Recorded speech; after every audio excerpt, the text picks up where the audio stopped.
Hello. How's it going? Oh, fuck! I'm so stiff today. My my neck isn't so much sore as my shoulder is now. The pain from whatever muscle or whatever I pulled is kind of spread across my shoulder blade and behind my neck here a little bit. Also, I have to apologize. I'm incredibly stuffed up today. I don't know if it's just particularly dusty in my house or my cat like released more cat spores, but my nose is just fucked.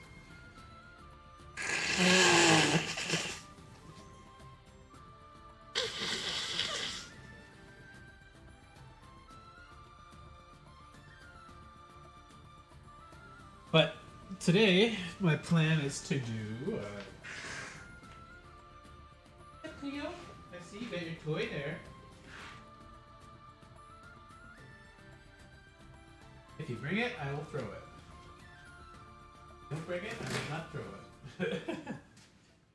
it. Quick tier list of Lost Caverns Ixalan, since I won't get to play it before the pre-release, and the pre-release I will be trying to go to in person. So, God, sorry, my fucking sinuses are just blocked up too.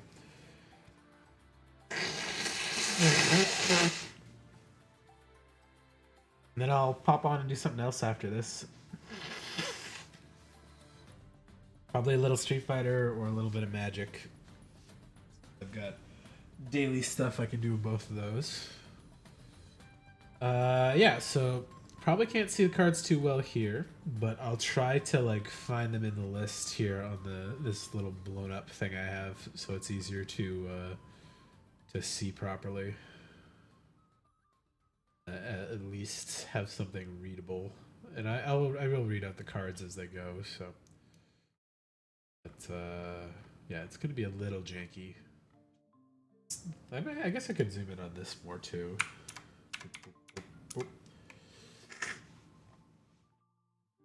Oh, that's not so bad. I'll keep this up available. You know what? Fuck it. Let's get rid of that. Let's put this.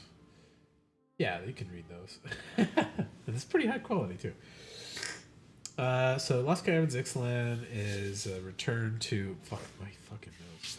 The Ixalan set. But after the Omen paths opened up from March of the Machines, there is a lot of cross contamination with other planes. So creatures and things show up from other places. They don't have to be planeswalkers, so it can be regular monsters, artifacts, weird stuff, and the themes and things can show up between them now.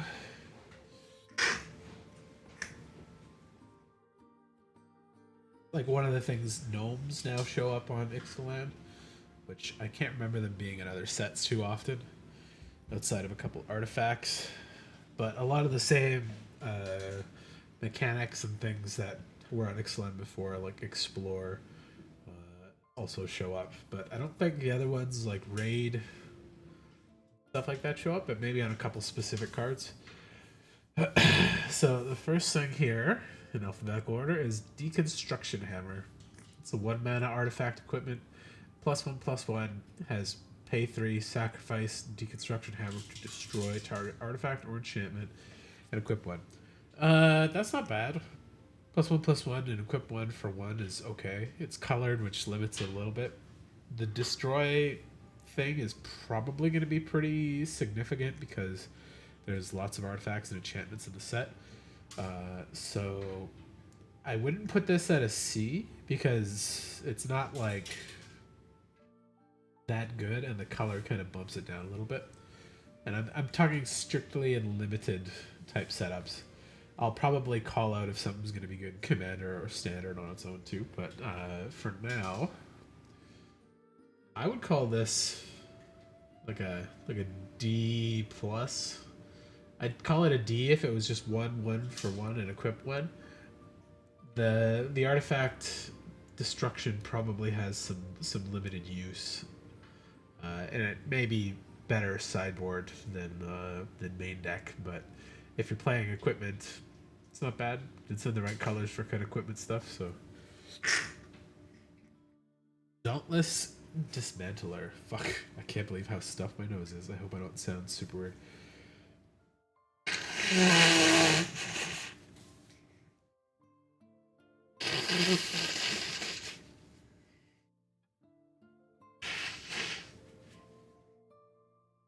I need to go pick up some allergy pills.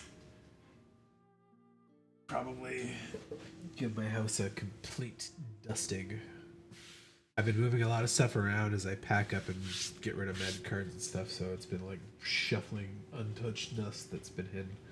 Artifacts your opponents control enter the battlefield tapped. XX white, sacrifice it to destroy each artifact with mana value X. So 1/4 for 2 is pretty good. It's uncommon, so it should be decent. The artifacts enter tapped is kind of relevant in this set because the map tokens that let you make a creature explore, if you pay 1, sacrifice a token, it explores, I think is what they are.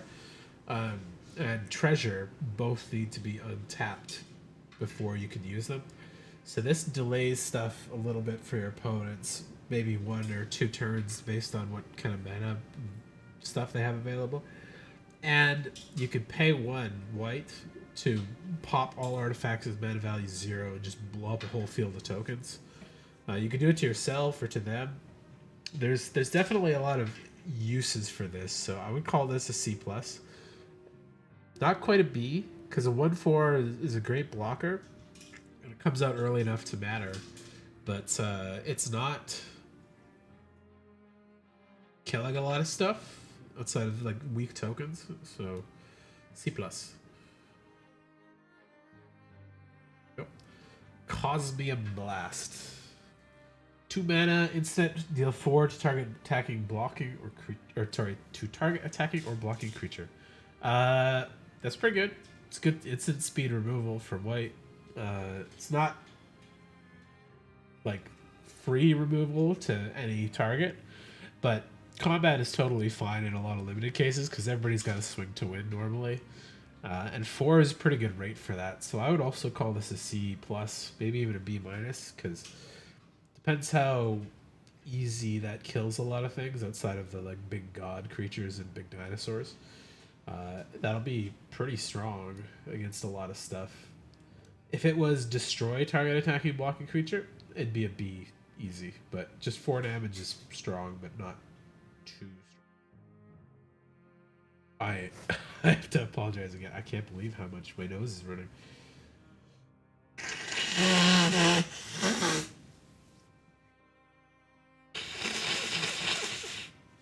Yeah, so there are some new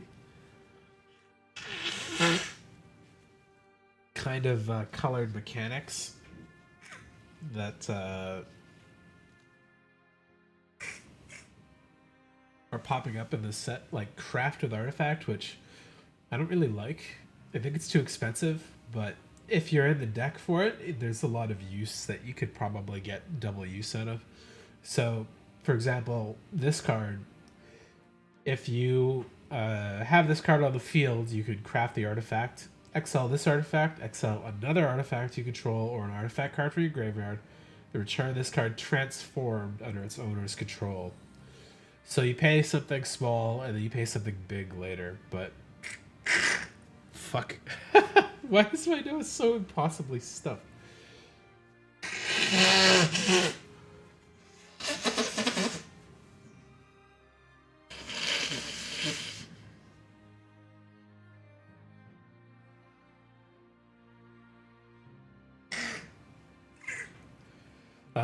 Clayfire Bricks is 2 mana artifact. So when it enters the battlefield, search the library for basic plains card, reveal it, put it in your hand, shuffle, and you gain 2 life. So get a land, pay 2, you get 2 life. It's not bad for 2, especially in white, being able to search for a land. Although it's only plains specifically, so you really have to want to be in white or need more white as you do stuff. Like, ideally, this helps you get to itself, and you're not feeling like it's a dead card. But I'm not a big fan of craft. Like, I don't think paying 7 to get 2 more tutus is going to be great, but you can really stack the abilities up and ramp into it pretty well. It might not be so bad. I just find a lot of the effects are really overcosted for what they should be. Um, I'd put this at like a D plus as well, because you really have to kind of be in that deck to make it work. Bat Colony. 2 mana and a white enchantment. When Bat Colony enters the battlefield, create a 1/1 black creature token with flying for each mana from a cave spent on it. Whenever a cave enters the battlefield under your control, put a 1/1 counter on target creature you control. So it's a build around, obviously, but I don't think caves are that common in the set. Like, I maybe should do the land first, but it really depends on how common these are, because if you can't get 5 or 6 caves, this might just do nothing. It might be like 2+1/+1 counters in a game or something, so it's not gonna be that big. Maybe there's a card that makes all your lands caves or something like that, but at a start, I would put this at a D minus, because it requires build around, and limited makes that hard. Could go up quite a bit based on like how many caves you can get, but I imagine in like a draft, at the very least, there's going to be a couple people that want to do caves, and it might not be something that's possible, or it's something that it's rare enough that people will not try to do it, and you'll be stuck with 4 of these and 10 caves and make a really busted deck, but we'll see. Warden of the Inner Sky. Long as Warden of the Inner Sky has 3 or more counters on it, it has Flying and Vigilance. Tap 3 tapped artifacts and or creatures you control, put a 1/1 counter on Warden of the Sky, and scry 1.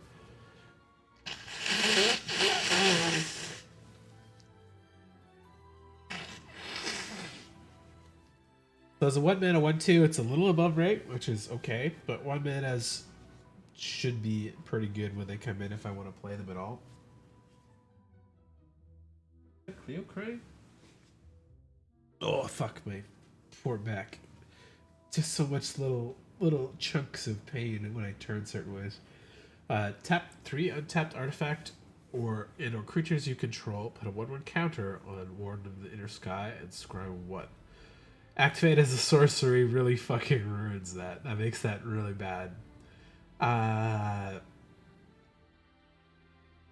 Tapping 3 artifacts or creatures is not too big of an ask, depending on what kind of deck you have, but in some decks, that might be your whole board, including this creature. To get a counter and a scry 1 is not that strong, especially in sorcery. If it wasn't sorcery, you could do it at an end step or something like that, which would make it very, very strong. But I don't even know if I call this a C. Like, it has to be a C based on the 1 mana for 1/2. It has no other abilities, so it can't go above that. And like, to make it better requires quite a bit of investment. So like, I think I'd put it as C minus. Like, just because it's a 1 mana creature, it needs to be a little better to kind of justify being above that. Because there's a lot of 1 mana 2/1s in a lot of sets. And sometimes even 3/1s, but they have like a downside or something. So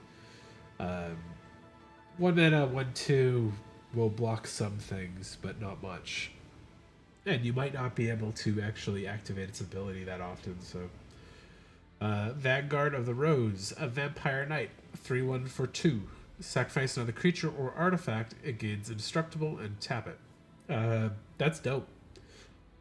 These cards were like busted in a lot of limited matches, especially the one from Ixalan, or no, not Ixalan, Dominaria, I think, where it's just discard a card and it gets indestructible and tap it. Pay 1 lowers it a little bit, but 3/1 for 2 is like great and aggressive, and it trades up a lot of the time. The indestructible is really nice as well, that you can do it at instant speed.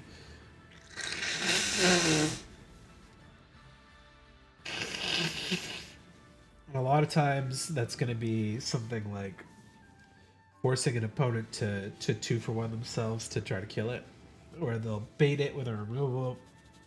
You'll pay the one, and then they'll activate another removal after that's on the stack, and you don't have a mana to tap to pay for it a second time. In which case they killed it, but you remove 2 removal spells to do it, or they'll block and throw a removal on there, and you'll survive 1 or 2 of them.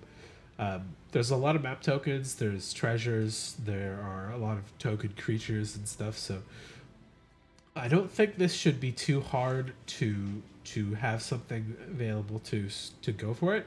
But I'd still play these at like a C plus, just on the 3-1 for 2 alone. So like you're always gonna want 3 or 4 of those in a deck and just be happy to swing for it. So I'll put that at C plus. Might even be a B minus depending on the rest of the set. Unstable Glyph Bridge. 5 mana, rare artifact, I think? Yeah, rare. When Unstable Glyph Bridge enters the battlefield, if you cast it, for each player, choose a creature with 2 power or less that player controls, and then destroy all creatures except creatures chosen this way. So it's board wipe.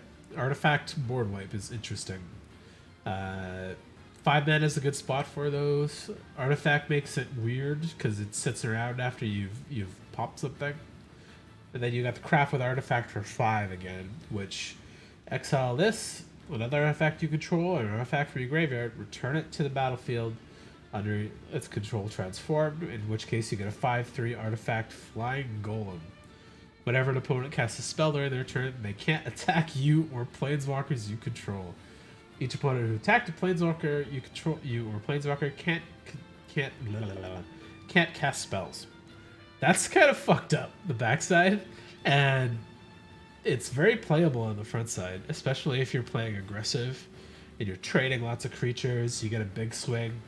You've blown up everything that they have that's little and chump blocking. They might not have a creature that's power 2 or less to keep after combat.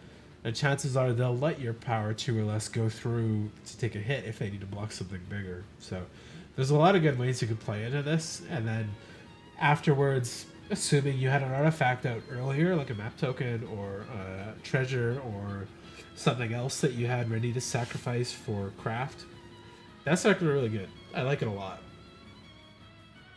It's an interesting board wipe that gives you an extra upside after.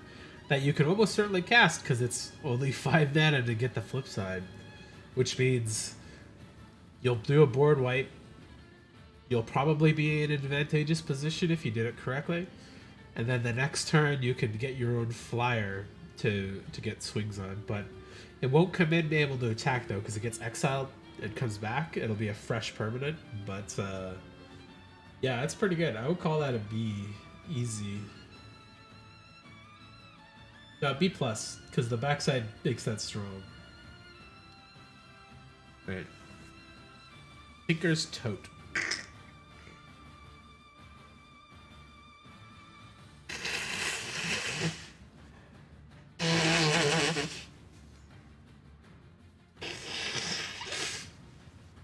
Tinker's Tote enters the battlefield. Create 2 1/1 gnomes. Blah blah blah. Create 2 colorless gnome artifact creatures. For 3 mana, link 2 bodies. And then you can pay 1 to sack it and gain 3 life. 3 mana for 2 1/1s is not really a good rate. Like there's always spells like a red thing that makes 2 goblins for 2, or a white creature that makes 2 soldiers, or a 2 mana 1/1 creature that makes another 1/1 creature in red or white or green sometimes even. But this is an artifact heavy set, and this has a sacrifice ability afterwards to gain a little bit of life, so that might free you up a hit. It gives you abilities for craft with artifact. Like, I would call this a C, because I'd still treat it as 2 bodies, and depending how much you need the artifact, that gives you 3 sources of artifacts just from playing the one card, which is pretty good, I think. Yeah, it's interesting. Attentive Sunscribe. It's a gnome. 2 mana, 2/2 gnome artifact creature. When Attentive Sunscribe becomes tapped, scry 1. That's just a straight up C plus.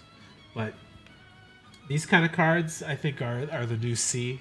Like, if it's not a 2/2 for 2 with an upside, it's like kind of a negative because all the new cards, there's just no vanilla bears that are like that and not considered to be worse now. So, scry 1 every time you attack is pretty good. And then doesn't even have to be for attack because it's tapped, period, which is usable for a couple things like Warden of the Sky. So I'd call this a straight 2, and it gives you another artifact source for the stuff in that deck. Thousand Moons Smithy. 4 mana white legendary artifact.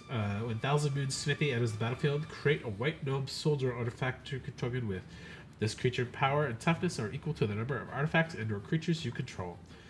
Beginning of your pre-combat main phase, you may tap 5 untapped artifacts and or creatures you control. If you do, transform it. Okay.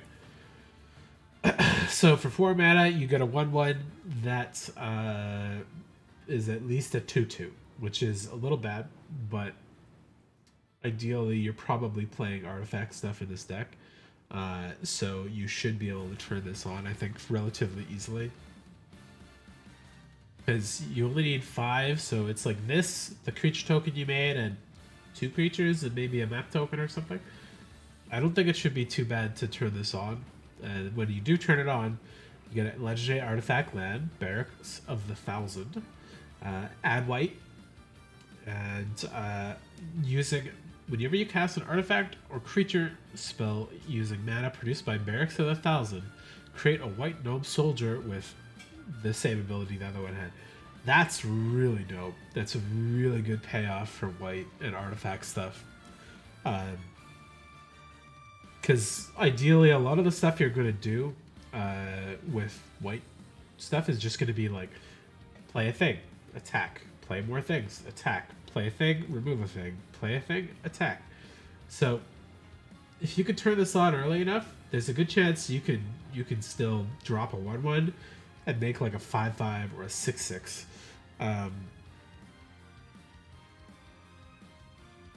The specific line not being just equal to artifacts or equal to creatures, but and or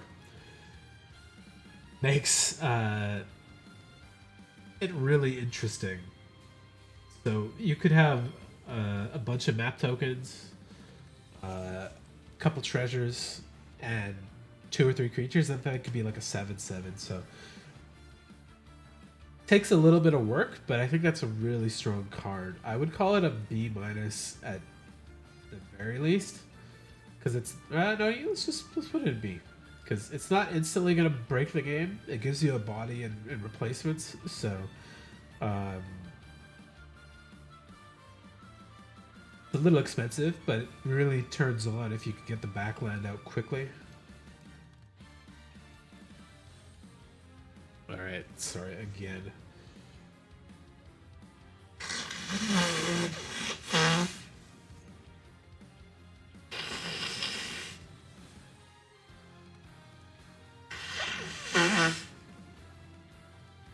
I know why they have chosen like not vigilance for a lot of these cards, because there are cards that require you to tap other stuff.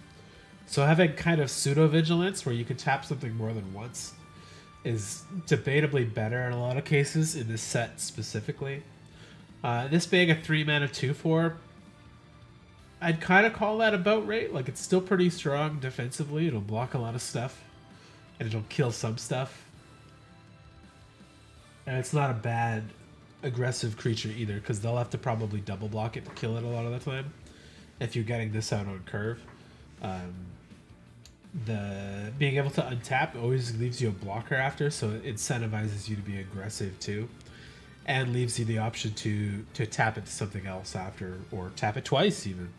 Tap it on your turn, tap it on the opponent's turn. But unfortunately, Warden of the Sky specifically is only as a sorcery, so you could have Thousands Moon out, play this guy, tap both of them and something, and your Thousand Moon will untap and be a blocker for you still. I like it better than Warden of the Sky, but I'd only put it at about C, because it's not quite at rate, like not a 3/3 for 3, but a 2/4 for 3 is still pretty good, and the extra ability kind of makes it strong in the right deck. Not quite a C+, though. It's not quite aggressive enough for that, but whenever 1,000 Moons Crackshot attacks, you may pay 3, and when you do, tap target creature. So they've... I don't know, I think they've liked tapping things less lately. A lot of these effects used to be, when this creature attacks, do this, but they'd be a 3 mana or a 4 mana creature. Or they would be a 1 mana creature and you'd pay 2 or less to do the tap thing. This having to pay 3 and attack, like, prevents you from having an additional spell after combat a lot of the time, or at least lowers the cost of the spell that you can cast during that, and it makes you attack. So sometimes this will help you get damage through. Like if they only have one blocker and you need to get an extra hit through, it's going to be totally fine, because your 2/2 for 2 is not really going to be a super effective blocker in a lot of cases. But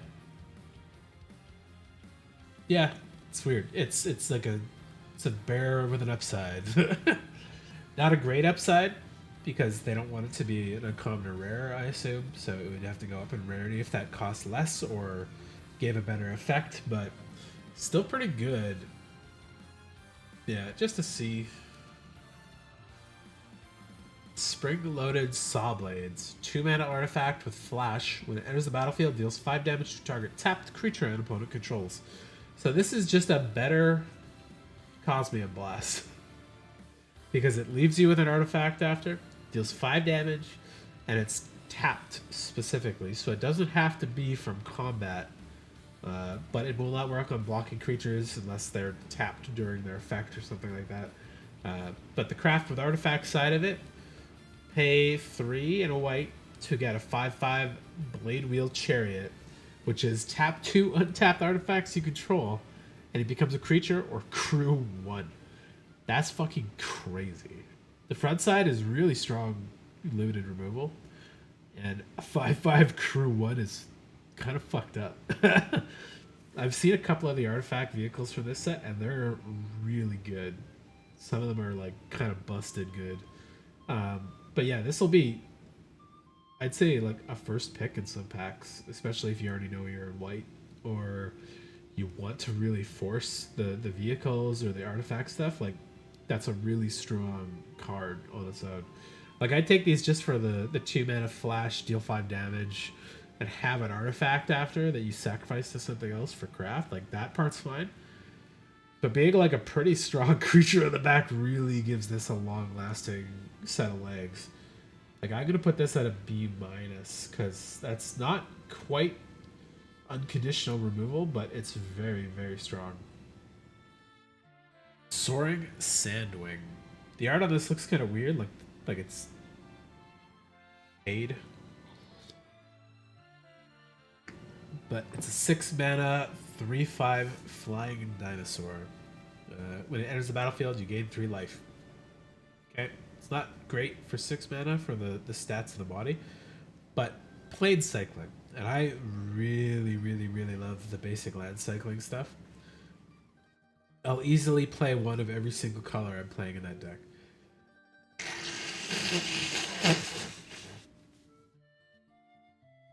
My nose is finally clearing a little bit. Like, sure, 6 mana as a creature, it's whatever, but I'll gladly take it, because if you get this in your opening hand, it's not a dead card. Assuming you can get to the lands to play it, you'll get the land you need, and cycling for that specific type of land is not set to a color, so you don't have to pay your white to do it. You could play green and then use this to get your white, as long as you don't mind getting it off curve a little bit. And cycling is not sorcery speed. It's an ability you're activating from your hand, so it's not a spell. It can't be countered unless there's a specific counter for abilities in this set. But these are always great. I'll happily draft one or two of every color that I'm going to play, and probably throw at least one of each into the deck, even if they're like my 41 and 42 cards. Just sometimes having that extra bit of land fixing is nice.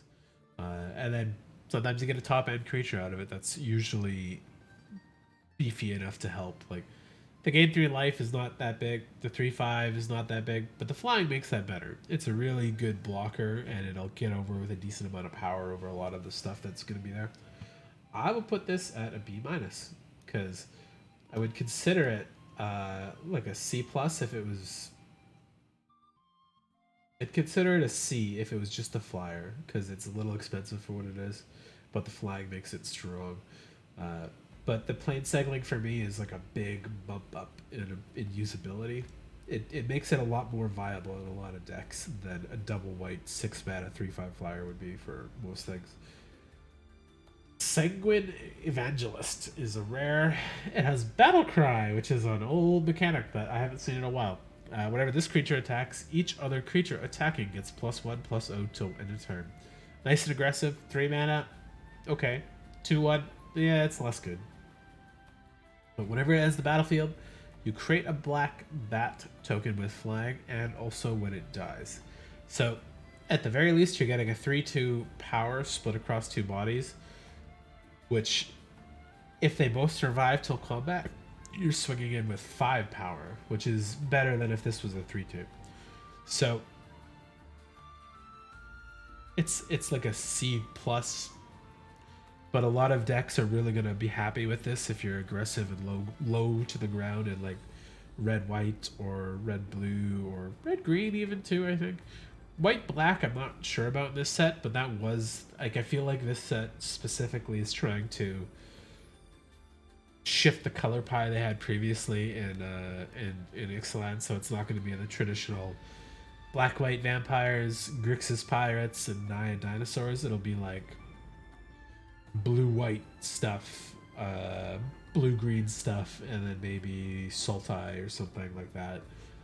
So it's like just slightly different color sets from the original one. So white black vampires might not be a deck. I don't think there's any tribal stuff specifically in this one. Maybe a little bit of dinosaur stuff and a little bit of like artifact tribal, and there are sapperling tribal too, I believe, so, or fungus tribal, but this will be pretty at home in a lot of aggressive decks that are playing some white, because that extra damage could easily turn the game around, especially if you've got a good couple tokens in there. So it's easily a C+. It probably bumps up into B- for in a lot of cases, but yeah, I'll put it in C+ for now. Rude Looker Bat, 1 mana, flank, lifelink, 1/1. At the end of your turn, if you descended this turn, scry 1. This and these type of cards are going to be a lot of those. I don't know if you played Ixalan, or sorry, I keep saying Ixalan. Dominaria, where it's like a 1/1 flying bird. When you play a historic creature scry, or a historic card scry, those things were not game winners a lot of the time, but they were kind of like essential cards for the deck. So if a thing died, if you milled a card, if you discarded a card, if you sacrificed a card, you descend, which is great. Does say cards specifically, so I don't think tokens will trigger it though. But a 1/1 lifelink, it'll probably get through 3 or 4 or 5, 6 times maybe before they have a blocker or a flyer or a removal that they want to waste on the 1/1, because they'll gladly take that hit and kill like a bigger 3/1 or 2/1 or 4/4 or something with the removal. But it's pretty good. and like I'll happily play 1 or 2 aggressive 1-drops in my decks and limited, especially like getting that early advantage and like maintaining it, especially with gaining some life back over a couple turns. Like this essentially nullifies the first hit if they have a 2-drop, because you'll play this on 1, they'll play a land, you pass back to you, you swing, get 1 hit. They'll play a land, play a 2-drop, you'll play your 2-drop or whatever, swing a hit again with this, you're at 22 life. They swing with their 2-drop, you just take it because you can, or you block it if you have an advantageous block or something. But like you're gonna be pretty happy with this in a lot of cases. There's 2 or 3 1-drops I think in this set that I actually quite like a bit. So I would put this at a C+ easy. Like 1/1 for 1, not great. It's like a C-. 1/1 flyer, it's a C because the evasion is strong. 1/1 for 1 flying lifelink is absolutely C+, and then the sometimes descending get a free scry is going to be strong too. Not quite enough to bump it up into B, but definitely C+. I like it. Resplendent Angel is a 3/3 flying angel. Beginning end step, if you gain 5 or more life, create a 4/4 white angel token with flag and vigilance. And if you pay 6, it gets +2/+2 and lifelink, so it turns itself on. This is a card that was in Core Set 21, Core Set 20. It's really good. It's a very, very good card. It's a fantastic 3-drop, just because 3/3 for 3 flying is a little above rate, because the evasion is stronger than some other upsides. And if you've got enough lifelink to do its ability without getting to 6 mana, you're cooking. You're going to be dropping bomb flyers and getting in for damage and stuff. Like, it's a very strong card. I would call this an easy B+. Yeah, B+. It is a mythic, so it won't show up that often, but there's enough random lifelink so far. I think it should, and life gain abilities, that it shouldn't be too hard to turn that on sometimes, even outside of its own ability. Quicksand Whirlpool, 6 mana, instant speed, exile target creature. There's always probably 1 removal spell in each color in every set that's like a common 5 or 6 mana removal, and you don't like playing them, but you'll play them because sometimes you hit 6 mana and you just need to blow something up, or you save the big one like this for something that's aggressive and dangerous and scary, and you'll use your 2 mana 3 damage thing to pop a random attacker. 3 less to target a tapped creature makes this like almost a white murder. But better because it exiles it. It's not free, but it's really good. And limited, you're gonna love this. Like, they swing at you, you just exile their best thing. And exile is important because there's a lot of gods that can come back in this set. They're not indestructible. They don't go back into your deck 2 cards down. They're like, when this card dies, exile it and return it as a land, and then you do something to trigger it and flip it back over.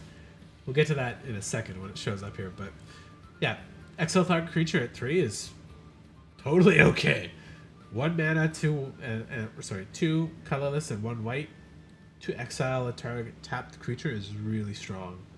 That could even be like a mana dork that's causing you an issue, or a creature that you taps and untaps and does stupid shit. Like if they had a Warden of the Sky and they tapped it to its own ability, and you just at the end of their turn, whoop, oh look, it's gone.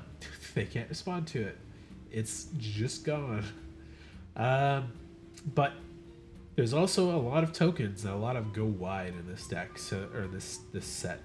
So this might not be as effective as it appears in a lot of cases, but it'll definitely hit some big stuff, and you'll be happy to cast it at 3, and you'll gladly cast it at 6 as well. I'll put this at C+ because I really do like the cost reduction on it, and being an instant makes it really quite useful.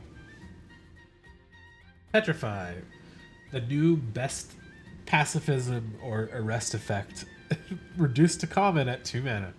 Okay, So pacifism was enchanted creature cannot attack or block. 2 mana common, really strong, really, really good limited all the time. Because there wasn't a lot of artifact or enchantment removal, and there wasn't a lot of ways you could sacrifice the creature usually in a lot of sets. Then they printed a rest at 3 mana, which was enchant artifact or creature, and it can't activate its abilities. Even better. But I think it was an uncommon when they printed that. And then they started printing it a common. And then this one and the last set both had a 2 mana card that did essentially this. So this could turn off vehicles. It could turn off dangerous mythic artifacts that show up. It doesn't kill, but it deals with their biggest creature in a lot of cases. It doesn't stop triggered abilities, though. That's the big thing. So if you have a creature that says, when another creature enters the battlefield, they gain life, they'll still gain a life. But they won't be able to activate their Warden of the Sky, because it requires an effect to, or a cost to activate its effect. But these are great. They're just removal in a lot of cases, and sometimes you can use them in more effective ways too. So this is an easy B- for being a common, very strong. Adaptive Gem Guard, 4 mana, 3/3, artifact gnome. Tap 2 untapped artifacts and or creatures you control. Put a 1/1 counter on Adaptive Gem Guard and activate only as a sorcery. 4 mana, 3/3 is a C-. It's a below rate. Artifact gives it like a quarter point. Being a gnome puts it another quarter point. Tapping 2 artifacts or creatures for a counter, that's pretty good too. I'd say that gives it another like quarter point. Activating it as a sorcery gives it like a minus quarter point. So I'd be putting this as like a C and a half, between C plus.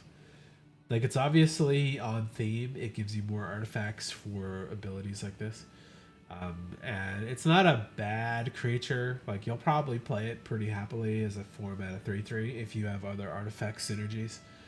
But I don't think I can rate it higher than a C. But if they let it live, and you can trigger it a couple times, it'll become a problem pretty quick. Like, that'll be a 6/6 in no time.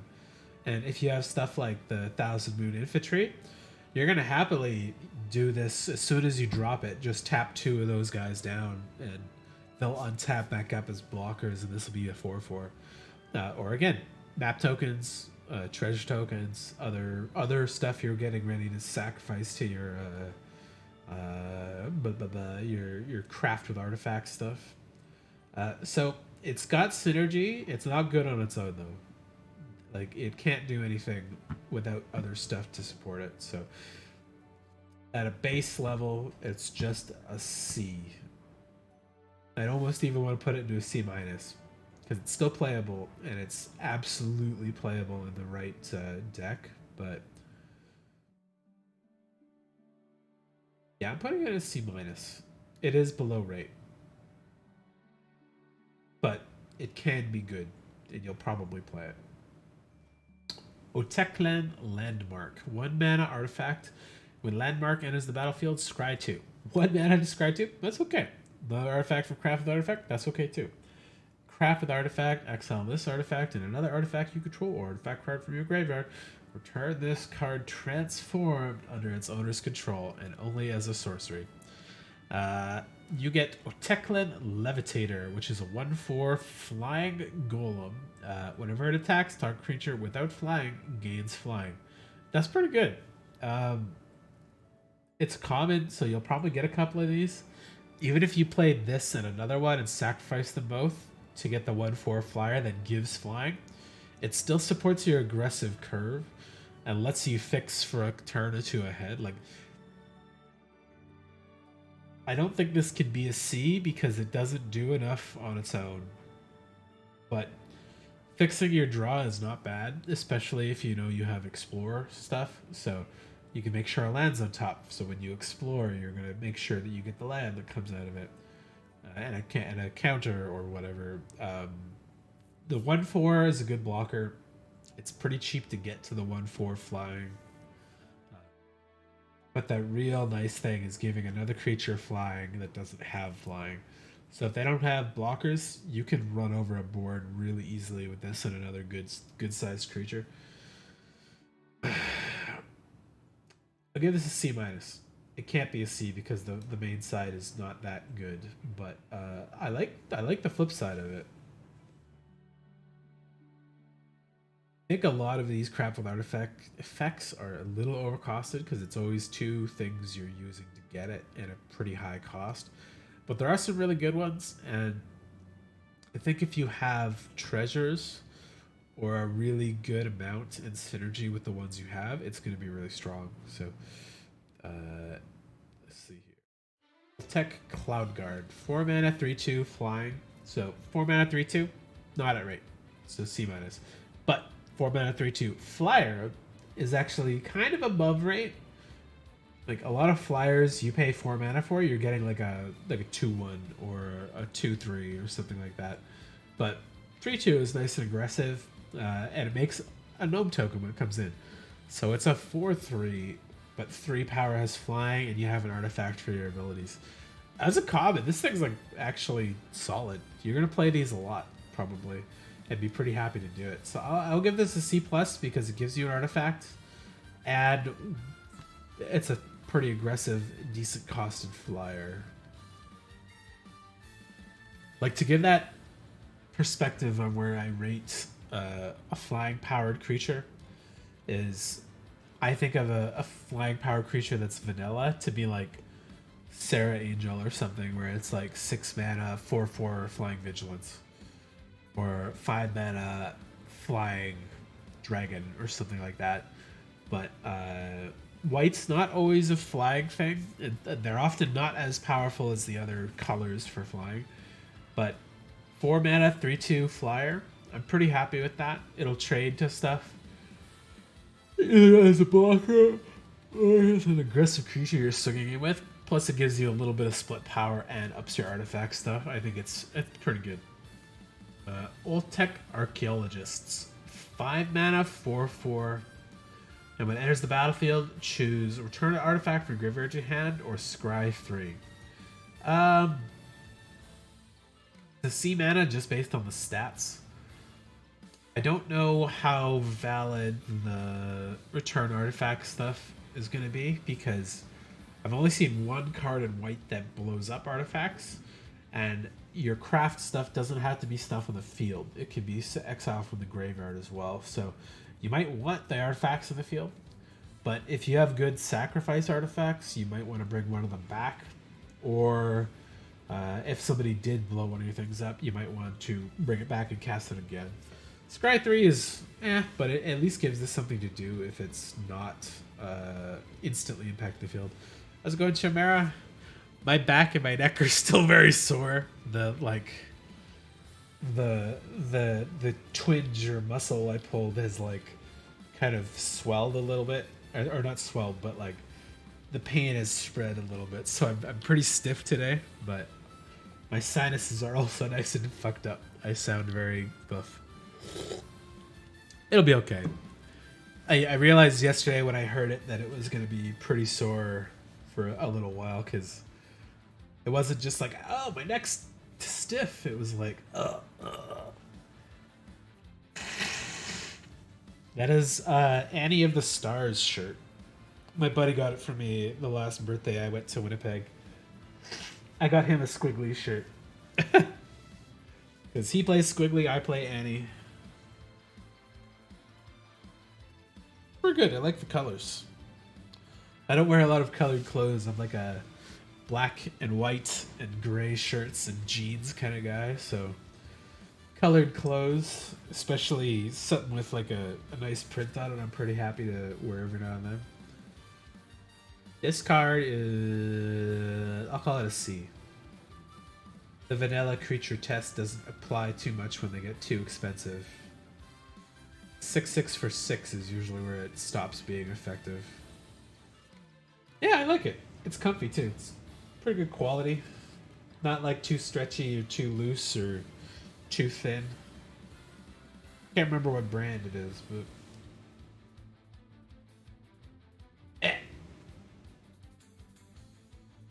from 86.com though, which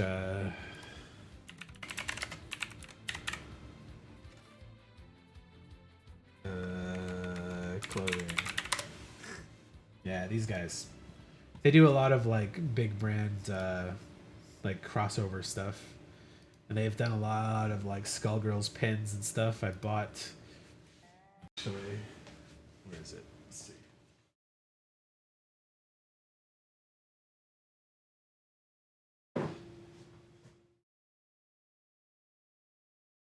I have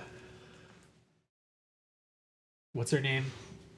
Philia. I have her parasite thing as a hat, and it's got like his brain inside of it. That also came from them. It's pretty good. The 86 stuff, but it's the only problem is I have a big fucking head.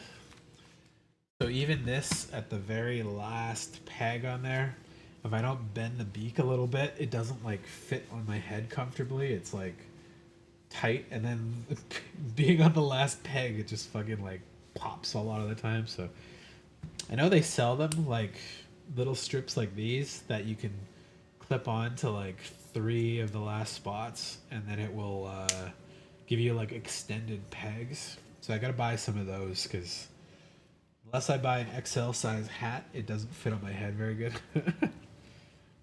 Like even as a kid, I had to wear like adult size bike helmets and stuff because it just wouldn't fit over my head. Like it's maybe a little square and it doesn't fit nicely in like a round shape and stuff. So yeah, it's a really good hat. I like it a lot. It's a little dusty though. I was cleaning up and moving all the magic stuff around. I kicked all those like extra dust I had seen up. So I have a nice hat washing cage.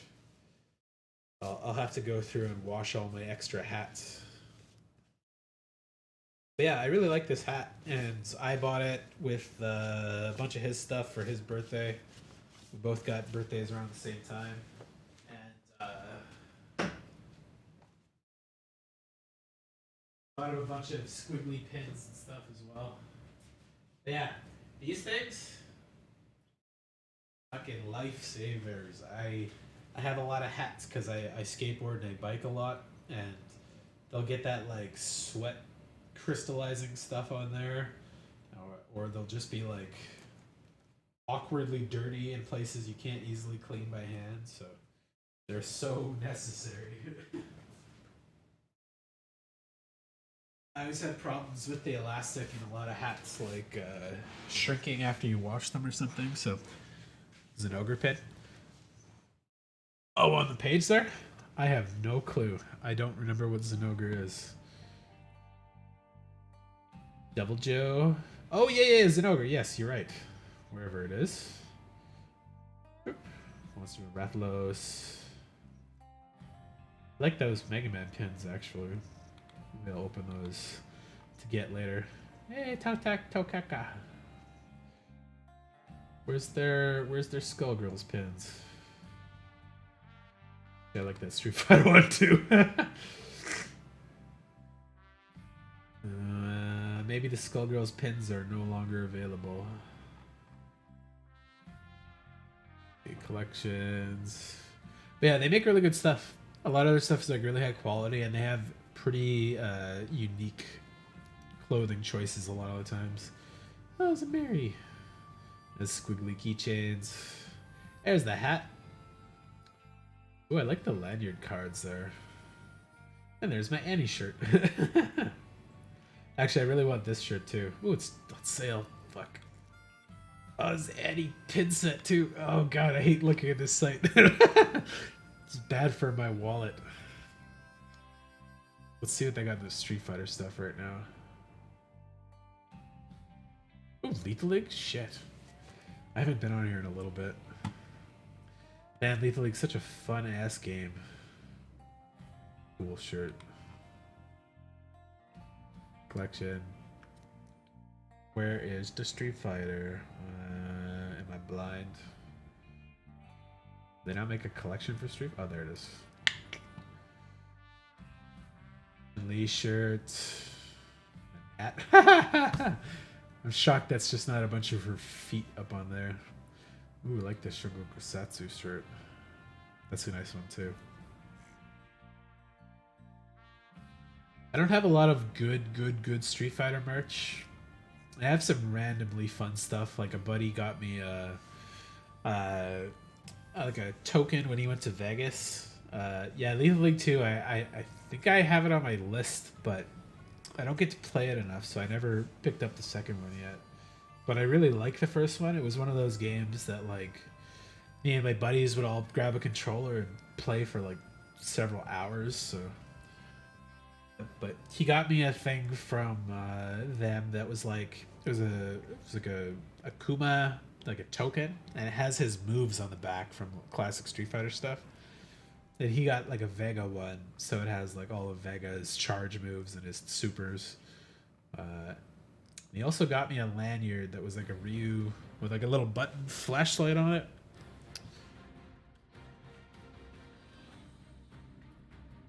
Have this,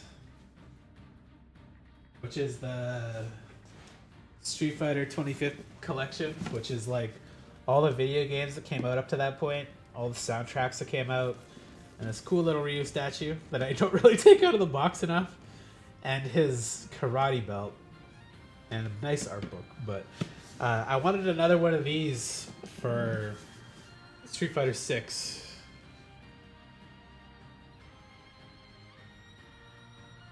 I didn't see any like crazy. Oh, you can't me steal my seat, Cleo. Okay, I moved the chair just she jumped up, but I wanted a big collection thing for the 30th adventure. Okay, I'll look at these tokens later. I'll get off of that for now. Let's see, because that was this year, last year. Street Fighter 30th. Oh my god, I can't type. Collection.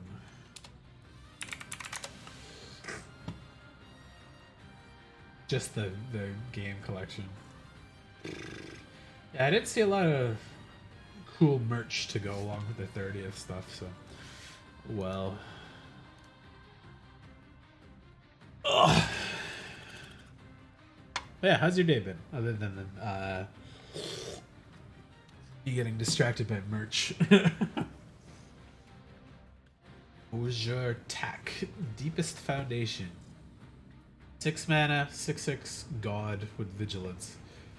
Vanilla test is passed. Have one or more creature tokens you create under your control. 3 times that many tokens are created instead. It's really good. And if it dies, you get the land side. You lost a bunch of team fight tactics. Team fight is League or is that Dota? Team fight tactics. Yeah, it's League. Okay. What's up, kitty cat? Come here. There you go. I've seen a little bit of it, but I'm really not a big League fan. But I am like a League character design and game fan because they make cool spin-off games and lots of cool spin-off stuff that I really enjoy, like the art style and the effort they put into a lot of stuff. But I don't like League itself, so I didn't think there was ranked stuff in that game. I thought it was like just a mobile PvP game. I guess that would mean, of course, they put ranks in it, because, yeah, that makes sense. And I know Connor, or Sea-Dog VA, is super addicted to this. He flooded a hotel room because he was playing this while he ran a bath, and the bath just poured out all over the floor. Flooded his hotel room. Ruined Kid. There's another RPG they made? Okay. Oh my god. I haven't paid enough attention to their stuff. It's too many things.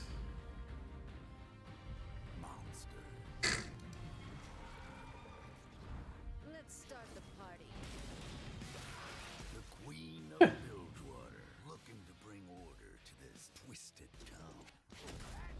That's a jiggle they gave her. Jesus.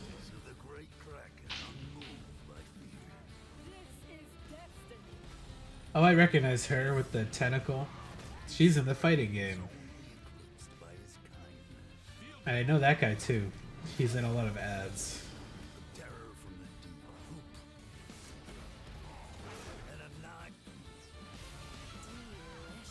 I know that Fox girl as well. Is it like a classic, like, it looks very mobile gamey.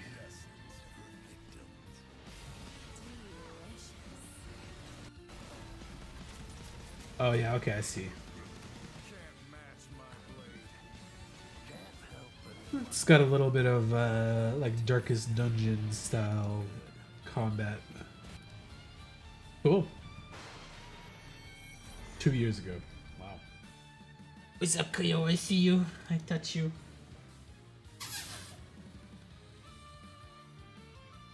Goes with the ATV, yeah. I've kept my eye on Project L or whatever they're calling it. Because I was a big fan of the guys that worked on it. Is it Project L? Project L. Yeah, it is. Oh! Oh. Set playable at Worlds, okay. The game that they made before that, Rising Thunder, and the game that they made before that, Street Fighter 4, I was a big fan of.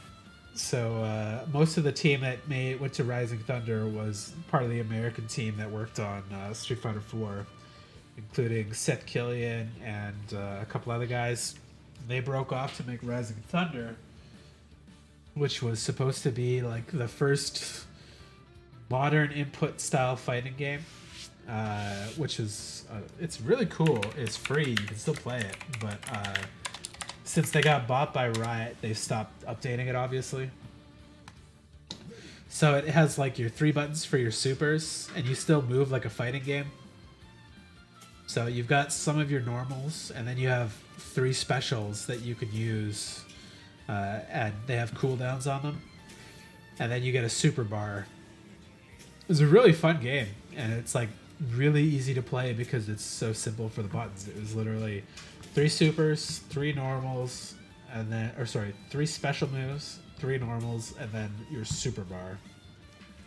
And it had pretty good classic archetypes, like you get a big bulky grappler guy, like a Chun-Li kicker, and like Ryu and stuff. And it makes sense that Riot bought them, so very good for footsies, yeah. And like easy combo stuff too, because you don't need the inputs for it. You would, instead of having like a really complicated charged fireball motion, you just hit the button, and if it's a good fireball, it's fast recovery and stuff. It was fun. Lots of cool characters. There's the Ryu guy right there. But it totally makes sense that Riot bought them and then decided to make like a League of Legends fighting game out of it. So, and you can see the style a lot in the Project L footage. But I'm a little disappointed in Project L because I wanted a League of Legends Street Fighter, and instead you get League of Legends Marvel vs. Capcom 3, which is good in its own way. Let me... Project L... Why isn't it letting me type up there? There we go. Project L... combo highlights. It's closer to like a hyper fighter with what it's like now, because it's like you still get the same kind of gameplay setup out of it, but it's all about long combos and like cool screen control and using your call-ins and assists to extend stuff. So a lot less footsies and more touch of death, which I'm not a big fan of as much. And Skullgirls verges into that territory too, but it looks really nice, and I hope it comes out well and it's free. So Never played MVC? Oh, that's a good fighting game. It's a good and the worst fighting game at the same time. Because you get a lot of this kind of shit. Like, and also MVC2, which had some of the best music soundtrack and fun stuff. Here, let me pause this and we'll just listen to some of these. But skip that one. Yeah, it's very funky, but a lot of cute character designs and really fun stuff that you don't normally get to see mashed up in a game together. Let's see, MVC2, how to do an infinite. This is a very famous video. I'ma teach your motherfucking bitch ass. Easy as shit in the motherfucking Marvel 3, Marvel 2. Fuck it. I don't give a fuck. Iron Man. Alright, jump up in the air, hit up fucking heavy kick, nigga. And then it's motherfucking light punch, medium punch, light kick, heavy punch. Hold diagonal whichever way you fucking going. You only hit X motherfucking heavy kick. You can't do it on the ground, motherfucker. That shit don't work. Let's start this motherfucker off right. Ow, ow, ow, ow. Drop that shit. What are you doing, motherfucker? Ow, ow. How's it taste? Keep the rhythm up. You fuck. But this kind of stuff was so easy in Marvel vs. Capcom 2 because they didn't do patches. They just made 50, 60 characters, and whether they work together in a good way or not, sometimes you got infinites, sometimes you got really busted setups, sometimes you had garbage characters. But there's a lot of characters in it, and they were all really well designed. Let's see. So you get a lot of these guys here, and they all had alternates, and they had like special versions you could use as call-ins and stuff. And it's just such a good art style. I love the art style they use for that. Oops. Oh, this is like so low quality video. Old school Thanos, Darkstalkers characters, low quality pixel Morgan. The MVC3 was really fun, but Capcom didn't. Well, I should say Capcom. I'd say Marvel kind of like fucked it up because they didn't want you to support it. They had their own kind of mobile phone game, so it kind of ended pretty quickly after release for new stuff out of it. But it's very fun, very classic. I'd say pretty balanced because almost any character can be really broken if you set them up well. But the top end of that game is crazy. It's like, oh, you didn't block a hit, you just lost the match, basically. So, because they can set you up with a kill, and then set you up in a situation where they can get you killed when your character jumps in. Parts of that are very frustrating, but it's fun to watch. Sometimes it's very boring to watch if it's the same three characters all the time. Like Virgil, Doom, Magneto. There's a lot of those matchups. But yeah, it's a good game. It's very fun to play, and it's cool that those things crossed over. Is Set a character from League, or do you mean like Seth from Street Fighter 4? Because that'd be really funny if he showed up in there. My regular music back on.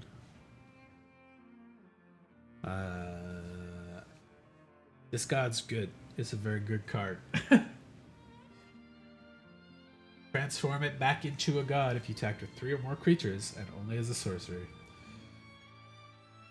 If you play this god and you make 1 token, you should have 3 creatures to bring it back, basically. And yeah, if you draft this, you pick up a lot of token generators and you'll be in a good spot.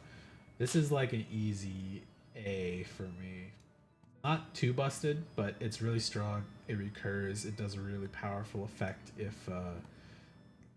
if you could play into it a little bit. Maybe A-. Doesn't do much on its own when it hits the board, other than being a good 6/6 for with vigilance. But you need some stuff to make it really like sing the best. So, Devious Pup, 3 mana, 3/1 with flash. When it enters the battlefield, return up to one other target permanent you control to its owner's hand. So you can't use this dog to double blank a combat. So like you can't have it come in and block a creature and remove another blocker at the same time.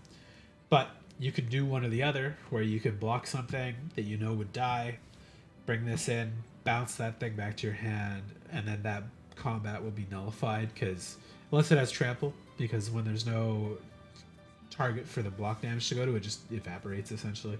Or you could flash this in and kill something with this dog. Yeah, it's good. Flash is strong. 3/1 is pretty good. It's a little expensive, but that's explained by the flash. So there's plenty of situations too where you'll just flash this in at the end of their turn, so you have an attacker coming in, or you want to reuse it into the battlefield trigger. So I'd put this at C, not much higher, because the effect is like a little awkwardly timed, but it's pretty good. Miner's Guide Ring. Oh yeah, this is the other bird I liked. So Flying Vigilance, 1/1. Normally a 1/1, even a 1/1 flyer, I'd still put it like a C minus. But the Vigilance means you can attack and it's still available to block. And when it dies, target creature you control explores. So you either get a land, or you can get a counter on a creature when this dies. So in a lot of cases, this is going to be your first 2, 3, 4 damage in a draft if you play it turn 1. And then you'll be happy to throw it under the bus of like their 4/4 or something and make something you have either a little bigger or ramp a little better. It's not super powerful, but it's above a C and rate it because of the flying and vigilance, just allowing it to block after. And for the white stuff, that allows you to use it as a tap target as well. The Explorer is a nice little icing on the cake, so it's not a C+, but it's a C. I like it better than the rare. In fact, it's the rare becomes better when that card is available. Might of the Ancestors. At the beginning of combat on your turn, target creature you control gets +2/+0 vigilance till end of turn. It's an enchantment. It's interesting that it's a static effect. It's only on one creature though. But it's a pretty strong effect. You're making something much more aggressive and allowing it to block after or tap after combat for other effects. There isn't so far a really big enchantment sub-theme, so if this was an artifact, it'd probably be, I think, highly or more highly rated. But this also doesn't do anything on its own either. It's kind of like the Bat Colony thing. So I'd put it at a D because I think it's easier to activate than Bat Colony. Oh. There you go. Because you'll play this sometimes if you can support it in the deck. And it's really good and aggressive stuff, and it's not too expensive. But it's kind of more of a large single creature or low power single creature with like defensive options than a go wide aggro deck, which I think a lot of the white stuff is going to be, where it's like lots of 1/1 gnome tokens spread out on the board with a couple low power creatures. It'd be really nice if this was the whole field rather than a single creature. So if it was the whole field, it'd be a C minus, but as a single creature thing, I think it's only a D. It's not that good, but there's a place for it for sure. So, Market Gnome, 1 mana, 0/3. When it dies, gain life and a draw card. When Market Gnome is exiled from the battlefield while you're activating a craft ability, you gain a life and draw a card. So, if you use it to block, you gain a life and draw a card. If you use it as a craft target, you gain a life and draw a card, which is not bad. It doesn't get that ability when it's in the graveyard though, which would be really nice if it did. I don't know why this is an uncommon, because a 1/3 is, or sorry, a 0/3 for one is not exactly where you want to play that kind of aggressive creature, but it's a decent little blocker. If it was a 0/4, I'd be really stoked about it, because then it matters a lot more, where it lives a couple turns and can stop some bigger creatures. But 0/3 is a weird spot. It's a C minus for sure for me. No, let's D minus, D plus. Oops.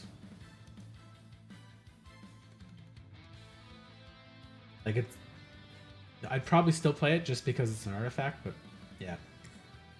D plus. Malemet War Scribe. 5 mana, 4/3. Whenever it enters the battlefield, the creatures you control get +2/+1 till turn. See, that's a good field buff. And this is a pretty decent body. Cat Warrior doesn't really matter as far as like creature types. But 5 mana for 4/3 is a little below rate, but the end of the battlefield effect is going to be a game ender in a lot of cases because of how wide I think white and blue are going to go.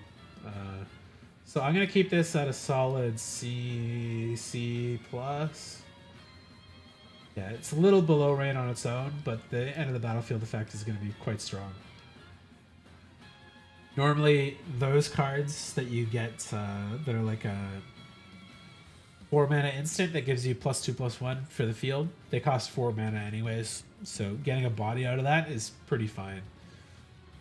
You don't get to play it at instant speed, but still okay. Kutzil's Flanker.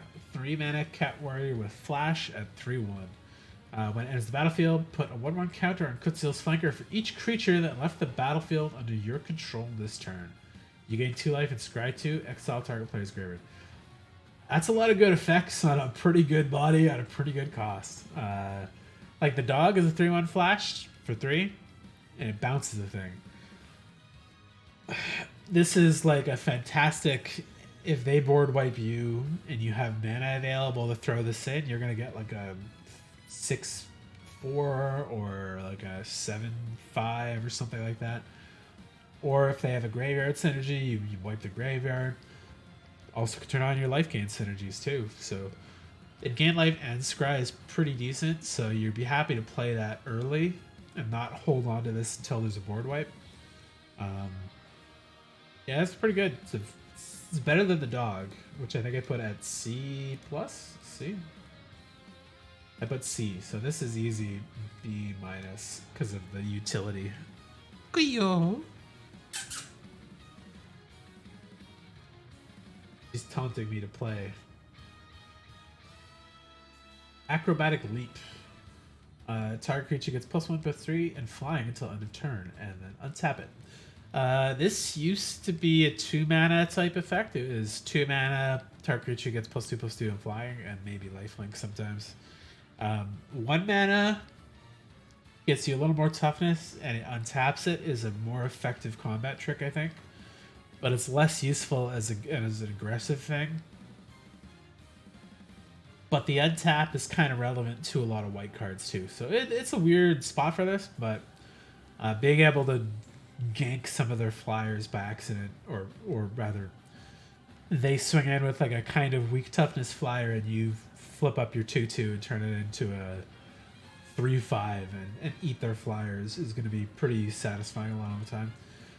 Combat tricks should not be C and above though, unless they're really, really, really good. This is just good, so I'd call it a C minus, because the untap and the protection against flyers is probably going to be more relevant than it seems. You'll play it, I think, more often than you think. What's up, Cleo? What's up? Okay, I gotta see what she wants. She's taunting me. What is it? It wants some more food? Okay. I see you still have lots of food in your tower, but I will give you some. Oh, fuck.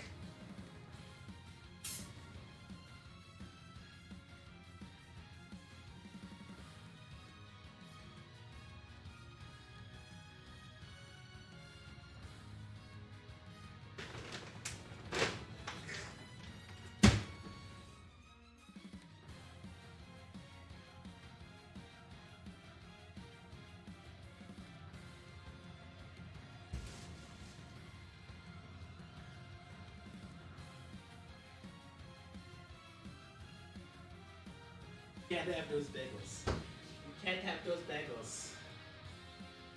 Okay. Forgive me, I'm gonna run to the bathroom real quick and then have a smoke.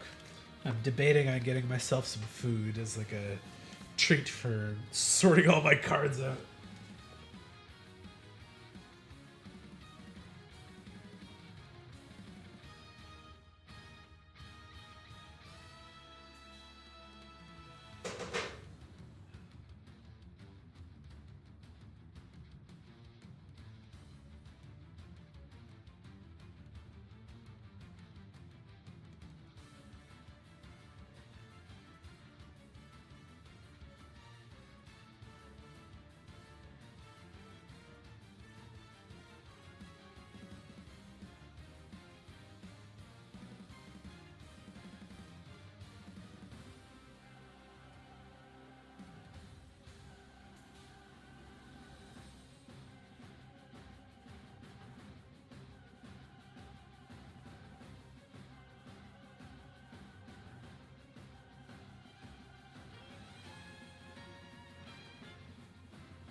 Go, Cleo.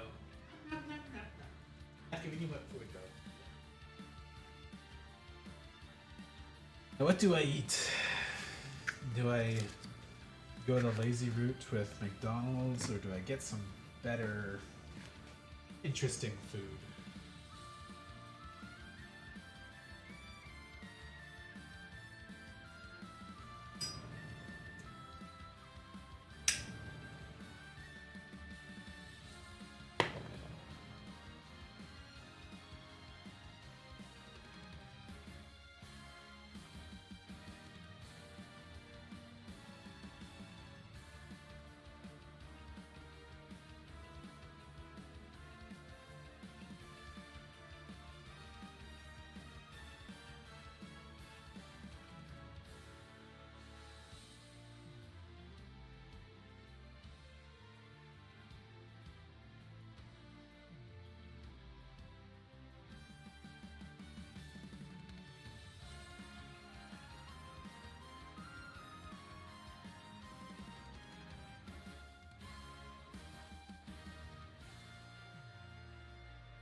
my nose cleared out. Ah, feels so good. Maybe it was the fresh cold air.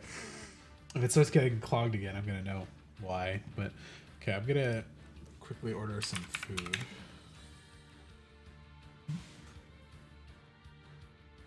My back is too sore to cook. Let's see what's available right now.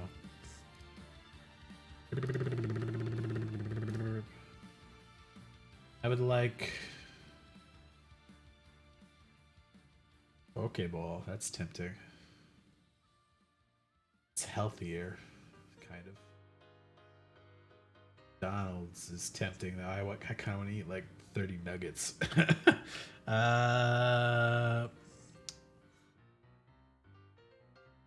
Too many good choices here. I always think I'm like, oh, I could have a burger, I could have some Chinese food or pizza or something.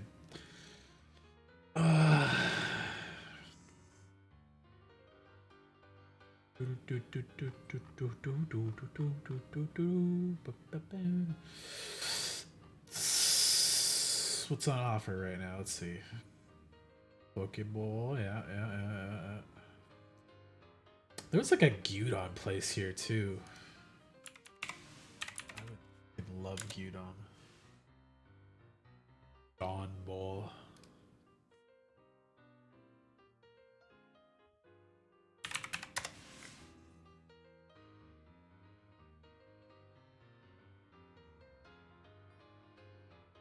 I can't remember what the place is called. Fuck. Shit. Let's see if I can find it quickly.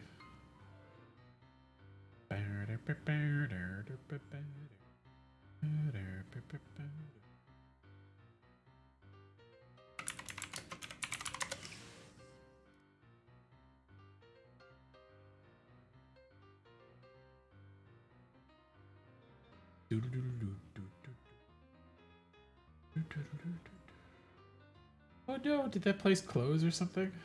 Or is it only on one of the other delivery services? Fuck.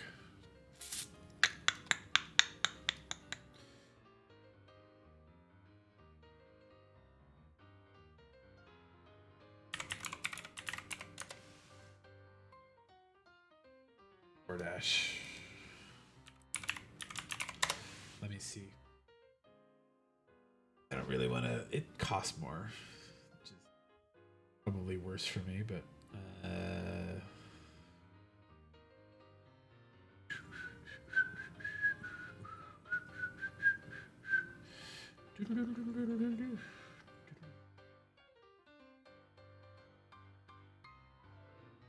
what do they have for offers right now?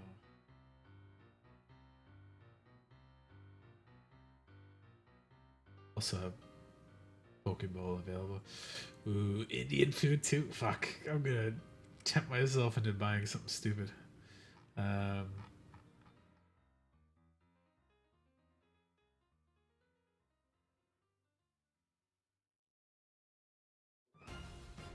know I've ordered there before, so Raku. Yeah, it's closed. It's not normally closed. Damn it. Maybe it's just a Monday thing.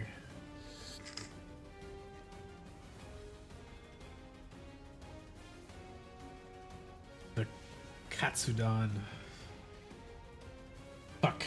Alright, well, in that case.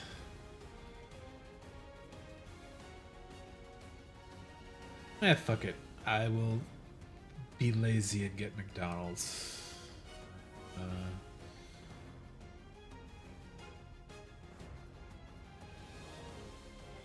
No, I won't be lazy. I'll get the Pokeball star.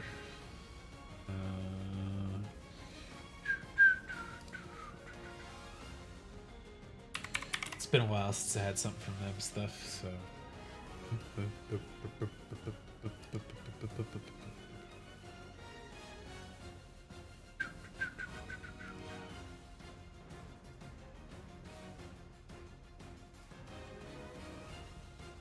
Usually my go-to with these guys is I'll buy a salmon Pokeball, and I'll get the chicken on the side, and then you can like dump it on top.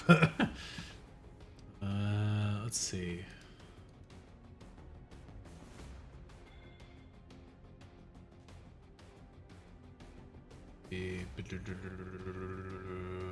Don't need extra. What it pane?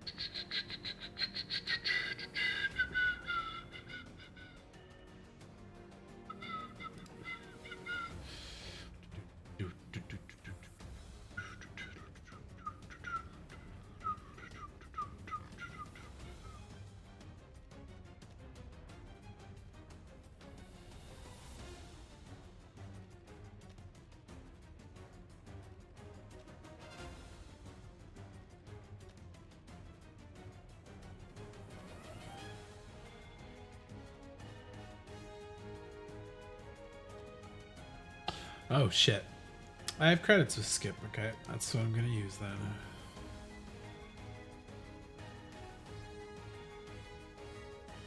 Sorry, DoorDash.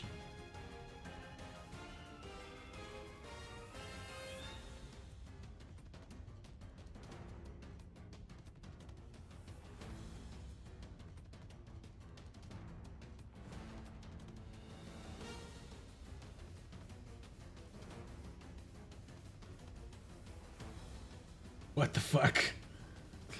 I hate how stuff on here is like, cool, you've got this free delivery and you've got this discount or credits, and it still costs you $20 somehow. But okay, it's fine. And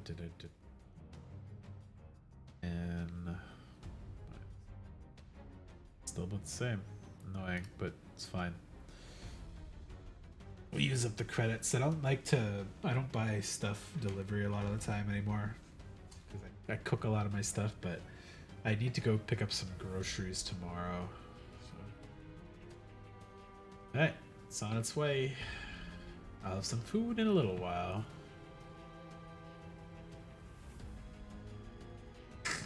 Alright. Ugh. Poor pain back piece. Okay. Kinjali's Dawnrunner. 3 mana, double strike, 1/1. When it enters the battlefield, it explores. So double strike creatures are awesome. 3 mana, 1/1 double strike creatures are not as awesome. The fact that it can explore on its own does give you some utility for it being a little bit stronger, but it's kind of a guess a lot of the time. You're probably not sure if it's going to be a land or a non-creature spell.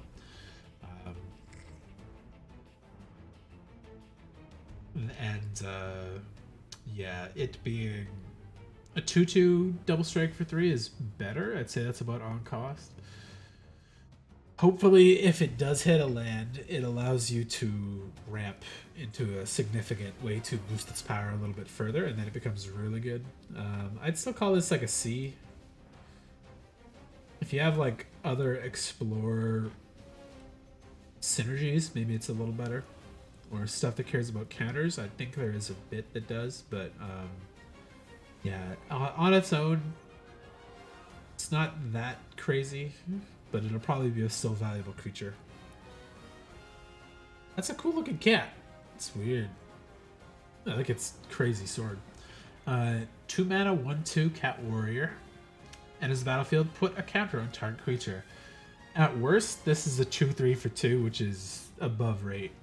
But it feeds into counter strategies if you have them, or like if you have that double strike route.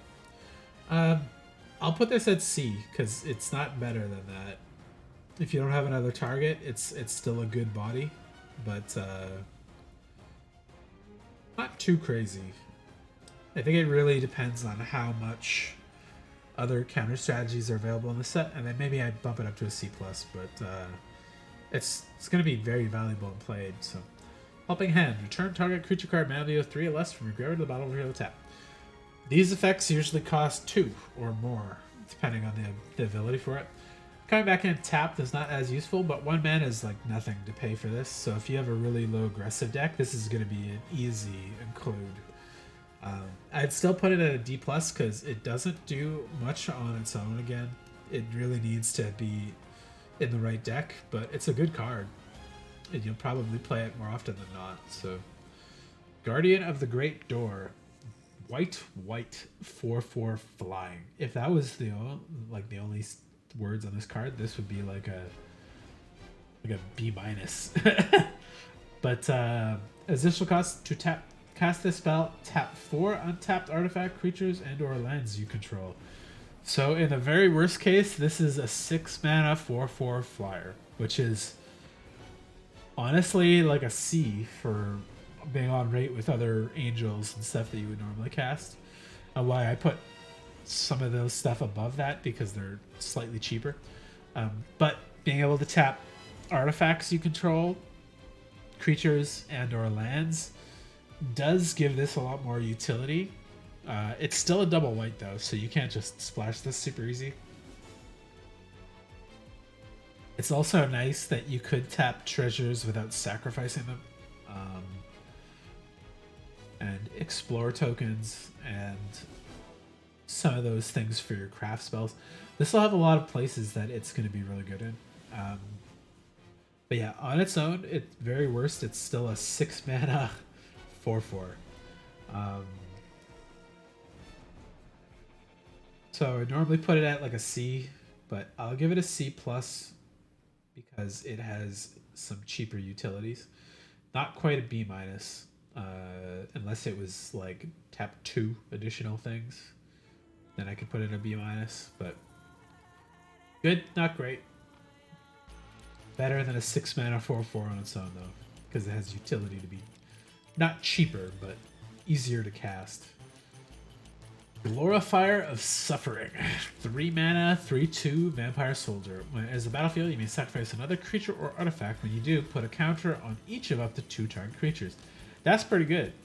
That's a nice way to use up some of those artifacts. And this could be a 4/3 for 3 and something else gets a buff too. It's too bad it's not repeatable, but that's a pretty good card. That's a 4/3 for 3 if you have the ability to turn it on easier. Yeah, I think that's like a C+ for me. That fits in a lot of synergies in this set so far. So, how's it going, Billy? Yeah, it's not going too bad. I'm just doing a tier list because there's a new set coming out this weekend, and I'm probably gonna go play in person. I don't know if I'm gonna stream it this time because their connection wasn't so solid. It was like a little too bad for my phone to get a good signal, and their Wi-Fi wasn't that good. So I won't be playing this set till next week. But I like looking at the new cards. So also I like hurt my back/neck a little bit yesterday, and I'm like too stiff to do a lot of mobility things and do my exercises. How's stuff been for you? I know we didn't talk too much about the new Vishojo gatherings last time. The retirement home for other companies' VTubers. One time I stick knife was awful. Yeah, I don't know if I thought it was like I just had a crick in my neck from sleeping kind of weird, like with my neck. I can't even bend it over all the way right now. I thought I slept weird and put a thing in it, but I think I pulled a muscle like on the back of my trapezius here, because it's like kind of sore in a lot of other motions too. So yeah, their slip ups are fun, and I like that they're ramping up their absorbing of other companies' talents, because there's a lot of good talents right now that seem like they're getting out of the game of Niji-Sanji especially, and Bishojo is just like, yeah, come over here. Just join right up. I've had a good time watching the new people integrate with the groups there. Matara Khan especially is very fun. Blech. My sinuses are just barfy today too. But yeah, how you been? Doing anything particularly fun? Streaming lots lately?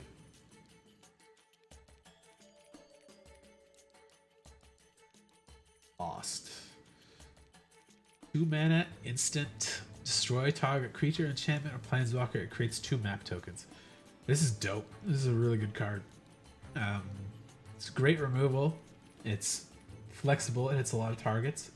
And map tokens, while valuable, I don't think are going to be as valuable as people think they are. So this is going to become like premium, super valuable removal in white. Instant speed especially makes it nice too. Because map tokens cost mana.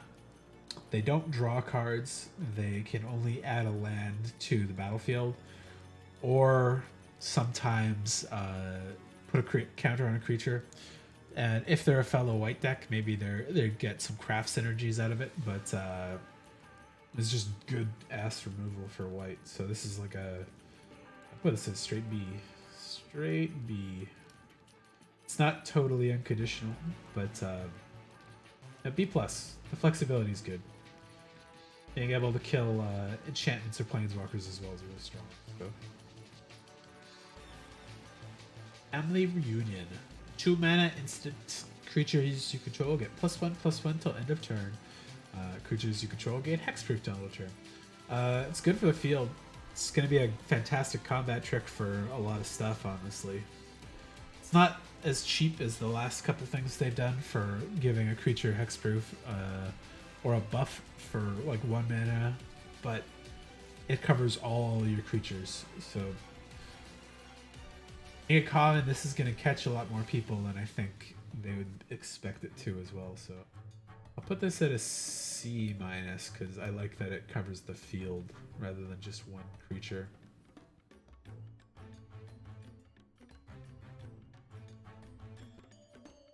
Weird art though. I don't know what's up with these dudes with purple swirls coming out of them. White's almost done already. Fabrication Foundry. 2 mana artifact and add 1 white to only cast artifact or activate an ability of an artifact source. It's not super valuable, not in limited. 3 tap exile 1 or more other artifacts you control. Total mana value X. Return target artifact card with mana value X from your graveyard to the battlefield. Yeah, this is not really like a limited or standard card, I think. Bringing back some artifacts by sacrificing other artifacts is more of a how you say commander jank way to do combos and stuff. And I don't think there's enough artifacts to be really sinking this in as a mana rock over just like another land or something. So if you're like crazy heavy into the artifact and craft deck, it might be okay. And there's still obviously some use for it, but I don't think it's that good. I'm gonna put it as a D-. I've seen 0 other cave interactions in white, so I think the cave bat card is in the right spot for the moment. Envoy of Okinek Ahau. 3 mana 3/3. It's a C. Pay 5, create a colorless gnome. That's already pretty good. That's gonna get better over time. Mana sinks are really valuable. They always give you something to do when you're out of stuff at the end of the turn. It's not sorcery speed, so you can make blockers with it, or just pump up your field for going in for a kill swing or something. I like it. I like it a lot. It's at the right cost for it too, so I'm gonna put that as C+. It's a common too. Damn. 3 mana for 3 is awesome already, and then just having an ability that's not too expensive that you can put some mana into later is already very strong. Dusk Rose Reliquary. 1 mana artifact at white. Additional costs, sack an artifact or creature. It has ward 2. When it enters the battlefield, exile target artifact or creature until this leaves the battlefield. This is pretty good removal. It's not free. It's like bone splinters on an artifact. But the ward 2 helps a lot. there aren't many things I've seen so far that can blow up artifacts as is. Just that one equipment actually that does it so far. Might be stuff that destroys permanents, but still the Ward 2 is going to delay that from getting removed too quickly. So, and it's not limited. It's not like Fall in a Hole or Portable Hole or whatever that was from a couple sets ago, where that needed to be a certain mana value. This just hits anything. So this is going to be good late, going to be pretty good early as long as you can actually pay the cost for it. Sacrifice a gnome, sacrifice a map token, sacrifice a treasure. Sacrifice your 1/1 that's not doing anything anymore. Yeah, it's pretty good. I'm going to put this as a B-, because it's not something you can cast completely free, but solid. Abuelo's Awakening. X3 and white. Return target artifact or non-aura enchantment card from your graveyard to the battlefield with X additional +1/+1 counters on it. It is a 1/1 spirit with flying in addition to its other types. Okay, I think I've only seen 2 or 3 enchantments in white so far. But this is like interesting because it can hit artifacts too, and there's a lot of decent sacrifice artifacts in this set. You hit a lot of creatures with it too, so it's an interesting spot for this to be in, especially if like you had Market Gnome and it died early, and then you get to bring it back and hit a 1/1 with 5 counters and it's flying on top of that. Like, this will depend on your deck, but it's pretty strong in the right deck. But it's not that fast either, so give it C+, because I do like it, but it doesn't hit creatures naturally, so it has to be artifact or enchantment, which narrows it down a little bit. But I still like making it a flyer by default. Actually, you know what? It's a C. It costs too much just to bring back an artifact on its own. How many cards in total? The rest of this set probably. So it's gonna be a little while more, maybe at least another hour or 2 of this. But I've been distracted a few times because Chimera and I started talking about fighting game merch, and I got distracted looking at stuff on their website, and then I got hungry and ordered food. But yeah, I'll be doing this for at least another hour and a half or 2 maybe. So, and I'll play something else for a little bit, maybe some Street Fighter, maybe some Magic or something. Yeah, not a very exciting night because I was gonna do other stuff until I was like, I'm too sore to do a lot of exciting, fun stuff right now. Something I can do with just moving my mouse and not being excited. Onto the blue cards. Only 3 more colors, colorless, gold, and lands to go after this. Zoidic Glyph is a 3-mana enchantment aura in blue. Enchanted artifact is a golem with 5/4 toughness, base power and toughness, in addition to its other types. Once put into a graveyard from the battlefield, discover 3. Weird that doesn't say what discover is on it, but I think that's... Oh, that's the delve thing. Something that says discover on it here, so I know what the fuck that is. So good. Oh, that's descend. Yeah, that's the graveyard stuff.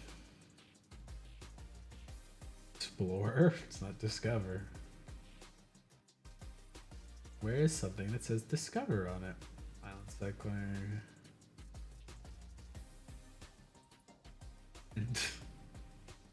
Okay, to Google. Discover. MTG. Lost Caverns.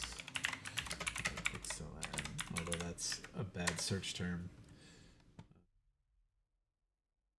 Keyword. Discover N means exile cards on top of your library to exile a non-land card with mana value N or less. Okay, that's weird.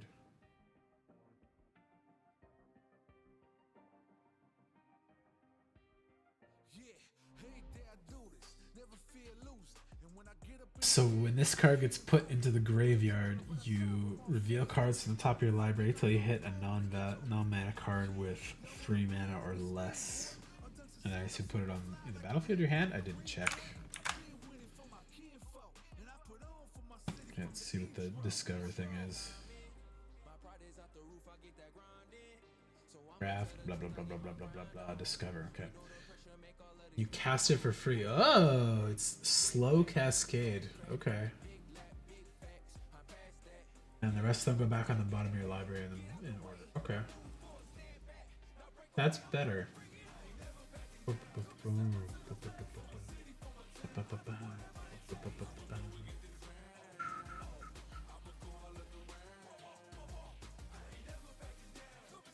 Interesting. That makes that card a lot better in my eyes, because just making like a Ensoul artifact effect is good, but depends on how strong you can do it. The blue-white artifacts is definitely like the type of stuff that goes through there. But when that creature dies or when this enchantment gets removed, being able to cast something for free probably doesn't replace itself, but does make it stronger. I'll put this at a C- because it's kind of conditional. It needs stuff to work, and it needs to hit something on the back end. Let me open that back up again. Is it 4 mana value 4 or less? So you could hit another one of these, which would be kind of funny. If they remove the enchantment, pulled another one of these out of your deck, put it back on the same artifact again. Waylaying Pirates. 4 mana, 3/3. Yeah, pirates are blue, black, and red normally. 4 mana 3/3 is a little underrated, but when it enters battlefield, control an artifact, tap target artifact and opponent controls, or creature and opponent controls, put a stun counter on it. That's going to be really good in tempo, and like it's a little expensive for that kind of effect.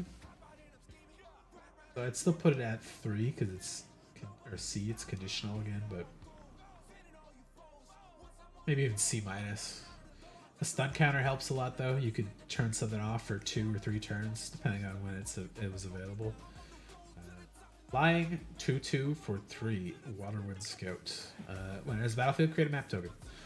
It's good for your artifact synergies, and a 2/2 flying for 3 is pretty good rate. It's evasive, it'll block stuff, it'll swing, it'll be aggressive. And the map tokens, again, they feed the explore stuff, so that kind of feeds it into the green a little bit more. And it's still an artifact, so it feeds into your white side more there too. That's a good card. That's going to be like a C+, easy. Going to be played a lot. Waterlogged Hulk and Watertight Gondola. Okay, so 1 mana mill card, whatever. It's not great, it's not crazy. It's good for getting stuff into your graveyard if you're slow. Craft with Island is weird. Exile this artifact, exile an island you control or an island in your graveyard. Turn this card transform. So if you mill an island, you can pay forward, flip this into Watertight Gondola, which is a 4/4 with Vigilance, which is pretty good. Crew 1 is really cheap, and it can't be blocked as long as there are 8 or more permanent cards in your graveyard, which is not that hard to do. It's a little hard to do in limited because sometimes games don't even last that long. And even if you're self-milling, like if this is blue-black, self-mill is usually their go-to for a lot of that stuff. Explore sort of allows you to put stuff in the graveyard too. If it's a non-creature card, you can keep it on top of the deck or put it in the graveyard if you don't want it. As a vehicle, that side is dope, but I think it'll take too long to get there, so I'm going to put this at a C- because it may or may not enable some strategies that will make it better, I think, but it's a little bit of a tall ask to get it into that side, especially if you have to pay for and sack an island like on curve. It's not really a good feeling. But if you can explore a couple times and then you've got some extra lands, then maybe you sack it and you've got some weak creatures sitting around so you can have them crew it and get in for 4 for free. Interesting, but I'm not sure exactly if it's going to be game winning or not. Unlucky drop. 4 mana instant. Target artifact or creature's owner puts it on the top or bottom of their library. This seems to be like a classic card they put in all the sets now. Not this specific card, but similar cost, similar effect, instant speed. 4 mana is about the right thing for that, so I'd put it at C. Like, it's a good tempo thing. Sometimes they'll play a very big spell that's really important and they don't get to use it. You put it back on top of their deck. So you know they're going to draw it, you know they're going to cast it again, and you've effectively removed a turn from them sometimes. Or they've buffed up a little early game creature really big, and it's not one they're going to want to bother playing again over drawing a new card. So they'll shuffle it to the bottom. Sometimes, though, I wish they just said bottom of the library, but they'd be very much more expensive cards. When delivery coming? 20 minutes still? Let's refresh. 23 minutes? Okay. Food in 30 minutes. Tishana's Tidebinder. 3 mana, 3/2 flash. Merfolk Wizard. 3 mana, 3/2 flash is already really good. It's a good blocker. It's a good end of turn thing. When it enters the battlefield, counter up to 1 target activated or triggered ability. Okay, there is a counter for abilities. That's annoying for the cycling cards, but those are not countered by this because triggered and activated abilities are stuff that are on permanents already. If an ability of an artifact, creature, or planeswalker is countered this way, that permanent loses all abilities for as long as this remains in the battlefield. And mana abilities cannot be targeted, so you cannot stop somebody from tapping their land because that is technically an activated ability. That's weird. It's also kind of really strong in the right stuff, but like this is already a solid card. A 3 mana for a 3/2 with flash is already a C+ for me. In the right situations, this could really end somebody's game or screw up their whole game plan. Like if they had a creature that does some big craft or something like that, you could just counter that and it just, I don't know what happens then. Does it stay gone? Release notes. F counter crap. Oh my god, there's so many things here. Where's craft?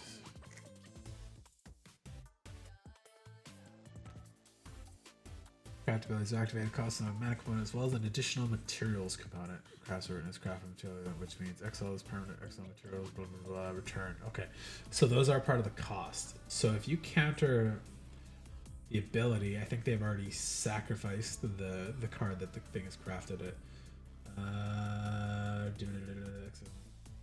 Graveyard, choose the exile tokens. If card isn't transforming double face cards from the copy of craft, it'll stay in exile if you guys with the craft ability. Okay. Doesn't say specifically that, but I think that's where I would be using that in most cases. As, oh, they paid, I don't know, where's a good craft card from this one? Paid 7 mana to craft this thing, and you exiled this stuff, and then you got the ability countered, so you lost 7 mana, you lost this artifact, you lost whatever you sacrificed to get it, and then it just doesn't have it anymore. Yeah, this card is really strong. It fluctuates a little bit, but I put this at a C+ just for the flash and the stats. And it goes up to like a B- or B, depending on what you hit with the counter ability. Yeah, really good. That's fun. Losing all abilities too could be backbreaking for some cards that have secondary abilities. Like you could counter a god, and then it would not come back to the battlefield tapped. You could counter their transform abilities. It would lose its ability to add land too. That's funny. That's really interesting and spicy. It's a good god nerf card. Subterranean Schooner. This is the card I saw that I was super excited about. It's fucking the loot copter that was a big problem in that set. That's a 2 mana crew 1/3/4, which is already really good. You have a 1 mana cheap card you played on turn 1. You play this turn 2. You've got a 3/4 swing it in the next turn. And it explores with the creature that crewed it, which is a good way to turn those 1/1s into like 4/4s or just fix your land or ramp a little bit. This isn't a creature on its own, and it takes a little bit of investment to get it there, but like crew's not that hard to do. I think this is going to be a bomb card in a lot of cases.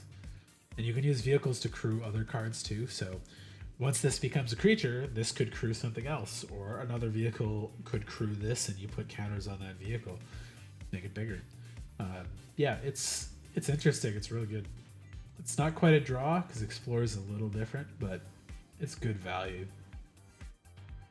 Staunch Crewmate, 2 mana, 2/1. Solid, good enough. When it's battlefield, look at top 4 cards of your library. Reveal an artifact card or a pirate card from among them and put it into your hand.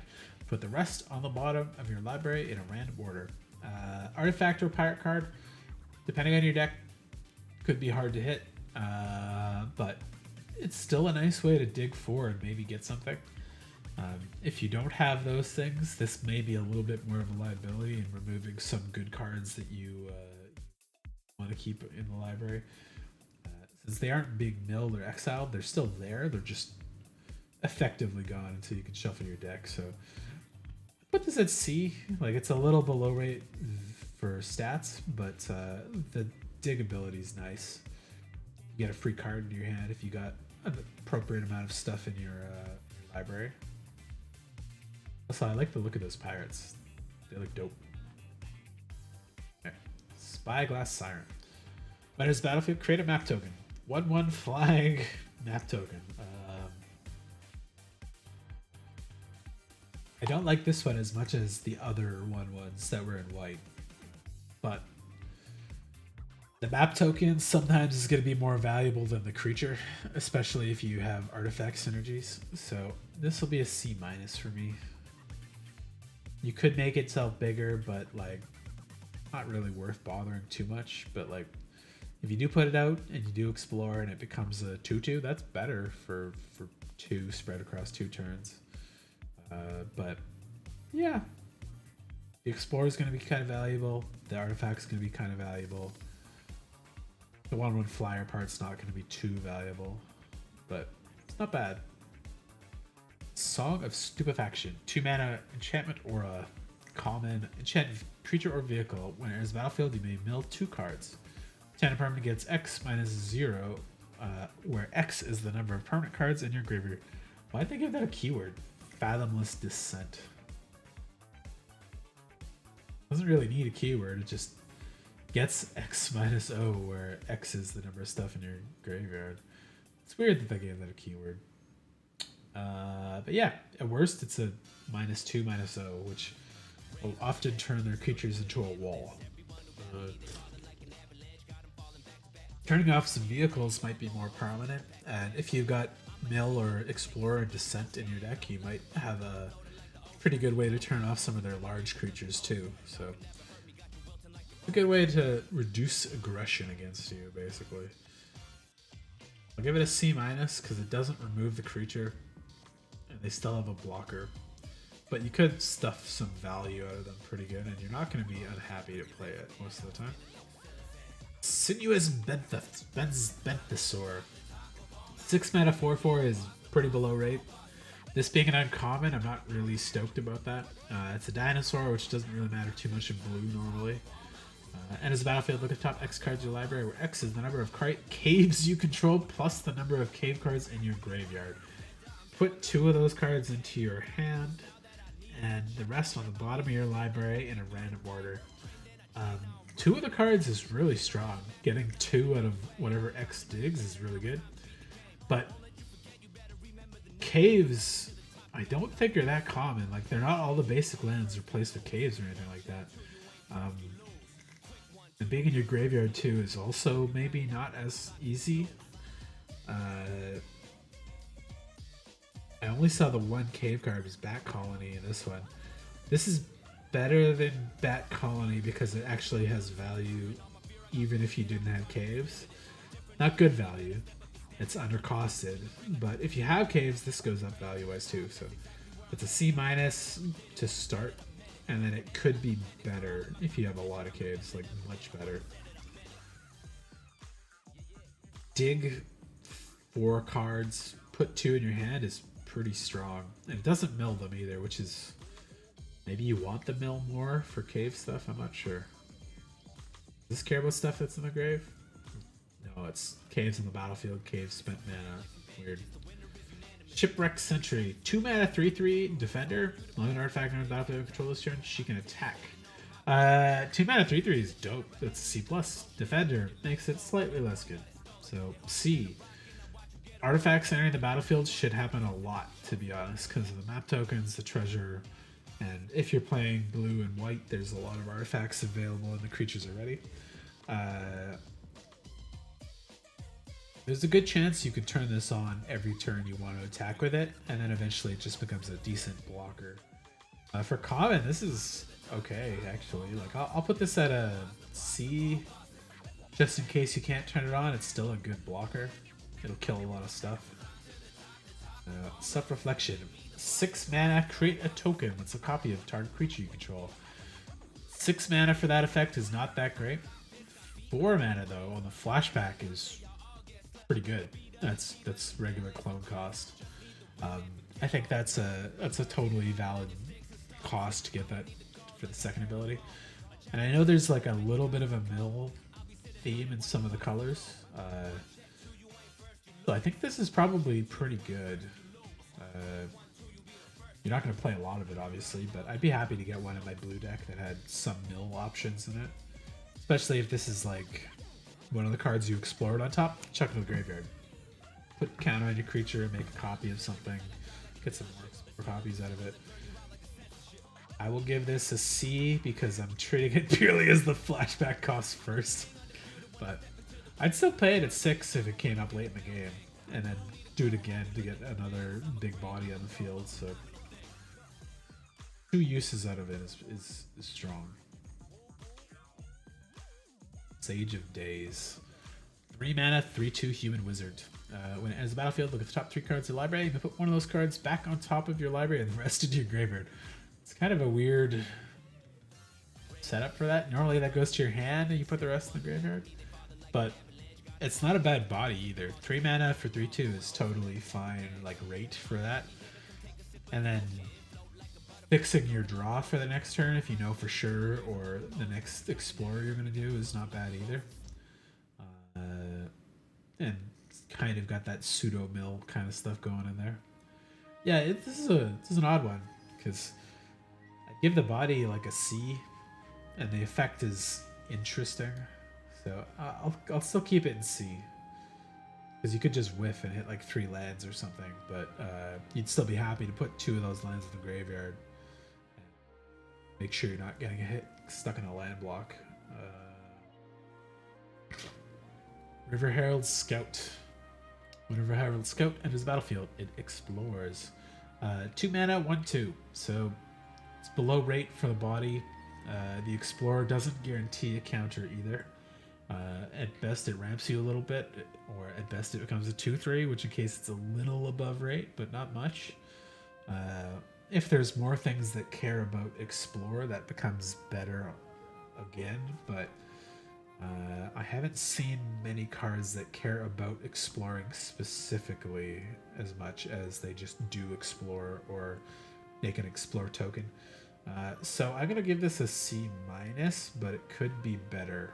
If there's a lot of good explorer or cares about explorer cards, it becomes much stronger. Relic's Roar. 1 mana instant target creature becomes a dinosaur artifact base power 4/3 in addition to its other types. Normally these effects are a little bit more expensive.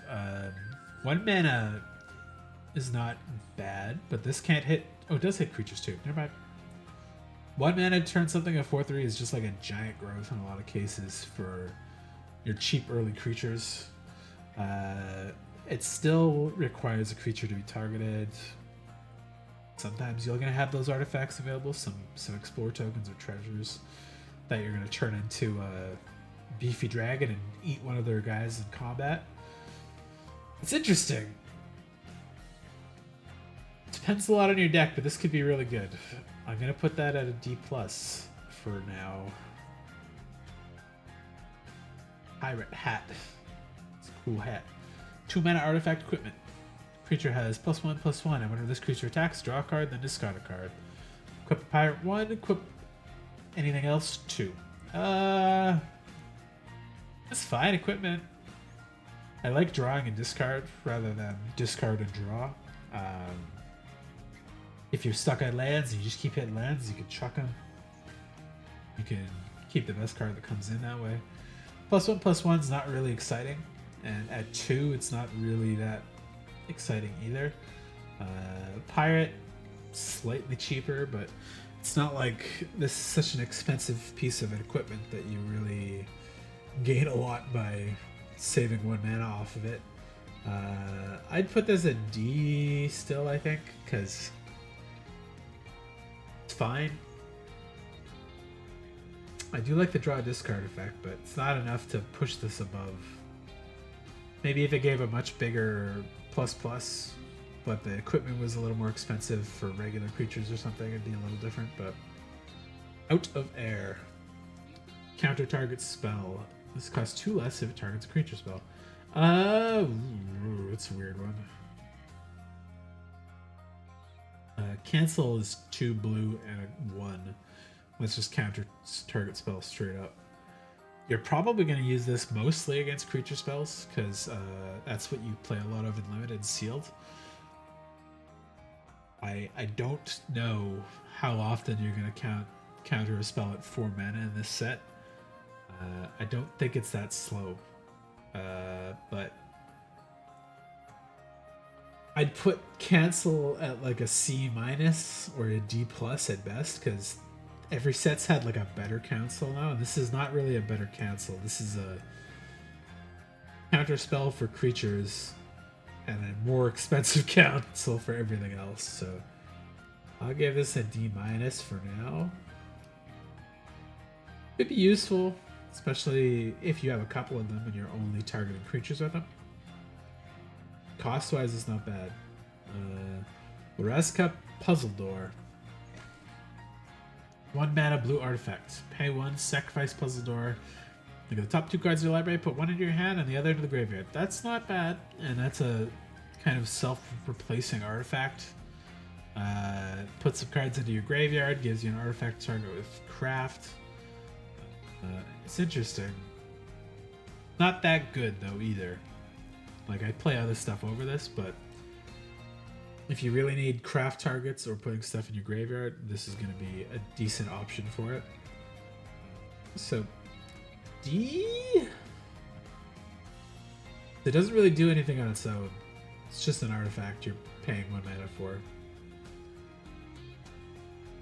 Ooh, okay. Ojer Pakpatik, Deepest Epoch. Legendary creature god, flying 4/3 for 4. That alone is like a C+. Whenever you cast this spell from your hand, it gains rebound. Woo! That's pretty spicy. When it dies, turn the battlefield tapped and transformed under its own control with 3 time counters on it. So you remove a time counter during your upkeep or draw, I think. And normally that's how those work. I don't think time counters remove on their own, unless they say specifically.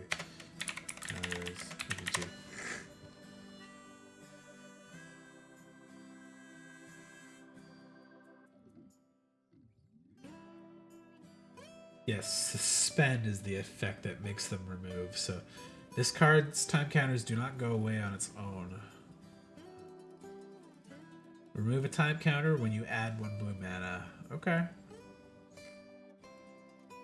It's interesting that you just get that when you tap it for stuff. So you're going to do it every turn regardless.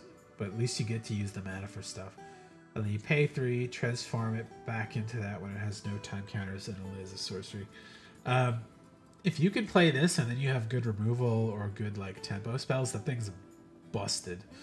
Because you're going to like blow up one of their creatures and then play something else, and then it's going to reoccur during your upkeep for free. It's pretty good. And it's a solid creature too. So I would put this at like a B- I think, because It does require instants, but the body's really strong too. So yeah, okay, I'll put it a B. Flying 4-3 for 4 is already really solid, and then the instant thing is really strong. And turning it back into a body, I think, is a little easier than some of the other ones. Because if you're down and you're trying to turn this back into a body, you need to be able to attack with 3 or more creatures to flip this one. So it's not as easy to turn this back into a creature. But that's a better body, and that token thing is way more busted in the right deck. This is really, really, really, really good on the front side, but it's easier to flip back from the back too. So not quite as crazy as this is on the front side though, but this is going to get out of hand in certain games like really quickly. So okay, Oaken Siren. 2 mana, 1/2 artifact Siren Pirate with flying and vigilance. Add a blue only to cast an artifact spell or activate this artifact ability. They usually do 1 or 2 of these every set where it's like it's only can used on instants or sorceries or something. But they're not usually flying vigilance and they're not usually artifacts, so that makes this interesting in several ways. It's also a pirate, so it hits a lot of little tribal and effect bonuses that make this quite better, I'd say. Like, I'd be happy with a 2 mana flying vigilance pirate artifact on its own. Sometimes being able to cast an artifact or help out with the craft cost is a little better too. It's also craft target. It's weird because yeah, 2 mana flying vigilance 1/2 would be a C, but I think all of its synergies make it a C plus. Put it up there. I put where did I put the other guy? I think I put the 1 mana flyer up here. Oh, there he is. Yeah, Rune Looker Bat. Same kind of thing. 1/1 flying lifelink with scry 1 every now and then is pretty good. This is about as good, but debatably better in a lot of cases. So. Merfolk Cave Diver, 3 mana, 2/4. As far as rate goes, that's great. Whenever a creature you control explores, okay, an explore payoff. Gets +1/+0 to end turn and can't be blocked. There were a couple cards that were explore payoffs in the old Ixalan sets, and they could go crazy if you built your deck right. This doesn't have vigilance or anything, but it's a pretty good blocker if you don't have the way to sneak through with the Explorer. But if you get repeatable Explorer, this is going to be a game ender pretty quickly. Merfolk is pretty relevant too, so and it not having vigilance might help some of the stuff that cares about your creatures being tapped for stuff, so it's interesting. I would give this a C, because if you don't have Explorer, it's just a decent body for the cost. Good blocker, sometimes a good attacker, sometimes a Merfolk thing. Okay, Marauding Brine Fang. 7 mana, 6/7 with Ward 3 is fucking crazy already. The Island Cycling. I love these. These are very good cards when you can get a basic land where this is too big for your opening hand or off colors. Where did I put the... I think I put it as a C+. Did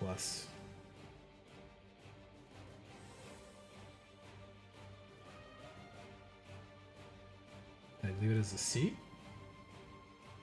I didn't put it up as a B, did I?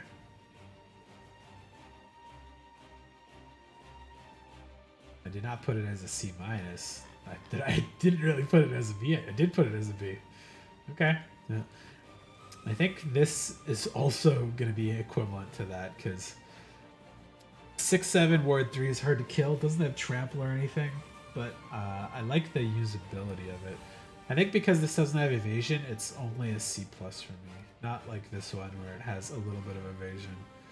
But this is definitely like a worse creature than this one is, as far as like power and stuff goes. But it's cheaper too, so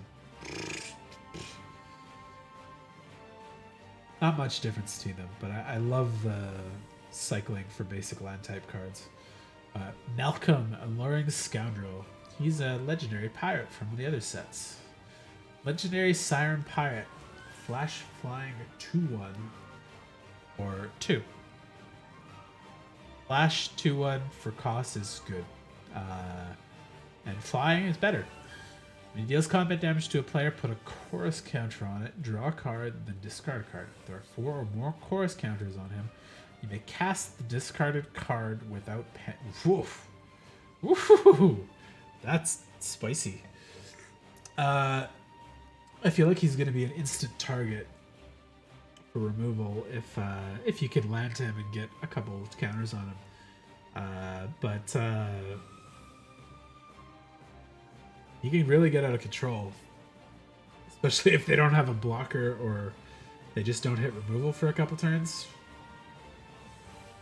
You fill your hand up with good cheap stuff, discard the stuff you don't need, and then you drop your 7 mana whale or whatever for free. Could be backbreaking in the right cases. He's a B-.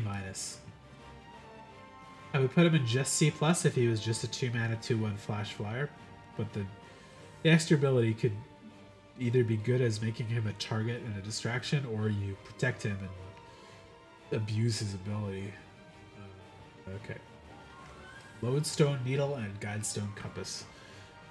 2 mana flash artifact. When it enters the battlefield, tap up to 1 target artifact or creature and put 2 stun counters on it. That's not bad.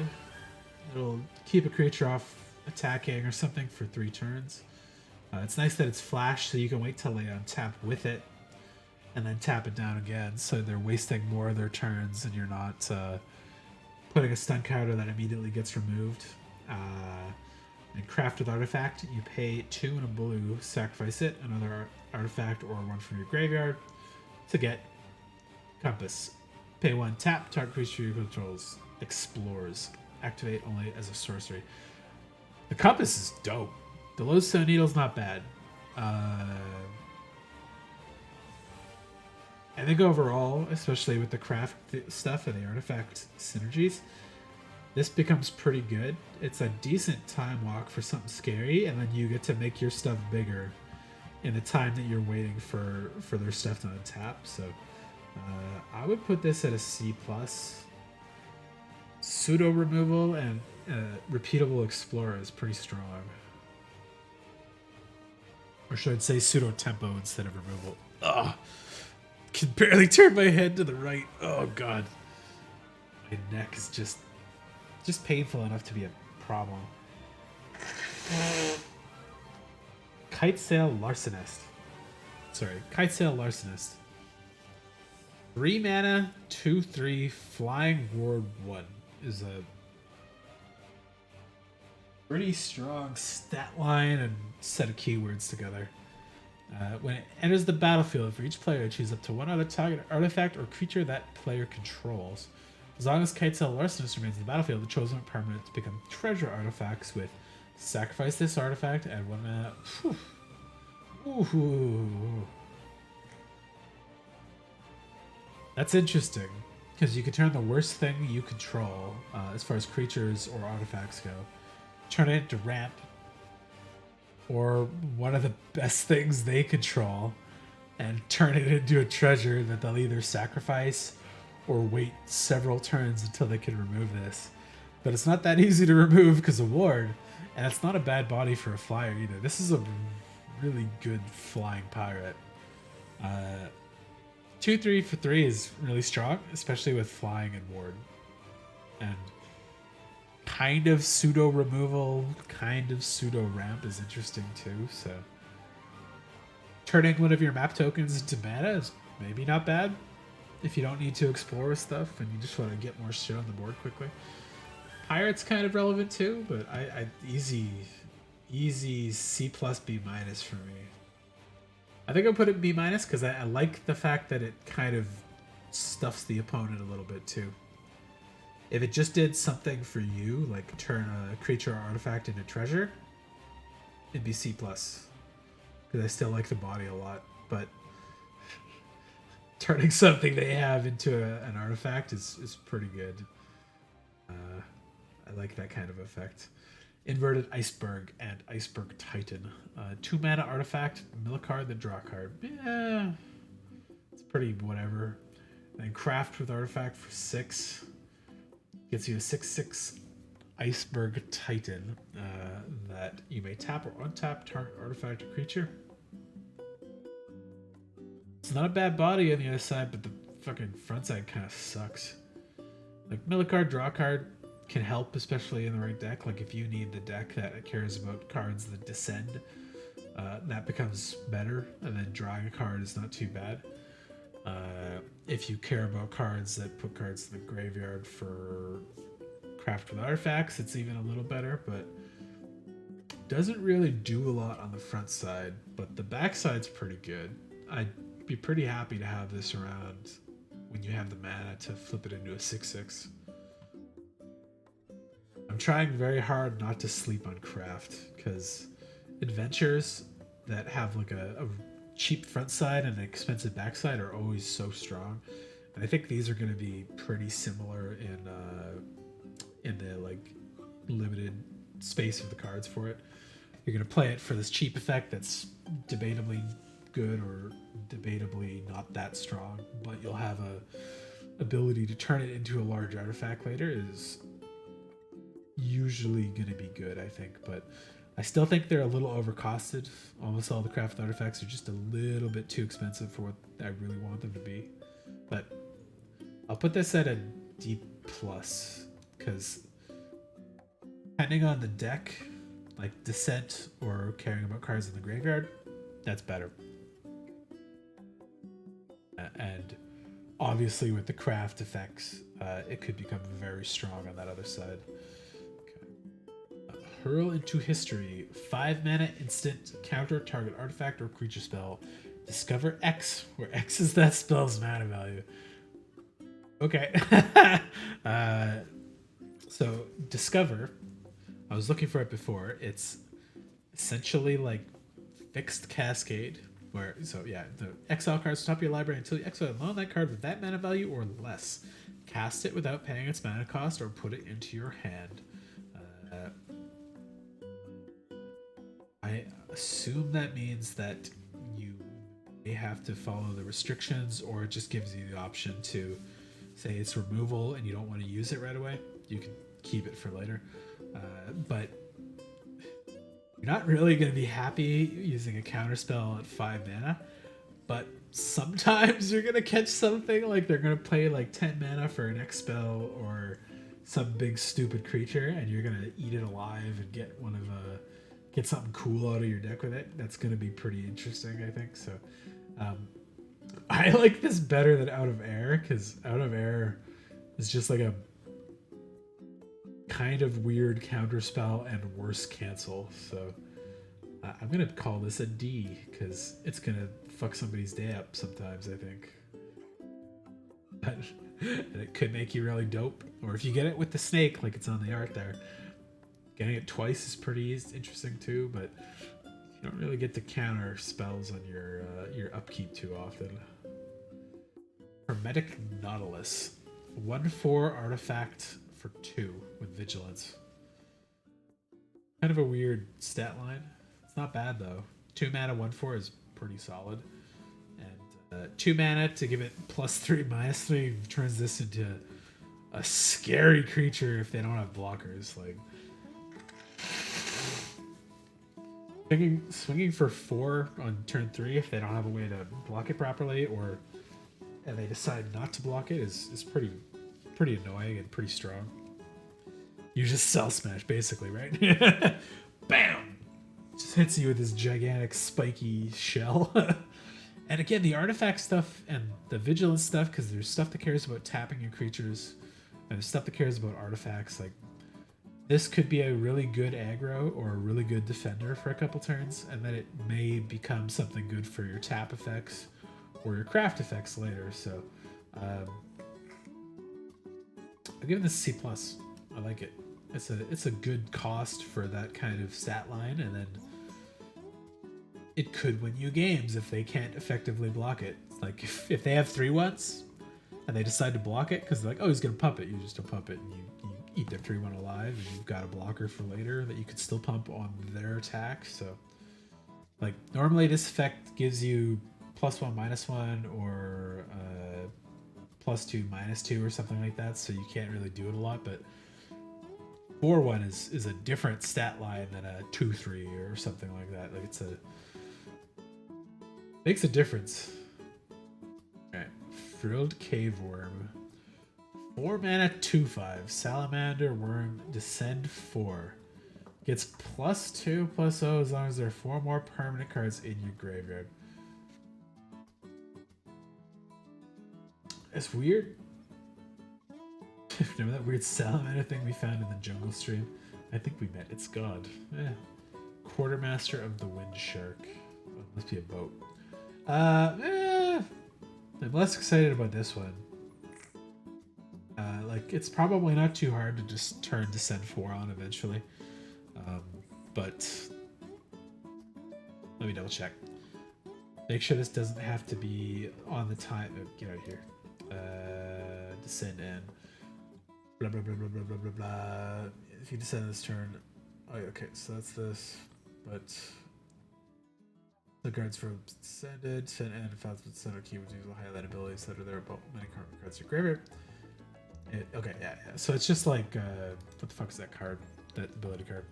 No, it doesn't. That's what I was double checking on the release notes there, because there are cards that say descend 4, or if you have this many cards in your graveyard, you get a better version of the effect, or it'll say when this card enters the battlefield, descend 1, blah blah blah blah kind of thing.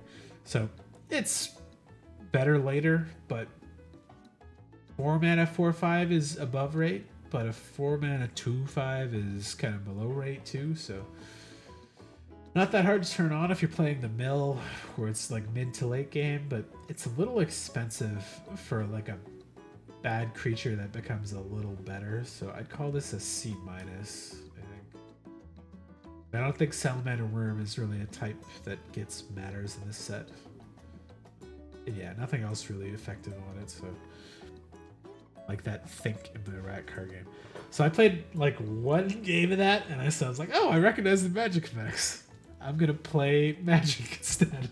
But a lot of my Magic buddies really do like Runeterra, right? Is the League one. And I've seen enough of it that I'm like, it looks like a good game. But I only have space for 1, maybe 2 card games at a time in my head. So if I get truly upset with Magic, I'll go play Runeterra. The Ever-Flowing Well. 3 mana legendary artifact with the myriad pools on the background. Backside of it. When the Ever-Flowing Well enters the battlefield, mill 2 cards, then draw 2 cards. Okay. Not bad, especially for the mill deck. 2 cards for 3 is not bad either. It's about the right cost for that. At the beginning of your upkeep, if there are 8 or more permanent cards, transform it into the myriad pools. Whenever you cast a permanent spell using mana produced by up to 1 other target. Oh, this is that card. Okay. It's a pretty good effect on the back. So you'll have stuff like your map tokens. You could turn like a map token into a copy of another spell that you played. So like another creature. So it won't work so good on legendary cards, because if you have 2 legendary cards on the battlefield, you have to sacrifice one of them. But something that's like, what's a good one? It's not a legendary, like this thing. You could turn something else on their side into a treasure, and they'd lose access to it, and you'd have the ability to attack. And a lot of times, the stuff that you're turning into something else with the Ever-Flowing Pools has already been on the battlefield, so it doesn't have summoning sickness, which means you can swing with it that turn. Really big bodies don't have haste a lot, so if you play like a 6/6 or a 6/7 or something, you could turn one of your cheap artifacts into a copy of that and swing with it right away. Is pretty nice. And then if it dies, you don't care because it's a map token, whatever, right? That card I like a little more than I feel like I should. But like paying 3 mana just to draw 2 is totally fine too. So the mill is going to be an upside for itself and some other cards. I like the backside a lot. And of course, As an artifact that sits there and does nothing after it's on the battlefield, you could sacrifice it to craft if you really wanted to, but I think you'd want to wait till you hit Descend 8 if possible. We'll give it C, just for the mill of the draw alone, and then C plus if you can turn it on, or B minus if you can turn it on. A mythic, 1 mana legendary artifact. Enters the battlefield tapped. Add colorless. If you spend that mana on it to activate abilities. Or craft with 4 or more non-lands with activated abilities. For 9 mana is fucked up. Locus of Enlightenment has each activated ability of the exile cards used to craft it. You may activate each of those abilities once each turn. Only once each turn, so. Whenever you activate an ability that isn't a mana ability, you copy that ability and you may choose new targets for the copy. Yeah, so that's busted on the back, but that's a hell of a lot of work to make that turn on. And I don't think the 2 colorless is going to be too valuable. I haven't seen a lot of expensive abilities other than craft abilities on a lot of things. Like, this card's not a limited card, and I don't think this card's a limited card either. Somebody's probably going to run it, and somebody will probably turn it on, but it's going to have a bunch of like craft abilities and stuff, and it's not going to be very good to use on the backside there. So I'm going to say this is like a E minus at best. I don't think it's an F because there's probably a spot where they want it. And like at worst, you paid 1 mana and then you sacrificed it to something else, craft's ability, and you paid 2 to do it out of its own tap thing. But I don't like it very much. It's not a very good card on its own. But that's gonna like wreck house and commander or something. So eaten by piranhas. It's cool art. I like that art a lot. Enchantment Aura, flash enchant creature. Loses all abilities and is a black skeleton with base power 1/1. That's dope. That's really good, like premium blue removal, essentially. Like I said before, there's not that many things that destroy artifacts and enchantments. There's like 2, maybe 3 cards in white that do it, and maybe 0 that do it in blue so far. Take their best thing and turn it into a 1/1 with no abilities. Pretty good. Do it during combat because this is flash. This is a B minus. That's good blue removal right there. Turn their 6/7 into a 1/1. Middle of combat or end of their turn before they get to swing with it. Totally fine. And before someone turn that gem. Yeah, exactly, right? Yeah. There's probably something that they can do really screwed up with it. But I think it's going to be so much work that it's not worth it. Like if they get to this and they can pay, because they can use its own 2 mana to activate its own craft ability, but they'd be paying 7, including its own 2 mana, and 4 of their non-land cards that have abilities to turn it into a thing that can maybe activate those abilities once a turn. I don't know if there's a good enough activated abilities in this set to align all of those stones on the board. They'll flip it into the Locus of Enlightenment, and then I'll just pop it with this Deconstruction Hammer. Just destroy it in one shot and be like, yeah, it's fine. You 5-for-1 yourself and got nothing out of it. Didact Echo. And it's battlefield, draw card. 5 mana, 3/2. It's bad stats. It has flying as long as there are 4 more permanent cards in your graveyard. I don't think that's too hard to make it a flyer. Drawing a card's not bad, but the stat line's not that good. You can craft with things in the graveyard, yes. Yeah. But let's see, does this say from 1 other permanents you control and or cards in your graveyard? Yeah. So if they've removed or milled something good, they have a better chance of crafting with it. But I still think the craft abilities are overcosted. Like, I'd value this higher if that craft didn't cost 9 mana to do it. Or 7 mana plus its own 2 mana to do it. Like, it's really expensive and really hard to like align all of the Infinity Stones into one cool thing to make it do its work. You might just not hit them in draft. Say if you have creatures, you have 16 creatures. They can't be lands, so it's got to be artifacts, enchantments, creatures.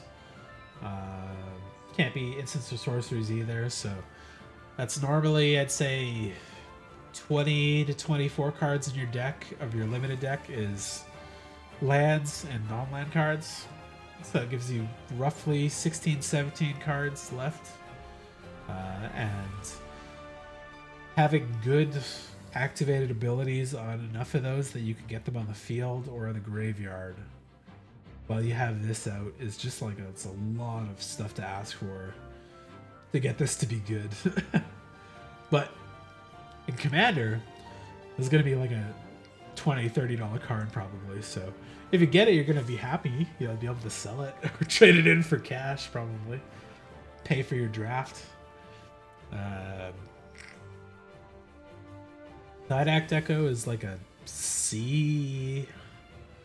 5/3/2 is a little expensive. Even a 5 mana 3/2 flyer is a little expensive.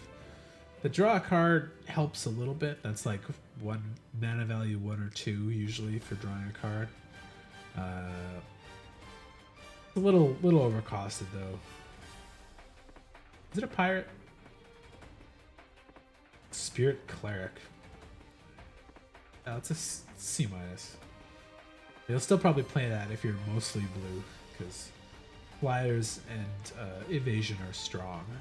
So, Deep-Root Pilgrimage. This is one of the most busted cards in the set, which will be a very expensive card outside of Standard for Modern and Legacy and Commander and everything, because there's Merfolk decks in all of those, and this makes like, I think like 15 infinite combos of different styles. So, and even in limited, it's really good. One or more non-token Merfolk, you become tapped, create 1/1 blue Merfolk creature with hexproof. It's really good. So you get Merfolk, you swing with Merfolk, you make Merfolk. And as long as you have non-token Merfolk that you can attack with, you're going to get more Merfolk. And hexproof tokens are good targets to make stronger with like combat tricks and stuff, because they can't remove them easily without sacrifice or just pure combat damage. So this is just going to be strong, period. And it's going to be busted outside of limited. So a very, very good card. There's green and blue, and I think maybe even a couple white Merfolk in this set too. So I'll put it at C+, because you still need to have Merfolk to turn this on. But very, very, very, very, very good. And the earlier you get it, the better. So if you got it turn 2, perfect. You just drop Merfolk, swing with Merfolk, play more Merfolk, swing with more Merfolk. Council of Echoes, 6 mana, 4/4 flying. That's a C already. Council of Echoes enter the battlefield. If there are 4 or more permanent cards in your graveyard, return up to 1 non-land permanent card other than Council of Echoes to its owner's hand. So you get to bounce their best thing, or recast one of your things that gives you a good ability. He looks like a Merfolk. I don't know why he's not a Merfolk Spirit or something like that, but he's got spirits from the other planes there too. There's the Theros Gold Mask, and it looks like a spirit from Ravnica, maybe? Kaldheim? Interesting though. This is the old tech looking as the eldest of the echoes. But yeah, this is like a pretty good card. Yeah, I'll give it a C+, just because flying is strong, and 6 mana 4/4 flyer is about the right cost for that. And if you can descend 4, which shouldn't be too hard by 6 mana or turn 6 or later, being able to bounce their best thing is just a good tempo play. Founding Riddle.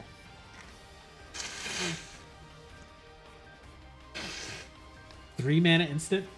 Look at the top 4 cards of your library, put one of them into your hand and the rest into your graveyard. Yeah, that's good. It's a good effect. Dig for 4 and put some cards in your graveyard. Turns on your descent stuff really fast. Counter target spell unless the controller pays 4.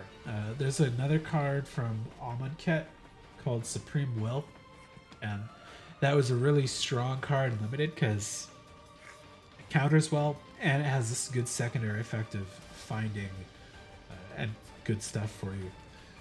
This will be pretty good as well too. Like, it's probably my favorite of the counter spells so far. Like, I put is this one? Where did I put the other one? Yeah, I put this a D. I put the Out of Era D. I'd give this a D. I'll give this a C minus because the dig for Descent is going to be pretty strong. Put 3 cards in your graveyard. Pick the best one, or counter their removal spell for sure. Rather, not for sure, but timing it right, paying for is almost impossible in limited. So, Cogwork Wrestler. That's a very cute little gnome. 1 mana, 1/2 artifact gnome with flash. When enters the battlefield, target creature an opponent controls gets -2/-0 till end of turn. This is gonna be really weird and interesting because it's gonna kill some stuff. Like, you'll flash this in and their 3/1 or something is gonna come in as a 1/1, and this thing will just beat that 3/1 pirate that swung in. Or you're gonna put -2 on something that you can then kill and not lose your creature in return. Like, this is a good cost for that effect. Gives you a body and an artifact and a gnome, so this should be like this feels like it should be an uncommon, but I guess it's pretty small, so can't quite be an uncommon, but I like this a lot. This is a C+ little gnome, easy peasy. Card of course. It's a good card. Draw 2 cards. Discard a card unless you attack this turn. Draw 2 for 2 is great. Just attack. Draw 2. It's good. And then, I mean, I guess if you really can't attack, you could draw 2 and discard a card, and it's not the end of the world. But that's just dope. That's a very cheap, good cost for that ability. Fuck, I even say it's a B-. It's just draw 2 for 2 is fine. Usually Divination was the standard for like sorcery speed draw, which was 3 mana for 2. And then they put an instant speed version of Divination in the last set for 3 mana, 2 at instant speed. Charter Course was always kind of above rate for draw spells because you're going to swing most of the time in limited anyways. And if you can swing a 1/1 and throw it onto the bus and draw 2, fine, do it. Or just be aggressive. Draw on top of that, win more, basically. It's a good card. Braided Net and Braided Kipu. Kipu is probably correct. 3 mana artifact enters the battlefield with 3 net counters on it. Remove a net counter from Braided Net. Tap another target non-land permanent. Its activated abilities cannot be activated for as long as it is tapped. And then craft with artifact for 2. A very cheap craft with artifact cost. So once it's out of net counters, craft it, turn it into draw a card for each artifact you control, and then put Braided Kipu into its owner's library at 3rd from the top. That could be a lot in the right deck, especially like playing this at 3, using 3 turns of tapping down their best creature, and removing its abilities for while it's tapped, and then flipping this into the backside, maybe having a couple treasure, a couple other artifacts, a couple gnomes sitting around, and then drawing like 4 or 5. At worst case, you're gonna draw 1 if you have Braided Kipu and nothing else. And then you're not gonna draw this right away either. It's gonna go a couple turns away, and you'll get to bring it back again. It's a pretty good card. I feel like maybe it's a little slow, but let's see. I'll give it a C for now. I like the backside though, and yeah, somebody's gonna draw like a stupid amount of cards for this. Map tokens, treasures, artifact gnomes, craft shit. Somebody's gonna get a big payoff with that. One of these goes. Brackish Blunder. Oh, there's Skellahans there. 2 mana instant. Return target creature to its owner's hand. If it was tapped, create a map token. Bounce spells are normally 1 mana, but they're usually like non-land permanent sometimes. Sometimes it's only creature. But turn target creature for 2 is not bad. It's tempo removal. And if it's tapped, so you wait till they attack, you get a map token out of it as well, which, again, adds to your artifacts, allows you to pump a creature, maybe ramp a little bit, so this is a really solid card. I would call this a C, just straight up a C. It's common, so you're probably going to see it quite a bit. You're going to bounce their thing that they put a lot of counters on, or put a lot of equipment on, or spent a lot of time transforming from a stupid artifact. Like, if they flip this, where is this thing? Yeah, if they put all the work in to get this thing turned into Iceberg Titan, or they put their Enigma Jewel. Well, this isn't a creature, so you can't flip this one. But if they did something like, yeah, Iceberg Titan, and they spent all the time to get this into that, then they attack, you just bounce it. It's like, sucks to be putting your mana into stuff, I guess. Oh, look at this.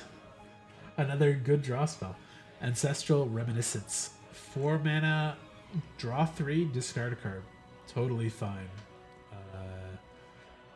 There's been a couple cards at 4 and 5 that draw you 3-ish in the last few sets.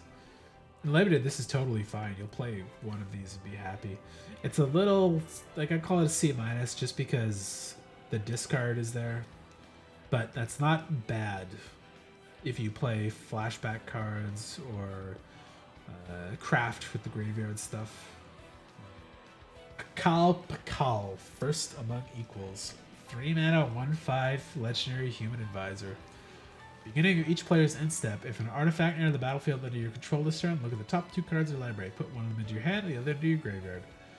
1/5 for 3 is pretty good cost-wise.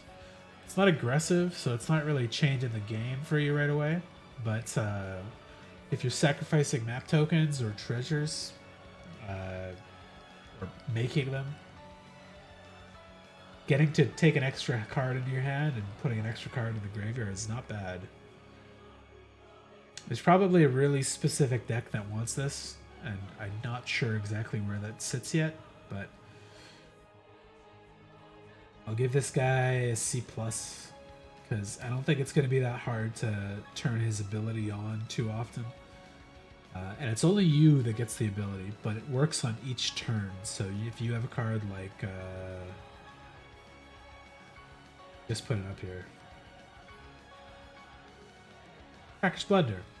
You make a map token on their turn, this guy will trigger on their end step, and you'll get another search 2, basically. So it's going to be a value engine, and if you can make some other good use out of it, like give him equipment to make him bigger, or give him flying or something like that, it'll be strong. Okay, let's see. Is my food here yet? Oh, should be here. Okay. Let me take a short little break. Let me go to the washroom, grab my food, have a cigarette, make sure I've got all my drink and stuff available, and then I will start in black.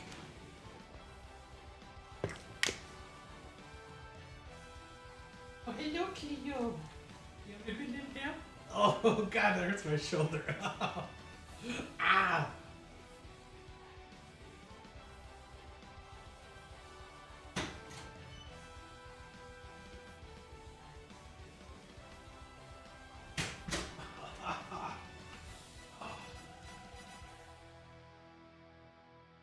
Cleo turned around to watch me pick up my food. Cleo. Oh, just leaning down the wrong way is like, ah. This is a very stylish bag.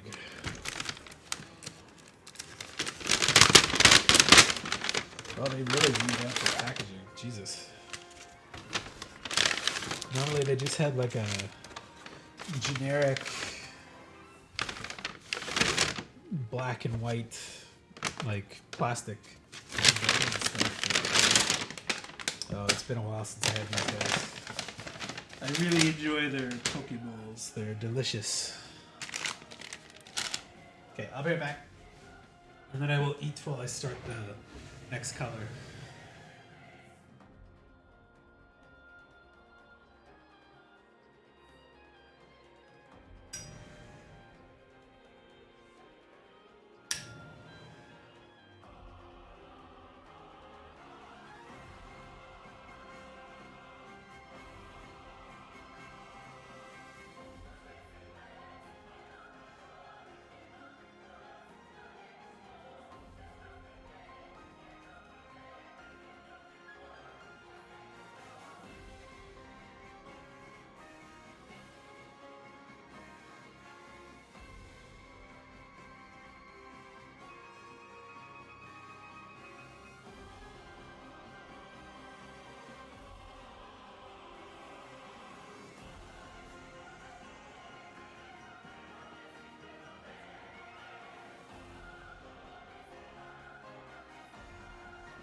I am excited for delicious Pokeball. I will munch this while I review the next colors. Try not to talk into the mic or anything. Ugh. Ugh. Ugh.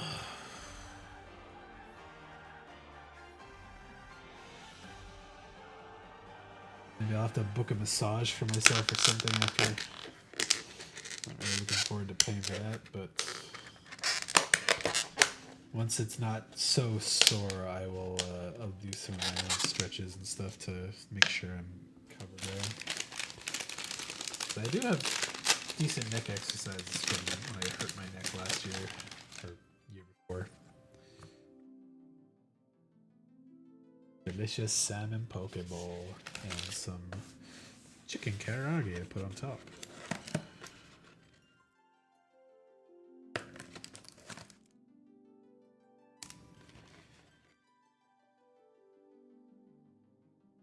Calming FF7 remake music to listen to as well. Apocalypsis Noctis is one of my favorite songs from FF15, but a little hype for munchin music. Okay. Oh.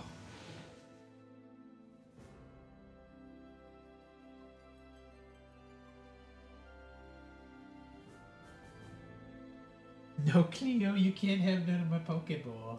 You can't. I'm sorry. I'm so sorry. You can't have this. You had your own wet food already. Gave you some treats. Your dry food is full. Go back and have a nap. Oh. Delicious, delicious crunchy karage too. Oh. This is a very big package for chopsticks. Oh, it came with a fork too. Interesting. And a napkin. Oh, that's a nice little package.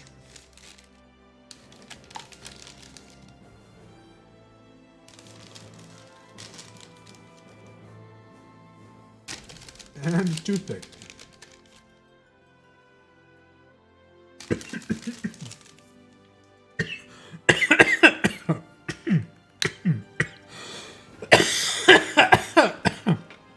As I choke while I talk.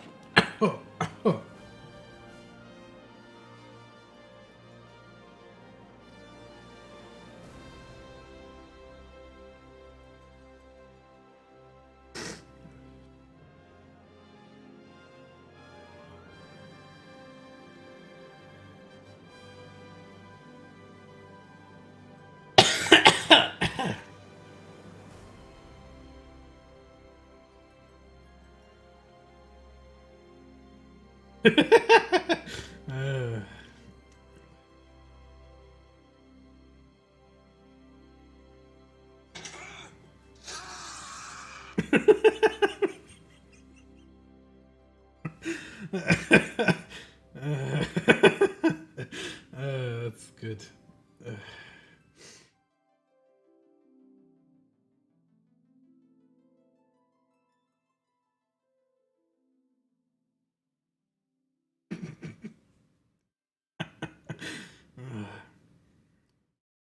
Sent a thing from Twitter to my buddy who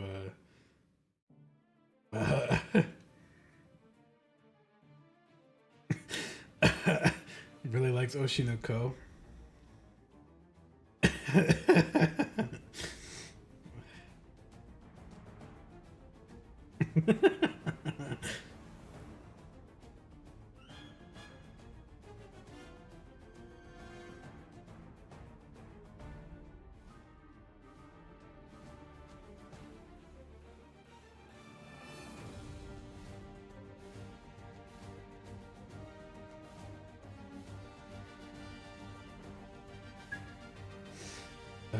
And then I sent it to the wrong person because I texted him before, and he just sent me this thing back, which is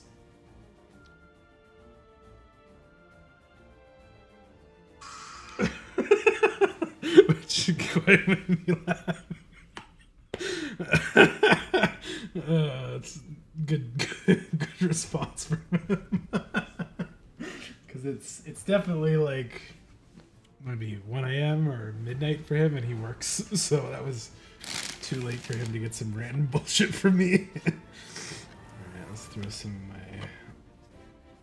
chicken into the bowl there, and then I'll put the sauce on it. Yum yum yum yum yum. Oh, that was a mixed up couple minutes. Like choke on a little bit of deliciously fried Karaagi chicken, and then laugh to death. Oh, okay. Stupid, but alright.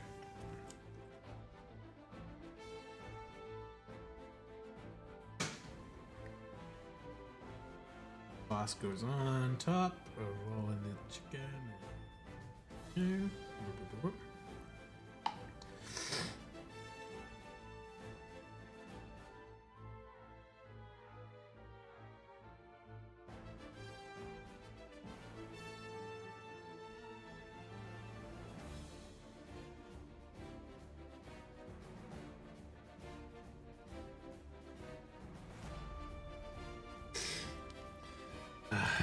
It's good texting him. He's a good friend.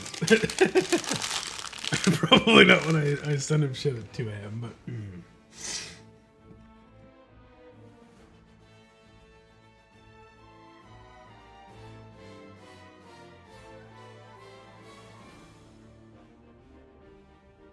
The one thing I love about this place is like they do such a good job with their chicken, and the sauce is so delicious from their stuff. Honestly, like some of the best poke bowls I've ever had. There was an amazing poke bowl place in Winnipeg, and I desperately miss that I can't get their stuff anymore. But I think they changed their recipe and their chef a couple times, and it became less good, but still delicious. All right. Dead weight, good card. 1 mana to kill a thing or or bring something down into less effective range is always solid. 1 mana is just such a perfect value, like level of value for that. And again, enchantment stuff is not that hard to, or rather, seems to be harder to remove in this set. So I like the flavor text there too. The hired goblins were not as advertised, worth their weight in gold. Having to hold them up while she falls. It's funny. It's good art. I like that one. Well, I'll put that in C+, because it's not unconditional removal and it doesn't kill a lot of stuff, but it's very good a lot of the time. Also, this song is fucking dope. I gotta play Remake again before Rebirth comes out. Once I finish OG, then I'll go play Remake again. Corpses of the Lost. 3-mana enchantment. Skeletons you control get +1/0 and have haste. And Corpses of the Lost enter the battlefield, create a black skeleton pirate creature token. I'm still laughing about his fucking response to me. God damn it. I did see that on Twitter, yeah. Oh my god. I don't think I coughed up all the chicken I choked on there. I was hoping they wouldn't just be costumes. I was hoping that they would just say, we're just gonna add FF9 characters to it for fun or something. Because I'd fucking totally play as Beatrix or Vivi or Freya. And I kind of hate FF9, but I like 4 or 5 of the characters, and I like the music a lot from it. So, but I'm excited for more stuff in that game. If they keep adding good events and good costumes and more story shit, I'm down for it.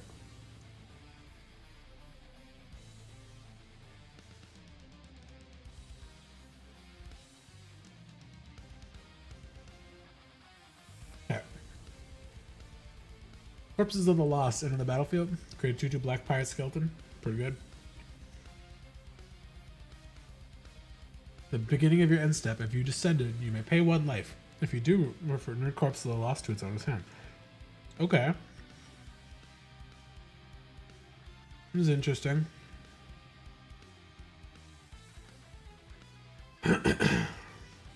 It's repeatable.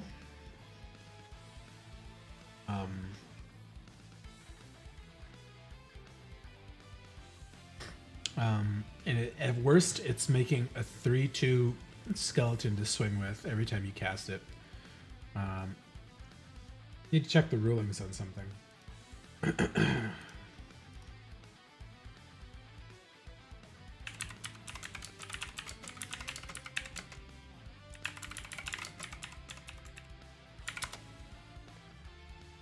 They're not cards. Yeah, I didn't think so. So the skeleton token that this makes will not trigger its own descent, but anything else will.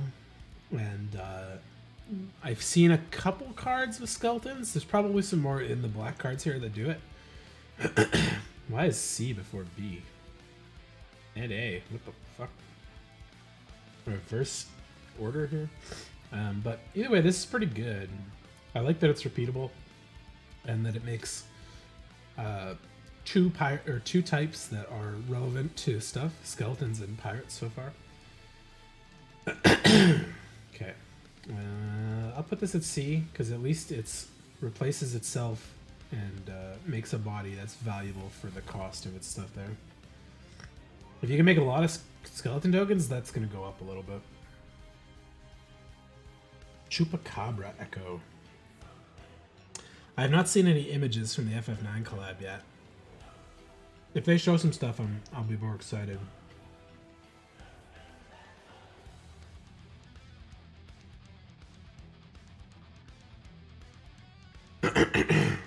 Four mana, 3/2.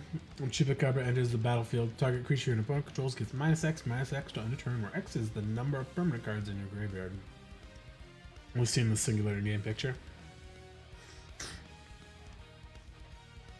This was interesting. They did 2 Chupacabras in the last set, and one of them was so good, they made it a reprint in like every single master set and generic set out of there for an uncommon. It was 4 mana, 2/2. When it enters the battlefield, destroy target creature. It's just amazing. Gives you a body, blows the thing up. This is pretty close, and it could be better because it can kill indestructible stuff with -X. Play this on curve and you have nothing in graveyard, you probably shouldn't. This is slightly more aggressive, but you could kill bigger stuff and have a better creature out of it. Beast Horror Spirit doesn't really have much in relevance, I think, though. So I'm going to put this at B-, because Chupacabra was a B card, honestly. The big dudes? Let's take a look. FF9 Ever Crisis. Let's see if they have any images.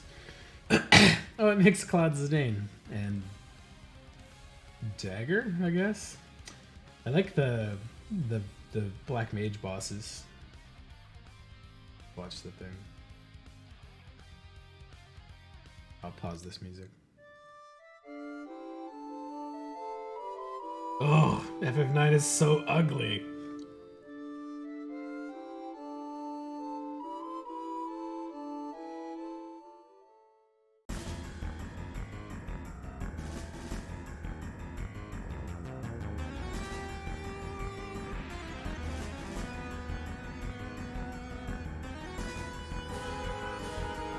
Oh, she's not Dagger, she's what's his fucking name? Amaranth. Until you're getting sleepy. Yeah. I hope there's a little more to it. That's loud as hell. But they look like cool bosses. And the costumes aren't bad either. But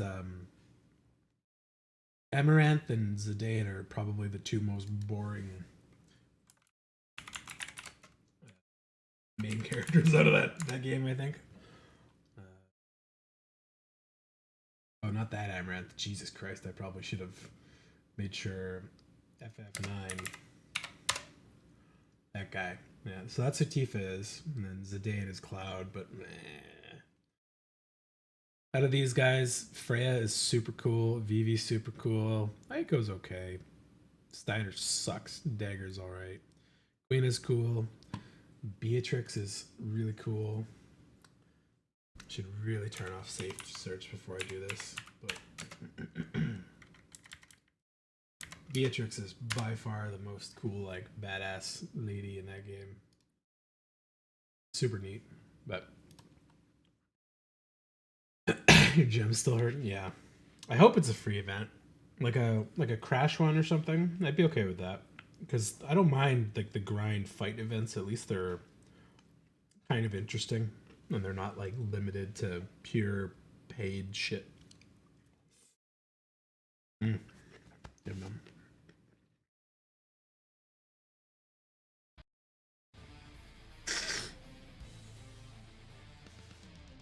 The coughing has made my nose come back.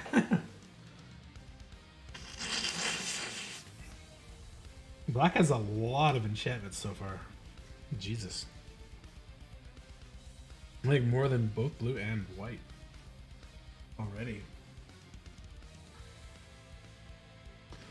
Beginning of your end step, if you descend this turn, put a 1/1 counter on target creature control. That's so much better than the back colony one. Like, so much better. Stuff will die. You will discard. You will mill. That will guaranteed put something out almost every turn, a counter on something. Pay 7, sacrifice it in blood to get a 4/3 white and black vampire demon with flying. This is a much, much better card than Back Colony. And this will be not crazy valuable. It'll probably put 2 or 3 counters on something. And then you'll get to flip it once you've run out of stuff and you have mana to sink into it. But 4/3 flyer is nothing to sneeze at. That'll kill a lot of stuff and it'll get past a lot of stuff and maybe win you a game sometimes. But this is a good card. That's a C- because it needs something to put a counter on. And the demon's kind of expensive, but mana sinks aren't too bad in the long game, so. The first fungus card from this set. Oh shit, I should log on to FF7 thing today sometime. Make sure I got my Ever Crisis 3,000 gems or whatever too.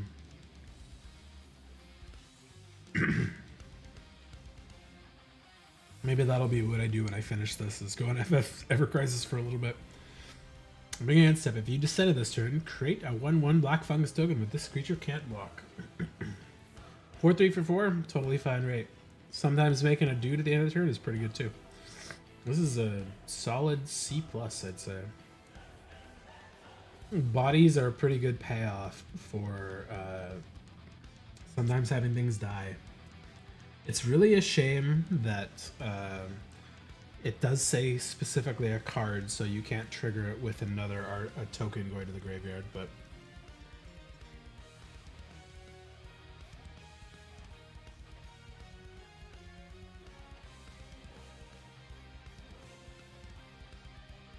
Bringer of the Last Gift.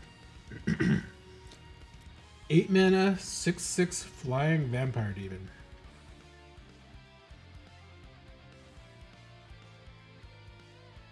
When it enters the battlefield, if you cast it, each player sacrifices all other creatures they control, and then each player returns all creature cards from the graveyard that weren't put there this way to the battlefield. Okay. This is a hell of a mill payoff. It's a little expensive though. 8 mana won't get cast most of the time. But if you put this into the graveyard and then bring it back through some other way to the battlefield, it won't trigger the blow up the battlefield effect. But if you've milled a lot, you've ramped a lot, maybe explored to get some extra lands, and you can cast this before they do, there's a good chance you're going to bring back a lot of stuff to really screw somebody's day up. Normally I'd say this would be like a mythic type card, just because it doesn't need to happen that often, but as a rare, and it's so expensive, it's a little hard to trigger too often. But I get the kind of deck you want to play it in. If there's like a cheap reanimate spell, that would really make this sing. I'll put it at C+ because it's a really good effect, but it's a little too expensive. The body's great too, but yeah, a little too expensive.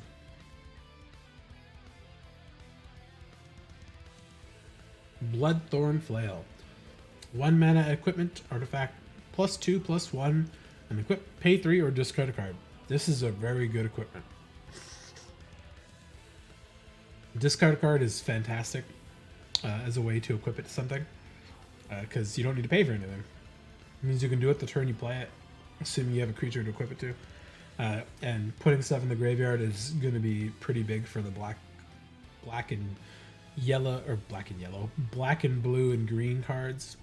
I think will be a pretty strong synergy there. And you could play it in the white stuff too for stuff that cares about artifacts, but yeah, +2/+1 is not bad, especially for 1 mana and no other cost is pretty good. I say no other cost, but sometimes discarding a card doesn't really mean much, especially if you got extra lands in hand or some bullshit from other cards that you don't really need to cast or can't cast yet. Like that big demon. I'd happily toss that demon to this if I was on like turn 2 or 3. I didn't have a good way to bring it back just yet, but I knew my deck did. I'd be fine with it. Look at this, give this a C. Oh yeah, this demon. I saw this one. Bloodletter of Alclazots. 4 mana, 2/4, flying vampire demon. If an opponent would lose life during your turn, they lose twice that much life instead. Damage multipliers are usually a red thing. Triple back is hard to play unless you're not in a main black deck. Barely splashing any other stuff, but 4 is pretty hard to kill. There are a good chunk of cards in white even that will kill this straight out. Vampire and demon may have some overlap in creature type that might be enhanced by that a little bit, but if you can play this and stick it, you're gonna win pretty quick. Because this will deal 4 on its own. Everything else you deal will deal double as well. Not high as B, but it's the solid C+. Good flyer and ability for the cost. Harder to cast though. It's got to be pretty heavy in black to do it. Bitter Triumph. 2 mana black instant. Additional cost to cast the spell. Discard a card or pay 3 life. Destroy a creature or planeswalker. It's an instant speed. Bone splinters with not a sacrifice cost. This is a very good removal for black too. Paying 3 life to kill their best thing is probably not going to be a big problem in a lot of places. Discarding a card as well is not going to be a problem in a lot of cases. Just play smart around it. Discard the stuff you don't need. Discard stuff you know that you want in the graveyard or to get back from the graveyard. Instant speed makes this a nice bump up from Bone Splinters though.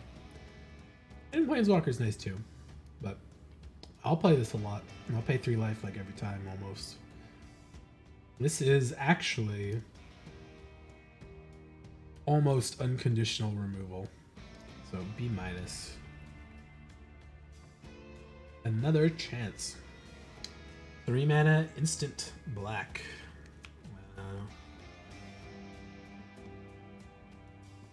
You may mill 2 cards, then return up to 2 creature cards from your graveyard to your hand. I just started laughing about that stupid gif you sent me back again.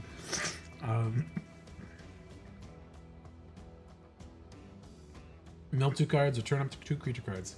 I think this effect's too expensive. Normally this is like a 1 mana card. This is an instant, which is meh. The mill is a bonus on it too, so I understand why it's expensive, but may or may not be as effective as needed. based on what you mill. Don't play this into nothing. Make sure you already have at least one creature you want to get back for sure. Depending on how strong the self mill is, this could be better, but put it at C- for now. It's a little expensive for that kind of effect. Acolyte of Ixalan. 3 mana, 1/4 Vampire Cleric. No lifelink vampires yet, huh? Sacrifice another creature or artifact. Each opponent loses 1 life, you gain 1 life. I like sack artifact there. Creature might not be too bad as well, depending how many spore, fungus, and bats you can make. Maybe skeletons too, even, but this can trigger your descent pretty well as well. And it's not a sorcery speed thing, so wait till their turn, block with it because it's a 1/4. This will definitely grind a game down eventually, but depends how well your deck can replace itself to fix that up.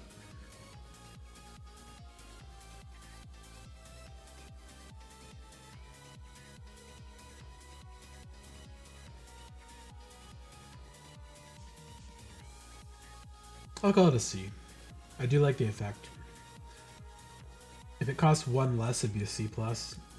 And I think it's a little expensive for a 1/4, but I like the effect not being limited to sorcery or anything. Okay. Ixalan. Deepest Betrayal. 5 mana, 4/4, flying lifelink is really good. Whenever he attacks, each opponent discards a card. For each opponent who can't discard a card, draw a card. Whenever an opponent discards a land card, create a 1/1 black bat creature token with flying. And whenever Ixalan dies, return to the battlefield tapped and transform to its owner's control. Add a black, transform Temple of the Dead, activate only if the player has 1 or fewer cards in hand and as a sorcery. The body on this one is really good. I'd even say it's better than the blue one. And his effect does not require additional stuff to trigger. I think that's the first one I'd call an A. Because Ogre Tack is a better body and a better effect, but it requires more stuff to be stronger. And this guy turns his own effect on when you swing. And 2-headed giant, like I'm gonna go play. This is gonna fucking team up really fast. The discard effect is probably not negligible, but probably not very. Isn't gonna trigger too often outside of his own effect. There's usually a couple discard cards like Mind Rot style cards and Duress style cards, but not usually too heavily played and limited. And land card might not be the thing that you hit too often when you're at 5 or 6 mana and you know this thing's on the field. Probably going to play your land cards out so they don't get additional bats. But if this gets to swing once or twice, I'm pretty sure they're not going to have many cards in hand.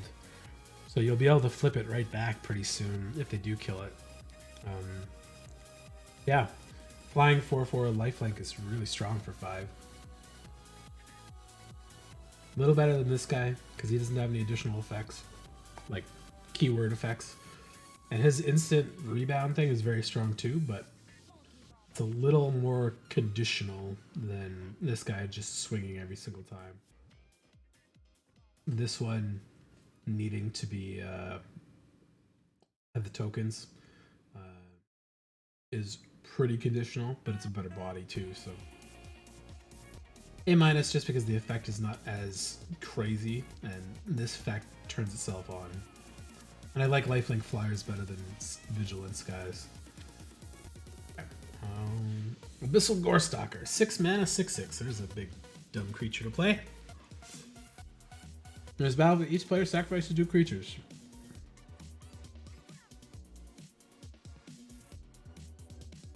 Make sure you have 2 creatures in addition to this, I guess.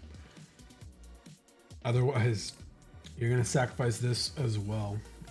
But Sometimes that's worth it if they have two terrifying creatures on board. You just need to get rid of them. But 6/6 for 6 is totally fine rate, and the 2 removals is strong. And this gets around hexproof too, so you're not targeting them. It's just whatever 2 they choose. But don't play it if they have 10 1/1 tokens and then 2 big creatures. You're not gonna hit the 2 big creatures. Before cost each player sacks 2. Yeah, it's really good. There's definitely a place for this, and I don't dislike this at 6 mana. It's a good body card. So I not quite a B, still a C+, but there was, even in the fast set that was Throne of Eldraine, there was still quite a few 6-drops that hit the field. So I don't think that's too bad. Vito's Inquisitor. Oh, that's a very pretty vampire lady. 4 mana, 3/3 Vampire Knight. Sacrifice another creature or artifact, put a counter on Vito's Inquisitor and it gains menace. That's a good little build around card. That's going to trigger your Descent. You can sacrifice a lot of artifacts. There's lots of artifacts in both sets. Or sorry, both colors I've already looked at, white and blue, and they both play well with black. And there's map tokens, there's treasures, and there's lots of easy to cast creatures. So, and this is not a tap skill, and it doesn't need to be sorcery either. So this is like a rare common. It's not too strong at 4 for 3, like it's C- for that, but the ability is pretty strong. So I can't put it higher than C+, just because without creatures and artifacts, you're just paying for a slightly expensive 3/3, but it's a good ability, and it'll be easy to trigger, I think. So yeah, the pretty vampire conquistador. Visage of Dread. Oh, it's that skull from the fucking Indiana Jones movie, or from The Phantom.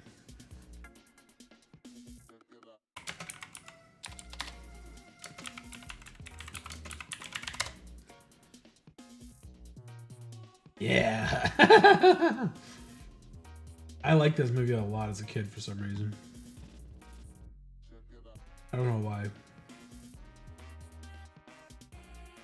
Had some weird thing with skulls that when you collected all 3 of the alien skulls or whatever, you could like blow people up. Something, I don't remember what it did, but it was an interesting movie. Guy in a purple jumpsuit beats people up, beats up Nazis. Visage of Dread, 2 mana artifact. There's a battlefield. Choose an artifact or creature card from it. That player discards that card. I was just saying how there are things that will discard stuff in the set probably. But this does not let you discard a land, which is the thing that god cares about. Artifact or creature is not what he cares to be discarded.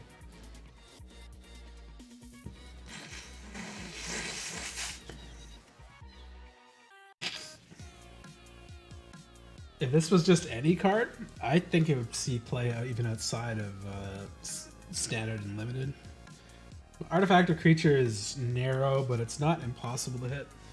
Especially in this set, you're almost guaranteed to hit something that'll matter. I think in limited, that'll probably be okay. And if you have stuff that cares about sacrificing artifacts, it might not be so bad.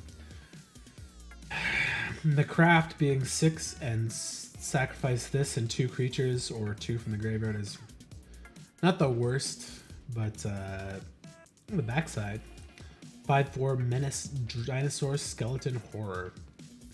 At a battlefield or attacks, you may mill 2 cards. I like that it's may, so you can mill more stuff if you need it. It's a skeleton and a dinosaur, which will probably matter to a couple of things.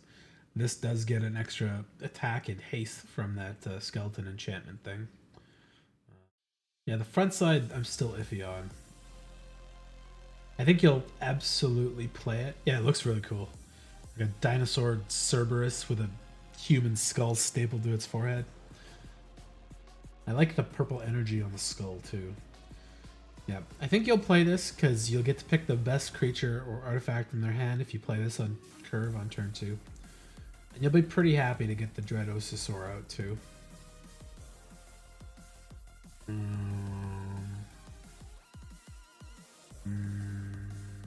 Yeah, I can't rate the backside as much as the front side. Backside's really good, front side's okay. So it's a C for me. But it has a lot of utility on the front side. It's just a shame that it can't be a land for this motherfucker.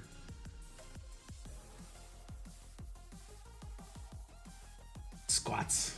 Fast squats. Tithing Blade. I've seen this one. This one is not an equipment, despite being like a knife. 2 mana artifact. When it enters the battlefield, each opponent sacrifices a creature. That's totally on curve, and cost for that effect is perfect. Craft with a creature, 5. Beginning of your upkeep, each opponent loses 1 life and gain 1 life. The backside's kind of whatever. The front side is perfect. Like, usually when you play an Edict effect, is what they're called. 2 mana, target opponent sacrifices a creature. But usually they're like an instant spell or something. So this being an artifact, I think has more synergy in this set because of the artifact stuff. It's still totally playable as a sacrifice thing. Assuming they're not playing crazy go wide tokens, because otherwise this is a dead card and you should swap it out. But exactly, beats the hexproof creatures. There's probably 2 or 3 real hexproof creatures. The rest I think are all those merfolk tokens. So, but yeah, the backside of this is not that exciting.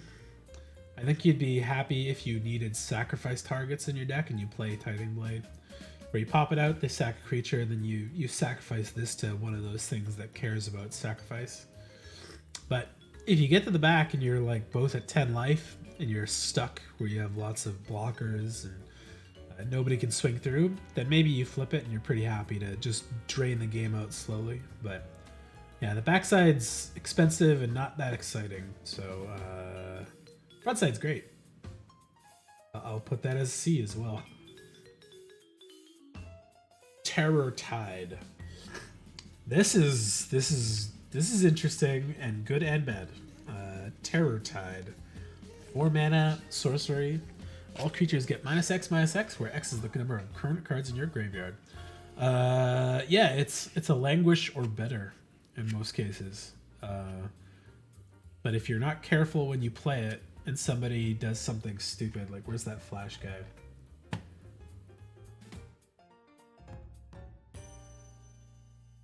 If you're playing against white and this guy flashes this in, when you cast that card, he exiles your graveyard, that card whiffs instantly.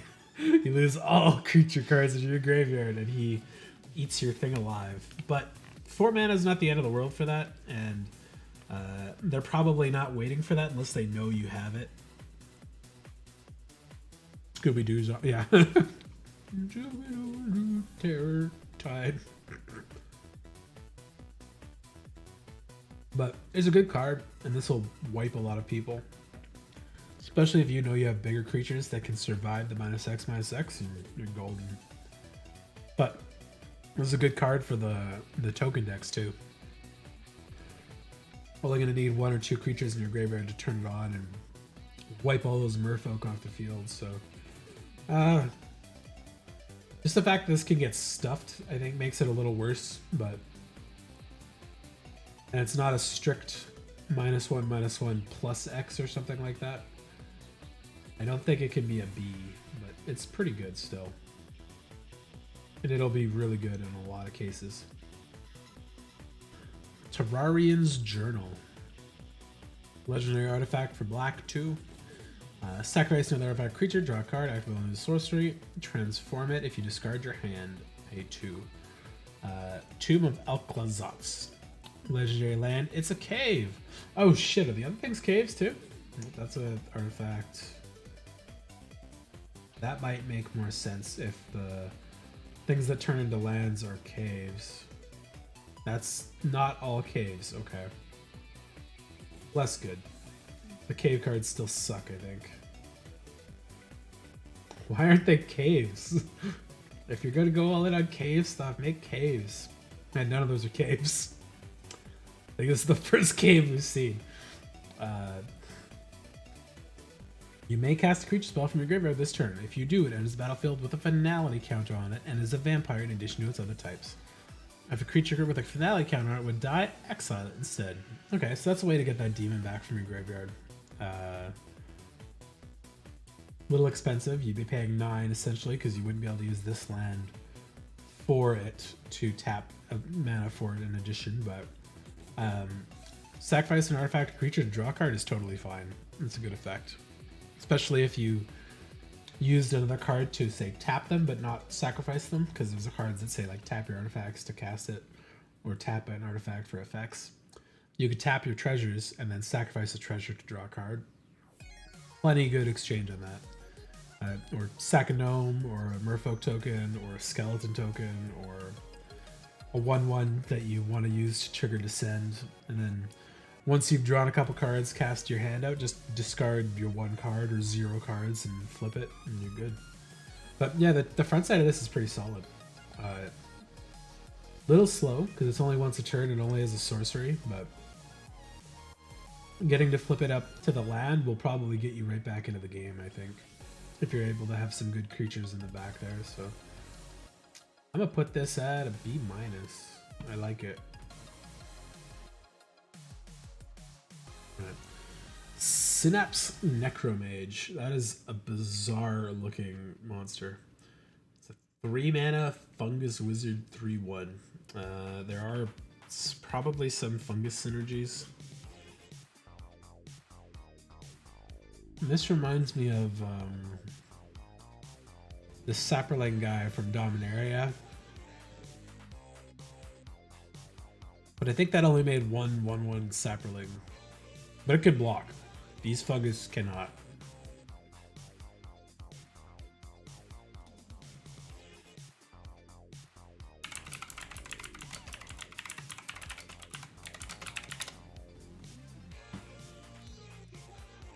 This guy. Deathbloom Ixalan. When he dies, make a 1/1 Saproling. 3/2 for 3. Oh, that's covered up on my camera. Sorry. Here, let me. Deathbloom Ixalan. There you go. Deathbloom Ixalan, when it dies, create a 1/1 Saproling creature. Totally fine. It's super solid to play that deck because it replaced itself essentially. This is that, except it's an uncommon because it makes 2, I guess. The creature can't block kind of sucks, but if you have an aggressive enough build, I think you're probably happy with it because you're still probably trading this into something else that will die too. I like that it comes in with 2 bodies, so I will put it as C+. But if they could block, this would be a B-.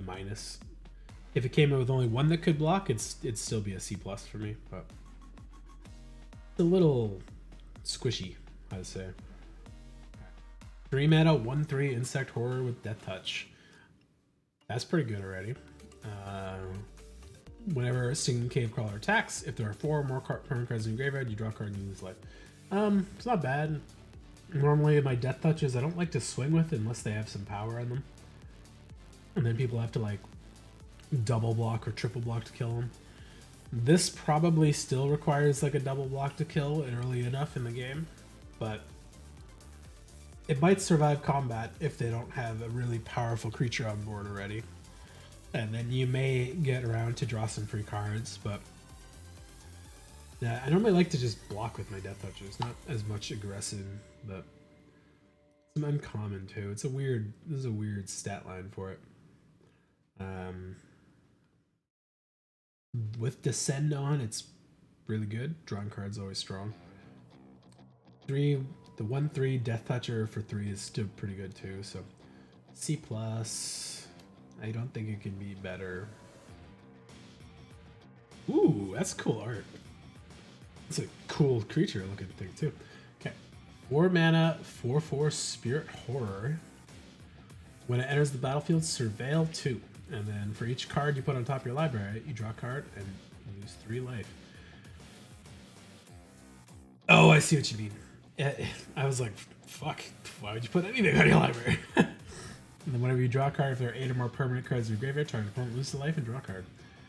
That's a good card, actually. That's a very cool card. Yeah, so Surveil 2 is look at the card on top of your library, and you can either put it in the graveyard or put it back on top of your library. So you could put both cards in your graveyard, and you would lose no life. And you would draw cards still, which is pretty good. Or what the fuck was that? I had like a window pop up for a second. I don't think it was any of those. Okay. Yeah, it's really strong. Or if they're 2 really good cards that you want to keep and you know you need, then you pay some life and suck it up. And then if you have enough cards in the graveyard, draw a card and drain an opponent is pretty good. Oh, sorry. When you draw a card, you drain your opponent. That's even better. That's like every turn a draw. Sometimes more, 3, 4, 5 times a turn if you have a really good setup going. Yeah, this card's really dope. 4/4 is right on value for that too. And Surveil could be actually really relevant in this set of colors, so that's a B-. Stalactite Stalker. That's a goblin. They look disgusting. What the fuck? I thought they were like monkeys on this plane. Got fish.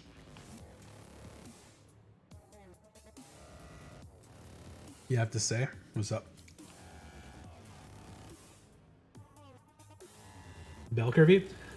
I feel like the set was designed better when they're kind of bell curvy. Normally, I feel like there's one color that's like really decisively bad. But so far, white, black, and blue all seem really good. There's a lot of like good synergies and good value creatures. And nothing is like too shit. There's nothing so far that's... I mean, this actually might be the only card that I would maybe put in F. But I can see some uses for it, so it's still a D for me. And there's like 2 cards that I might put as sideboard only cards, but because of the artifact synergy stuff, there's a lot that are pretty usable even in worst case. So far, I don't know, blue seems strong to me in a lot of cases. But these cards are really the standouts for white. Yeah, it seems like it's going to be a pretty good set, I think, so far. And the Enigma Tree of the Outlier, the one fucking assemble the Infinity Stones for mediocre effects. It's like, oh yeah, okay. I can see people throw this in though, and they're just going to use it as a craft target or something, right? Like, reduce your craft spell by 2 mana and an artifact is what I think a lot of people are going to play it as, but I think that's almost a dead card if you play it that way. So, because it comes in tap, takes a while, it's legendary, it does nothing else. It's not that good. Not for limited.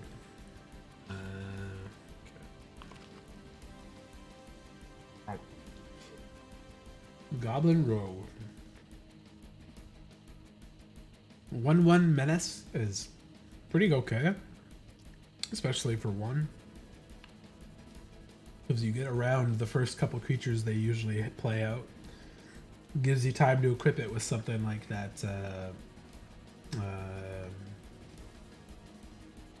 Bloodthorn Flail or something like that. And this thing, Stalactite Stalker, with Canonized in Blood and Bloodthorn Flail, is like a really brutal opening hand for that card. Like, play this guy out, swing, second turn, you can drop Canonized in Blood out, put some stuff on him eventually, throw him on that equipment. It's good. Okay, so beginning end step, if you descend this turn, put a 1/1 counter on him.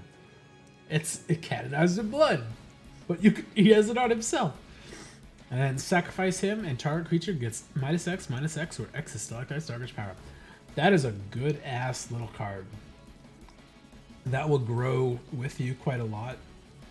And if it's big enough, you'll be able to kill some decent stuff off of it. So that's a B minus. That's a B minus little guy. Very dangerous little goblin.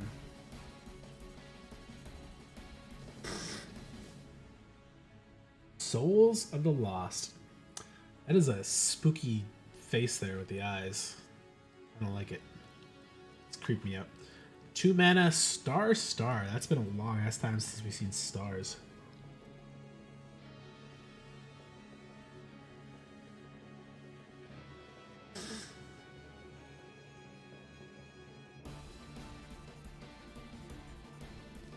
They should just use asterisks. They don't really use stars much anymore.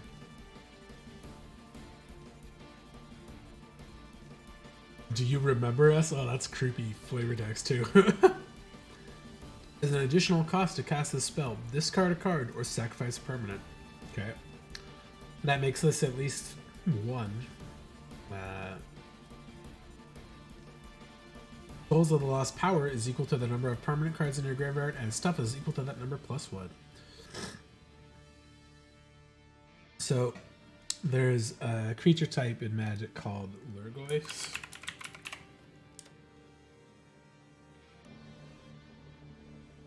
And that's basically their whole thing, is they care about stuff in the graveyard. Let's see. Karma's power and toughness are equal to the number of cards in your graveyard. And there's the very famous one,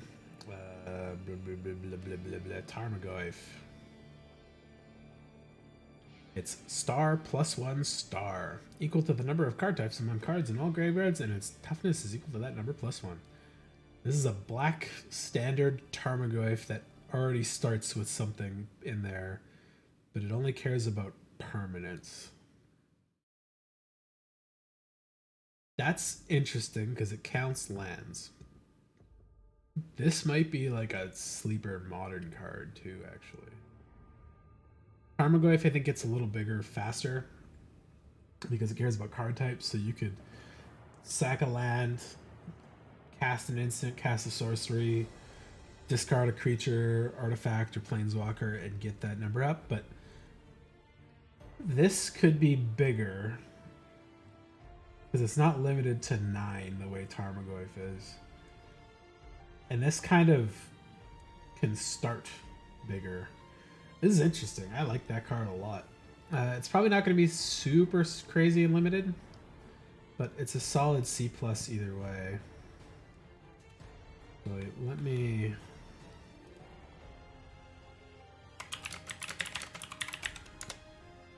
Not Souls of the Lost. Wow. MTG. I just want to paste this to my buddy.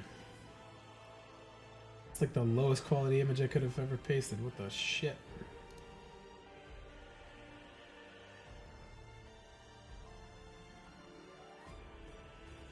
Google, why you shit?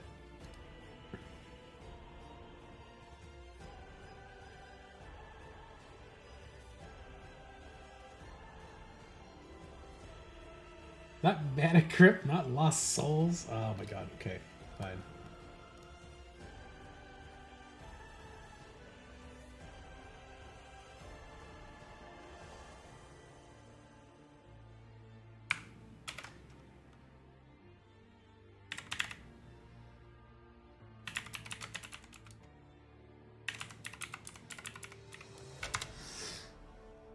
Okay, there we go. Pasted it to my my Magic Discord group. Okay. Soul Coil Viper. 3 mana, 2/3 snake. Pay 1, sacrifice Soul Coil Viper. Return target creature card from your graveyard to the battlefield with a finality counter on it. Oh, there we go. There's the cheap way to get that demon back without casting it. That's a pretty good card. Solid body. 2/3 is okay for 3. It's not great. But bring back a card for 1 mana and sacrifice this guy is pretty solid. especially in the mill deck. That's a good way around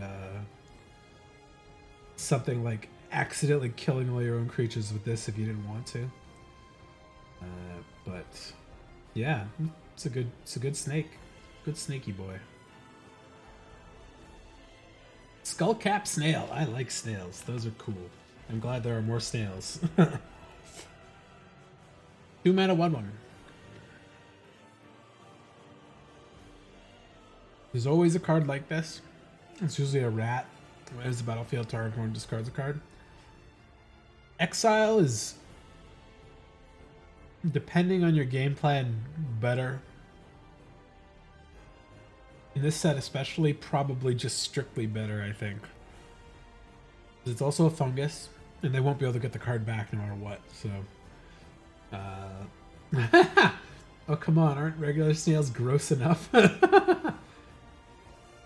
That's funny. That's a good card. That's a C.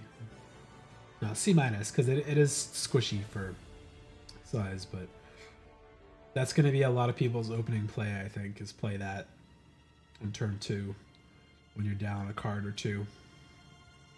Dreaming Phantom.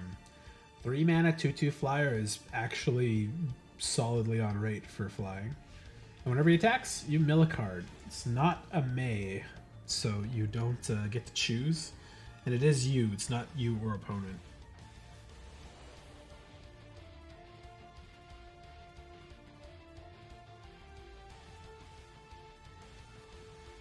I guess if you play him, make sure you want cards in the graveyard. But I'd say that's a C+, because that's a pretty cheap, solid flyer. Okay. Ray of Ruin, that looks fucking cool. 5 mana, exile target creature, vehicle, or non-basic land. Oh! You get to wipe out the gods when they get flipped down. Actually, this kills the gods in either form. Either as a land and you wipe the land out, or you kill it as a god and it's gone forever. Scry 1 is just a nice little icing on top. I said it in the white cards, but there's always a couple 5 or 6 mana removals, and you always play 1. Because sometimes you just don't have the good, rare, cheap 2 mana removals, and you need something that kills everything, basically no questions asked. This is pretty solid.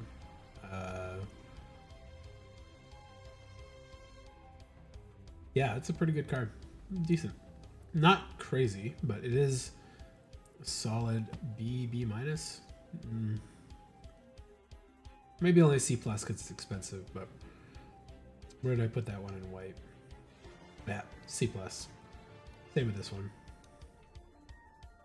Although the white one is an instant, which I think is significantly better, but still good. Extra scry and extra targets you can hit with that are really good. What is with the art on these cards? These ones look so weird. They look like cave paintings or something. Which would make sense for the set, I guess, but it's the Swamp Cycling card. Rampaging Spiketail enters the battlefield. Target creature you control gets +2 and gains indestructible to the turn. 6 mana 5/6 is a little on the weaker side. No keywords, no evasion. Buffing something and giving indestructible is a nice aggressive move though, because you might have like a 4/4 and the opponent has a 6/6. Now you can swing in without fear of losing your creature, and maybe they have to trade for it. And again, Swamp Cycling puts this way up for me, because I will gladly play one of every of these in every color that I'm in. Yeah, I think this one is also a little weaker than the white one, because the flying is just strong.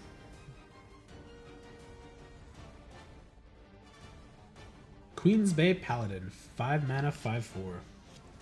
Whenever Queen's Bay Paladin enters the battlefield or attacks, return up to 1 target vampire card to the graveyard of the battlefield with a finality counter. You lose mana equal to its mana value. Oof. Both those other big black cards are vampire demons, aren't they? Yeah. another way to bring that back.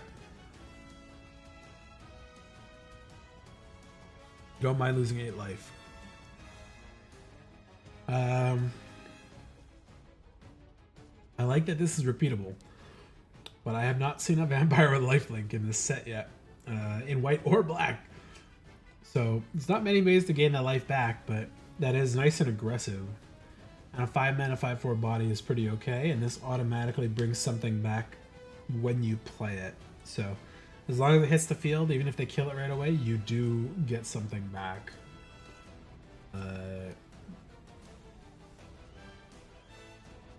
C+. If it killed something as well, I'd put in a B+, but I heal one bat bite at a time. Yeah, basically. Or like one drain off of this guy here. But like getting this guy out and then getting back your Bringer of the Last Gift is like, oh yeah, I got a big 6/6 flying demon, but it also cost me 8 life. I'm only 5 away from death right now. And this guy would not wipe the field after, but finality counters too are interesting because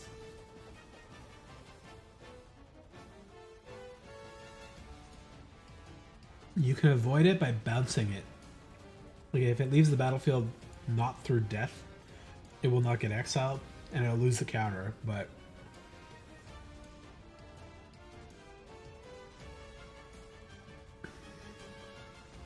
I'm curious if red's gonna be the shitty color in this set because I really liked playing a lot of red normally, and I'm not sure if it's gonna be bad in this set. Primordial Gnar. 5 mana 5/2 Insect Horror. There's not that many cards with Discover. I was hoping there'd be a couple more of them on it.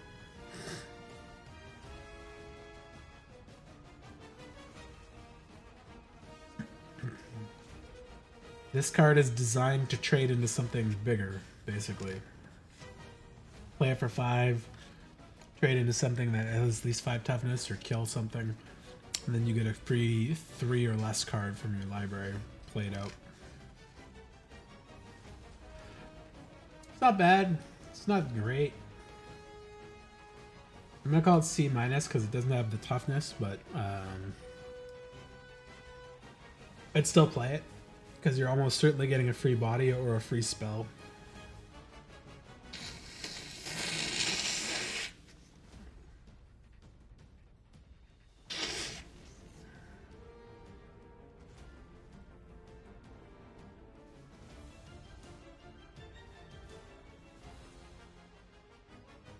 Creature of the Schism. Everyone's saying the Tool things like, I can't remember the name the words to the song now, but like he knows how the pieces fit.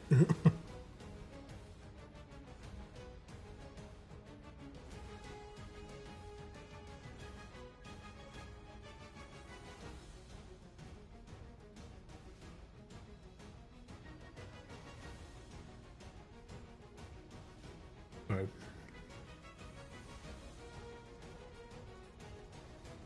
Three mana, 2/4 Death Touch Vampire Cleric.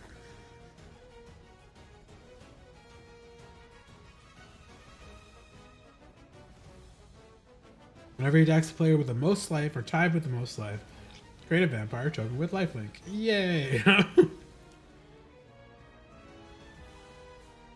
Yeah, there's the lifelink up. Whenever he attacks while you have the most life, you draw a card and you lose 1 life. Both of those effects are great. And he's not likely going to get traded with very easily. People are going to have to double block him in a lot of cases. And he'll kill both of them because of Death Touch. He's aggressively costed as well. 3 mana for a 2/4 is like solid, and I like this. Sorry, I like sneezed directly into the mic to avoid sneezing into my food. Sorry about that.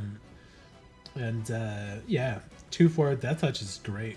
Like that's a body they have to deal with in an annoying way. I'd even say this guy's a B- because he'll almost certainly kill 2 things if they're not dumping out like a 6/6 or something like that. if they trade with him combat-wise. And he'll either get you ahead or make enough bodies to catch you back up in a good way. He's a really good card. Not quite a B, but he's definitely a solid card there. You know what? I gave some decent stuff to them too. This guy's a B, I think. Yeah, yeah, this one's better. Mythic Drought or Draft. 2 mana artifact. When it enters the battlefield, put it in the graveyard. You draw a card and you lose a life. Good. 2 mana, draw a card, and then sack it, draw another card. It's totally fine. There's been a couple of cards like this. They're usually colorless though, but don't look at me. I'm not drinking it. That's a good flavor text there. Yeah, that's pretty good. Can't be higher than like a C- though, but the decks that want it will want it, and sometimes you'll play it even if you just need to fill a spot and draw some more cards in your library. Malicious Eclipse. All creatures get -2/-2 till end of turns. If a creature and opponent will control this die this turn, exile instead. There's another good sweeper, and an uncommon one, not a rare one, that can't be blanked by that card that exiles your graveyard, so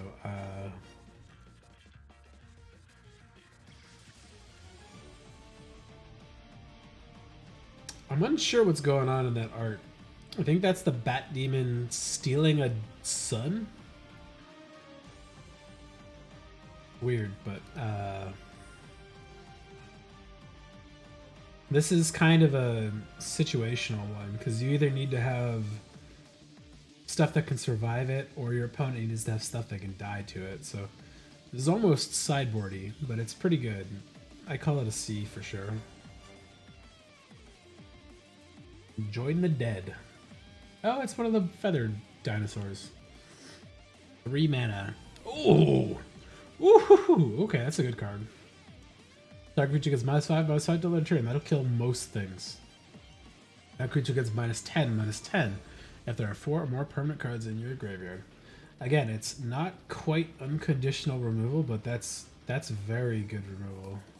That's instant speed too. It's like Dismember, I think, is the modern card.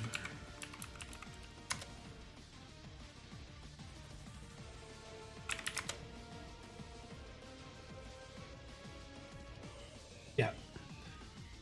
Dismember is a very good modern card because it costs Phyrexian mana, colorless. It's kind of a cross between Dismember and the trip card where they knock a guy into a grave. Tragic Slip, yeah, I do too. But this is a good one as well. Especially in this set. -5/-5 kills just about everything. Except for like this fucking thing. And like the god. Everything else is pretty close to 5 toughness or less so far. I liked Freebooter from the last set. This one, maybe not, but 1/1 that scries one and creates a treasure is not bad. It's not great either, though.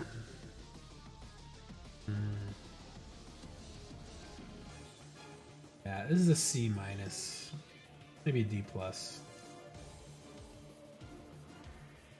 Just a 1/1 for 1 is debatably not worth it, but there are cards that will take advantage of this. Sacrifice things, artifact things, both will enjoy it.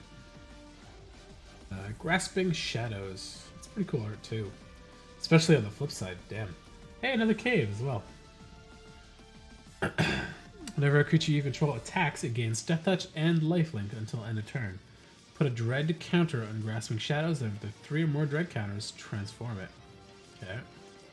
Remove a Dread counter from Shadow's Lair, you draw a card, and you lose a life. It's kind of an expensive enchantment, but it does give you lifelink and death touch, which is weird. But I don't dislike that for 3 turns, and then you can draw a couple cards off of it. There's a lot of enchantments in black this set. I'm gonna call this a C-, because needs the creature to trigger the attack stuff. But put it on your best creature, gain 4 or 5 life, hopefully. And maybe draw some more cards after to get back in the game. That's a cool looking leech. Gargantuan Leech is an 8 mana, 5/5, and it costs 1 less to cast for each cave you control at each cave in your graveyard. And it's lifelink. Hey, look at that. Yeah. This is a D. Better than Bat Colony because it does stuff if you don't have caves. But it's a very expensive lifelinker. And I don't think caves are that common. I've seen 2 so far. They're both on the flip sides of stuff that take several turns to flip it over. Cave Tribal is probably going to be a thing. I'm going to hate it. I'm going to lose to it once probably, but some guy who just took every card that said cave on it and won the game because of it.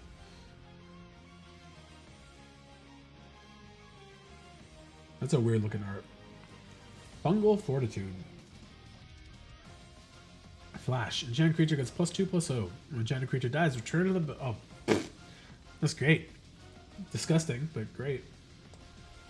I don't know why this would bring him back, but it's a good combat trick and you get your card back after. That's a C- combat trick for me. It's really good, yeah. They've done this effect a couple times, but it's usually 1 black and it doesn't give any additional stats. This makes that better, for sure. Like, you're gonna get back your best card that you traded, somebody traded 2 or 3 cards into it for. I still don't put it up above C, because it's not like a... It's not the other ones that they usually do are like an instant spell. And they're usually just when this creature dies, it comes back. So you can't like remove the enchantment or something at instant speed and survive it. But it's still really good. This is going to get a lot of people in a lot of situations. Fanatical Offering. Oh, I like the art on this one. Oh yeah, okay. This is a good card. Pay 2 mana, instant speed. Additional cost of the spell. Sacrifice artifact creature, draw 2 cards, and create a map token. There was a same card from the last Ixalan set that was this, but it created a treasure instead of a map token. This one's totally fine. Sack a map token, make 2 cards, draw 2 cards, and get a map token. Sack a treasure, sack that shitty freebooter for that you played on turn 1. Draw 2 cards, get a map token. Scry 1, get a treasure token. This is going to be a much higher played card in black for sure. Echo of Dusk. 2 mana, 2/2 Vampire Spirit. As long as there are 4 or more cards in your graveyard, it's a lifelinker, a common. There we go. And it's a vampire too. Thank God. +1/+1 and lifelink. So this thing becomes a 3/3 lifelink for 2 if you have 4 or more cards in the graveyard. This is a solid C+ card. It's just better than a 2/2 for 2. It's 2/2 for 2 until you get 4 cards in the graveyard, but it's common, so play like 4 of these. Who cares? it'll turn on eventually. Yeah, bears just don't exist anymore. And when they do, they're a D. They're not a very good card anymore. Even the bears that came in like the Eldraine set gave you like 2 bears. It's really funny. Like, oh, play 3 mana, I get 2/2 bears.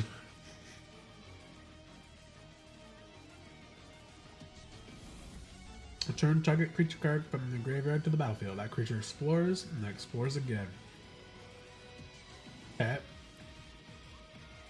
There's the not cheap reanimation effect, but I'll call this a C minus just because it's a little expensive, but almost assuredly you're gonna ramp a little bit or make something you discarded really big. I would be so stoked to get one of these guys back with like 2+1/+1 counters on it or something. A lot of times what happens in last Ixalan was like you would explore 3 or 4 times in a turn, and the first card you'd see would be an instant card you want to keep, so you just go explore, explore, explore, explore, and keep it on top and just get 4 counters on whatever you had. But sometimes the value was in pitching your card to get better stuff on top, so. A bat with lifelink. Okay, so there's at least 3 or 4 natural lifelink cards here. And 2 cards that give lifelink. Oh, my poor back muscle. Oh.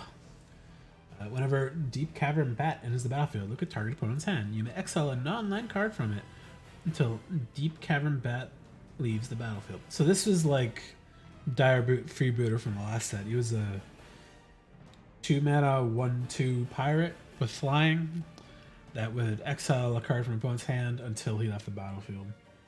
It has lifelink and it's less tough, but a 2, I think this is pretty good. This will steal their removal, steal their flyer blocker or their own flying card, and you'll get to go in for free a couple times until they draw another one, and you'll be happy to do it. 2 mana is pretty okay for that. Lifelink will gain you a couple hits too, especially. This is not a C+ card though, it's a little squishy, but it's a good card that you'll absolutely be happy to throw down early. Just the blue mage talking? Yeah. Like, Freebooter, Ixalan. I'd say Freebooter. This card was amazing. Oh my god, what's with these tiny images? It's kind of easy enough to see. 2 mana, flying, 1/2. Reveal a card from his hand. Choose a non-creature, non-land card. The one from this set is doesn't have to be non-creature, so you could take their best creature too, which is totally for me. I love playing cards like this and like stuffing their curve for 2 or 3 turns, and like so it's like, oh, they have a 2-mana guy that they're gonna play next turn, and he's their only source of additional mana, and then you take that and they're stuck for 3 turns or something, or they've got a flyer or something, you can yank it out. This is better and worse than Freebooter, but Freebooter survived slightly longer, but this gains you some life, and it hits additional targets, so it'll be pretty good. Deep Goblin Skull Taker. 3 mana, 2/2. Menace Goblin Warrior. Beginning again, except if you descend this turn, put. Jeez, okay. 3 mana, 2/2 Menace is, I'd say, pretty good, right? Because of the evasion, and I don't think it's going to be hard to descend a couple times and get this guy bigger. He won't get too much bigger because it's only 1 counter a turn, but it's gonna be a solid little guy. Yeah. The -1 to his power and toughness, but the menace equal out, so he's a solid C. But he could get really big. Yeah, exactly. Stalagmite guy's way stronger though. He's got the death trigger and stuff as well. This is such a cool looking card too. Death Cat Marionette. 2 mana, 1/1 Death Touch. When it enters the battlefield, you may mill 2 cards. Totally fine. Fantastic in limited if you want to mill cards. But I'm super happy with a Death Touch 1/1 that does something when it enters the battlefield. Even if it costs 2 mana, this is still C+. Black seems to be getting ahead a little bit in C+. And blue has a little bit more C- cards, but... And white has a couple more higher end cards. And Alcatraz is such a big gap. Okay. I'm gonna have a couple more bites of this and take another cigarette, and then I will start on the next color.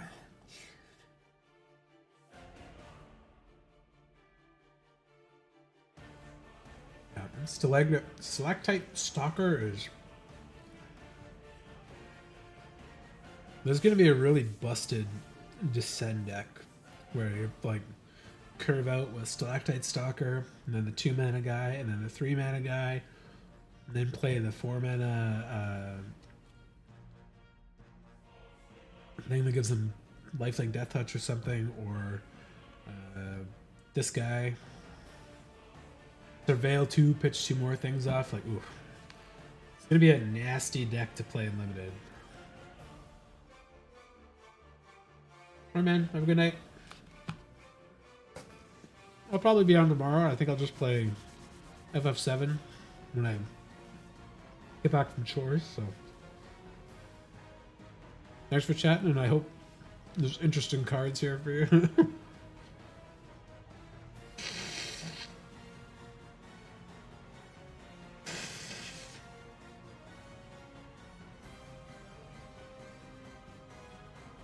Oh.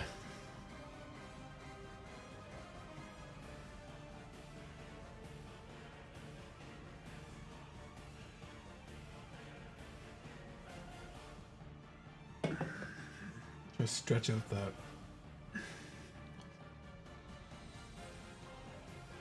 sore muscle a little bit. Oh. Okay. I'll be right back, and then I will continue.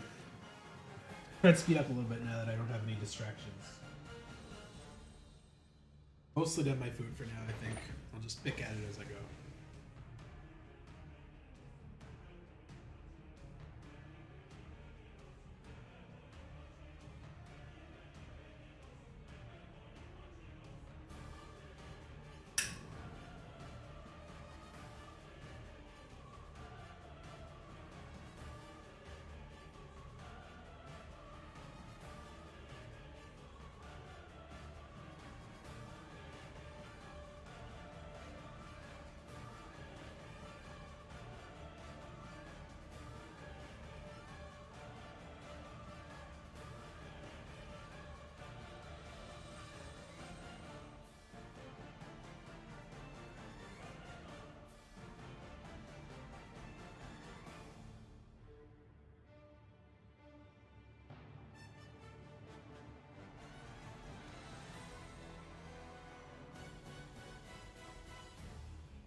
YouTube, why you want to turn off like that on me? Zip through these red ones. Oh, my fucking shoulder, neck. Hey, put this stuff away.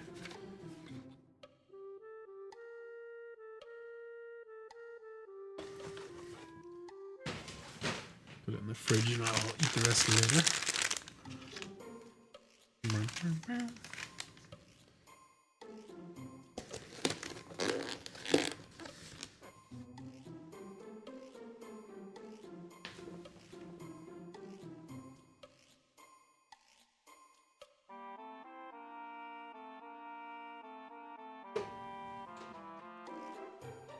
gonna drink the rest of this milk.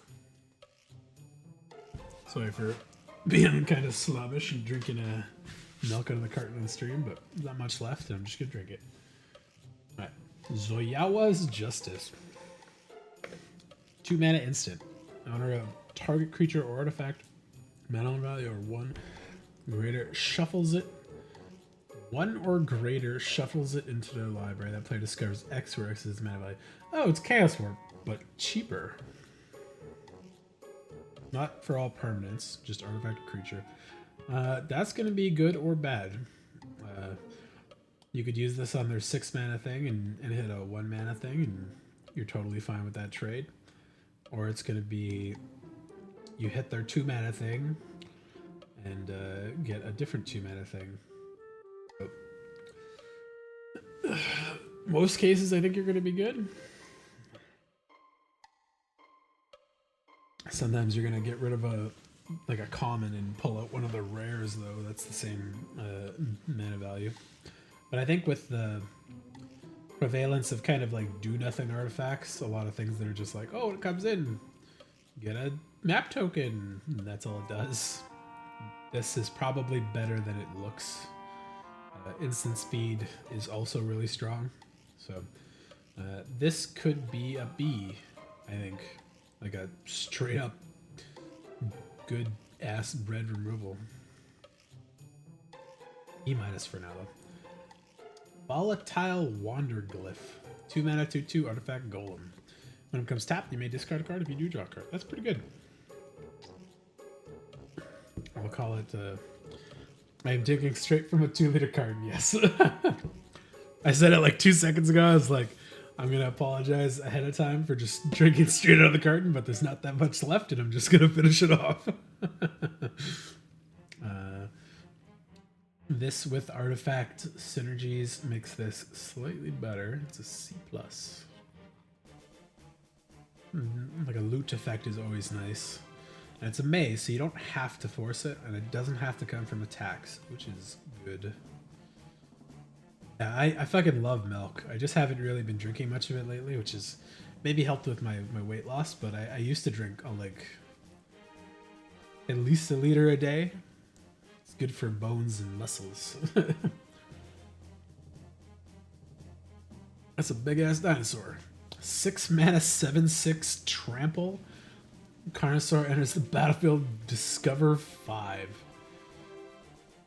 Pay 3, discard it. It deals 3 damage to target creature or planeswalker. That's a good ass red card. Holy shit. That's almost a Cascade 5. And if it's too expensive to cast and you need the removal half of it, you can lightning strike something for 3. That's a very, very good dinosaur. Weird that it's got like armor, but very good card. That's also a B-. 6 mana 7/6 trample is really dope. That gets you a free 5 mana or less spell is pretty solid.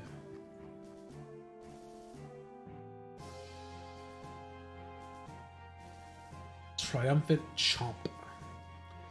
1 mana, deal target creature equal to 2 or the greatest power among dinosaurs. That's a Scred. Scred is a card I played a lot. It is, that's a tiny picture, that's a better one. It's 1 mana, instant speed, deal damage equal to target creature, equal to the number of snow permanents you control. This is Scred, but for dinosaurs. At worst, it's a shock, but only to creatures. Or it could be a fucking 7 mana removal. That's also B minus. It's a lot. It's a good start for red. Because you could have something like this, or another 3 or 4 or 5 power dinosaur. Very good card. Tectonic Hazard. 1 mana red, deals 1 damage to each opponent and each creature they control. This card would have been kind of terrible in the last Ixalan set with all the Enrage cards around.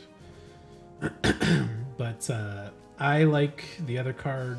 I can't remember what it's called now, but it's literally just 1 mana, deal 1 damage to all creatures opponents control. Because there was lots of ways to abuse it with like -1/-1 tokens or poison or wither and stuff like that.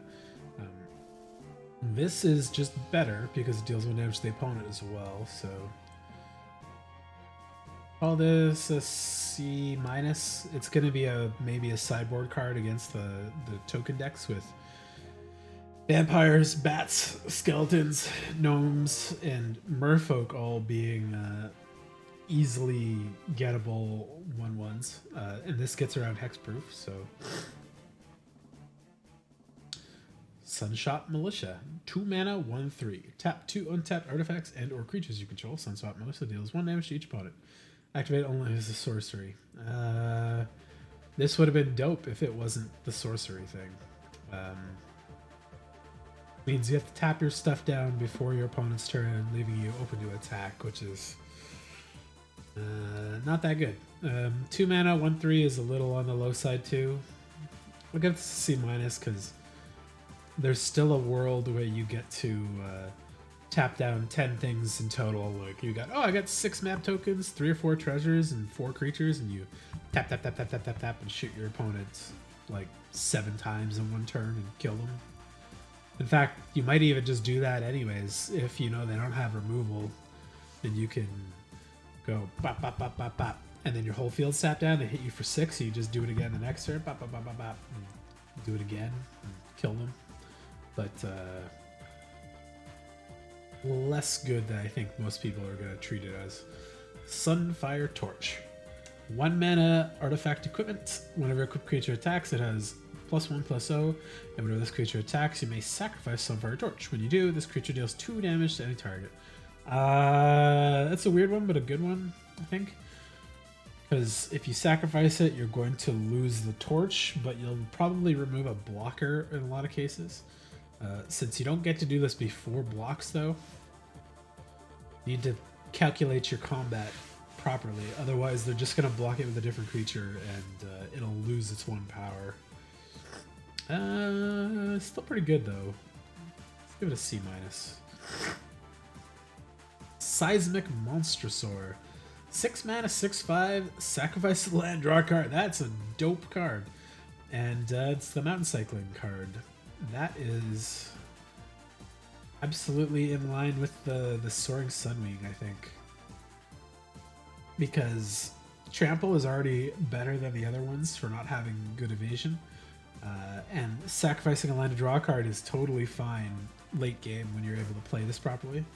And 6 mana for a 6/5 Trample is absolutely on board with like a vanilla creature. They've had the stupid card that got like 9 reprints in a row. That was the 6 mana 6/6 Trample Dinosaur from last Ixalan. This is that with Mountain Cycling.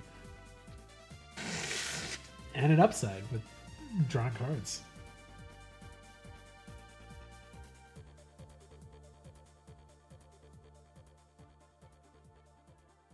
Let's see here. Scytheclaw Raptor. He's got cool armor. 3 mana, 4/3. That's already above rate. Whenever the player casts a spell, if it's not their turn, deals 4 damage. God damn. That's a pretty strong deterrent. That's a C+.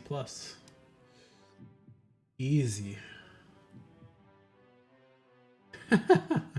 That's a really good card, actually. I like that a lot.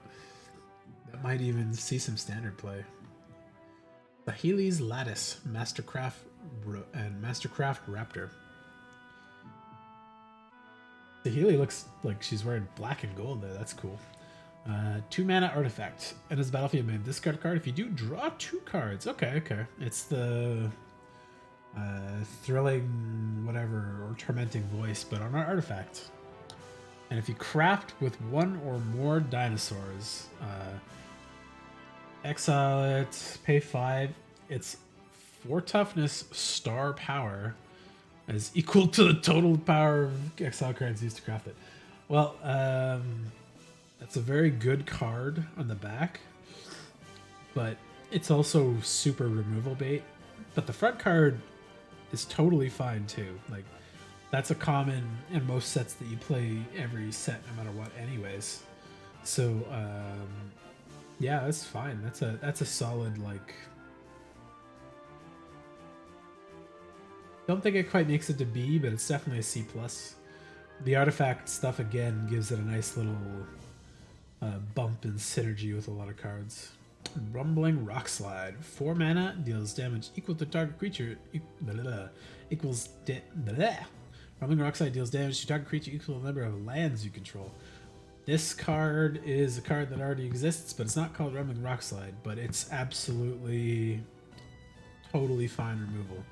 And it gets better the longer the game goes on, so what's a B? Yeah, B-. It's gonna be just about as effective as Join the Dead, but it's a little more expensive. The very minimum, it's 4 damage, which will kill most stuff in this set. And then after that, it'll kill everything else quickly enough. Rampaging Ceratops. Can't be blocked except by 3 or more creatures. It's got Super Menace. 5 mana, 5/4 with Super Menace.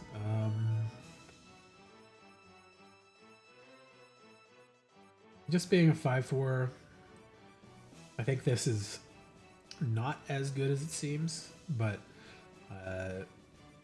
the Super Menace is interesting because if you can keep them with 2 creatures, you're gonna get through with it every time. The C+.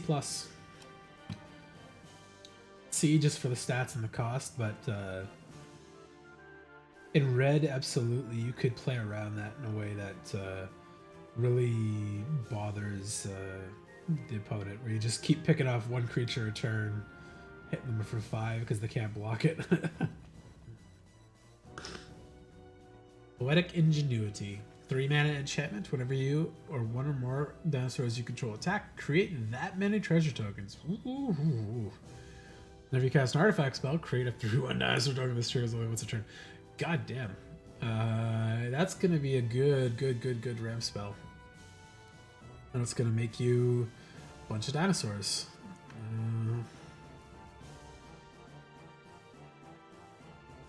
Yeah, it's the equivalent of this card in black. It's absolutely paying for itself over a couple turns pretty quickly, I think. There's enough easy artifact spells to cast 1 every turn, especially if you want to time it on purpose.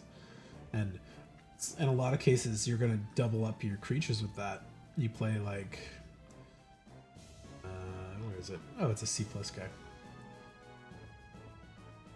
Yeah, like play this guy. Play him once, you get a 3/1 as well. And when you attack with that 3/1, you get a treasure, and you can play more of these guys. And also, when you attack with that dinosaur that you got from creating the artifact spells, you're gonna get. It doesn't work to make more dinosaurs because you're not casting the treasures, but still really good. There's a lot of synergy with that. I'm gonna even bump that up to C+ because that's very easy to turn on. Plundering Pirate. 3 mana, 3/2. So it's at least a C. As battlefield, create a treasure. Yeah, I don't think that goes much more than a C, but it's gonna help with the curve. You're gonna get to drop something bigger earlier than other people, even without the Exa or the Explore stuff. So, Panicked Altosaur. Oh god, it's falling into the lava. Hey, it's the first reach creature. Okay, so 5 mana, 4/5 with reach, deals 2 damage to each opponent that is not limited by sorcery speed. That's gonna be a sneaky finisher That's a C plus.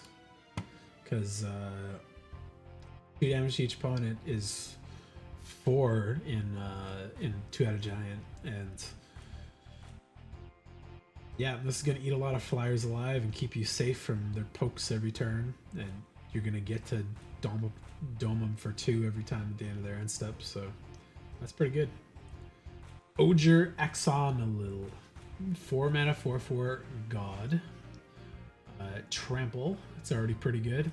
If a red source, you can deal an amount of non-combat damage less than his power to an opponent. That source deals damage equal to Ixalan's power. Oh! Okay, it took me a second to understand that. So, as an example, like if you used Sunstrap Militia, and you tap 2 things, deal 1 damage to an opponent, and you had Oger Ixalan, well, it's a hard name to say, that would instead deal 4, which is kind of bonkers in the right deck. And then his other side is run red mana or pay 3, transform him. Activate only if red sources you control dealt 4 or more. Yeah, that's almost, I think, impossible to flip him on the backside back over. You really need to build the right kind of deck to go for that. It's like you need something like Tectonic Hazard, Sunshot Militia, and the Panicked Altazor out. Granted, those are all common, so it's not impossible to set that up to flip him back over, but if he was on his front side and you did Sunshot, Tectonic Hazard, and Panicked Altazor, you would have dealt them 12 damage in 1 turn, which is bananas. And this is also a pretty good body, so this guy's a hard one to read. I think he's a B. He's not big enough to get B plus status, but there's, I think, a pretty easily to assemble deck in red where this guy just wastes a dude in the turn once you put him on the field. Like, you put him down and then you trigger all of your stuff that deals 1 damage a ping and you kill them in 1 turn, where he just deals 4. It's crazy. It's really good.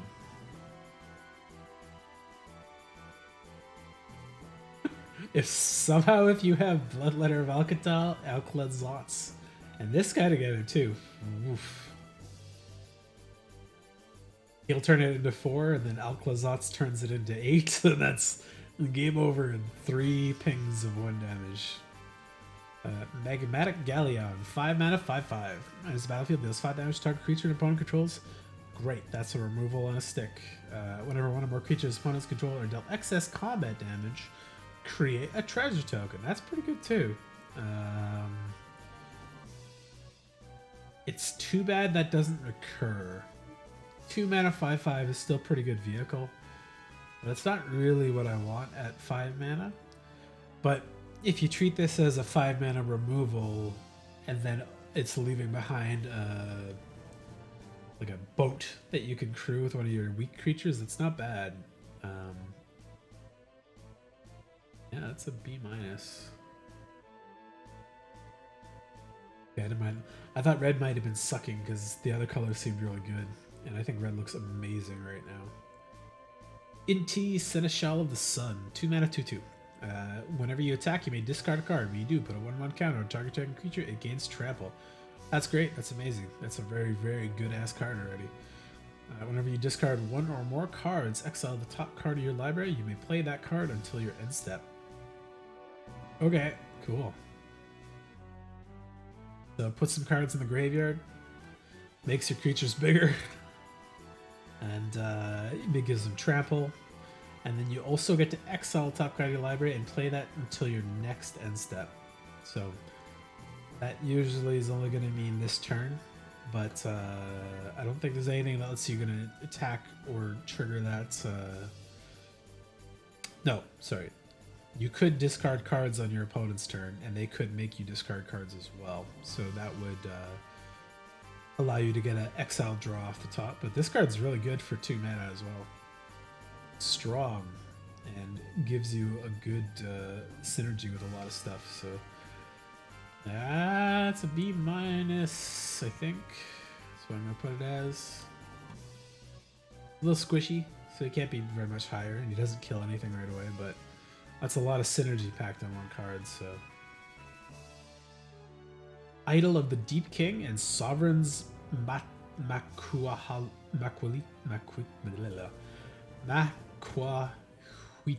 Weedle? Maquito? Maquahuitl? Okay.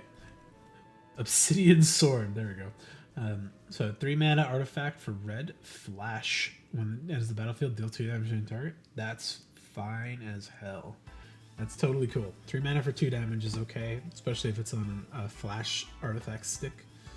Craft it, turns it into a sword that gives +2/+0, and it equips automatically. That's one of the craft with artifacts I'm pretty okay with, I think. That's a good one. It's just solid. That's a C+. Again, with the artifact synergies and craft stuff that seems like all the colors have a pretty good chunk of. I don't think that's going to be much of a problem to flip. And so far, the red crafts have been, I'd say, better costed. The white ones have been a little expensive. The black one doesn't have as much crafts, but there's a lot of artifacts that don't do much on the one side. And stuff that like will either have an expensive craft or is a good craft target for other sources. So Hotfoot Gnome, 3 mana, 3/1 haste, and another creature can gain haste 1 turn. That's pretty good. Again, another craft target. Another gnome. 3 mana, 3/1 with haste is really solid. And if it's outclassed eventually, you can just use it to give haste to other stuff until you use it as a craft thing, or you just go in for a full-on elf swing. Yeah, I think that's a pretty good card too. That's a C+ for me. I like my low toughness creatures to be aggressive, and it's a pretty good one of those.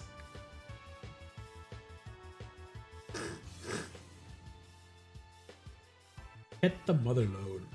7 mana sorcery. Discover 10. If the discovered card number is value less than 10, create a number of tap. Ooh, that's fun. It's expensive ass card though. I don't think you're gonna get cast that in limited very often. But you're either gonna hit something really big or you're gonna hit something small and get like 9 or 10 or 9 or 8 treasures or something like that. It's that's an interesting one because 7's just on the verge of playable. You'll probably play it 1 or 2 times every 3 or 4 games. And the treasures could be very valuable. They could also not matter much if you hit a really bland card, but depending on how much your deck likes treasures, this is another one of those ones that suddenly turns Sunswap Militia into like a game ender. It's like, oh, you hit a 1 mana card and you got 9 treasures. Well, you got to cast that 1 mana thing for free. Hopefully it's a creature, and then you got 9 treasures, and you instantly tap out your field and deal the opponent 5 damage with this guy. Yeah, that's a hard card to rate. It's pretty random. I'm just gonna call it C, because it could be really good and it could be meh. But if you built your deck really good, you could take advantage of that very well. Gold Fury Strider, 5 mana, 3/5 artifact golem with trample. Tap 2 untapped artifacts and or creatures you control. Target creature gets +2/+0 until end of turn. There's no limit to how many times you can do it, but it's only on as a sorcery, which is seems to be like a keyword on this set. I hate that. This could be a good game ender too. If you know they're tapped out and you got enough stuff to tap this guy and give him like +10 or something like that, you could finish some stuff off pretty quick. Don't quite think he deserves a C+ because 5 mana for a 3/5 trample is not that great, but if you have him set up really well, this guy will finish games as well. Artifact synergies again. Goblin Tomb Raider. 1 mana, 1/2 Goblin Pirate. As long as you control an artifact, he gets +1/+1 haste. That's pretty dope. That's very dope. A 1 mana 2/2 with haste is really good. Not good later in the game, like he's absolutely not winning you the game when you draw him turn 6 or something, but you're not sad to get him out and to cast him. Especially if you can get him on turn 1 or turn 2 when you've already played an artifact turn 1 or something. Yeah, he's a C+. He's still a 1/2. Even for a 1. I was kind of hoping they would just reprint Ragavan in the set. Make him a little cheaper because that card's stupid good. 4 mana, 3/2, Human Artificer. Geological Appraisal enters the battlefield. If you cast it, discover 3. So it's a 4 mana, 3/2 that cascades for 3. Okay, cool, that's good. Paying that 1 extra for probably a free creature is not a bad deal at all. That's a C+. Atali's Favor. 3 mana, Enchantment Aura. When it's battlefield, discover 3. And enchanted creature has +1 and trample. We're good too. That's like the same card, and except it's not for a creature. And it does need a creature, so maybe it's down to C. You could get your creature blown up before it gets to hit the field on it, but this would still enter the battlefield and discover 3, so it's not a total loss the way some auras can be.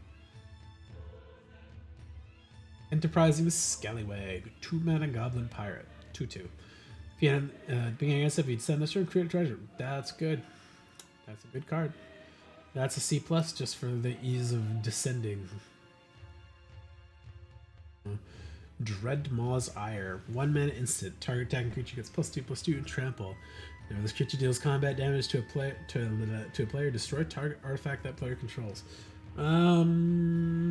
It's like a hit or miss. Doesn't happen that often when this is going to be make a thing that matters a lot, but it's a good combat trick.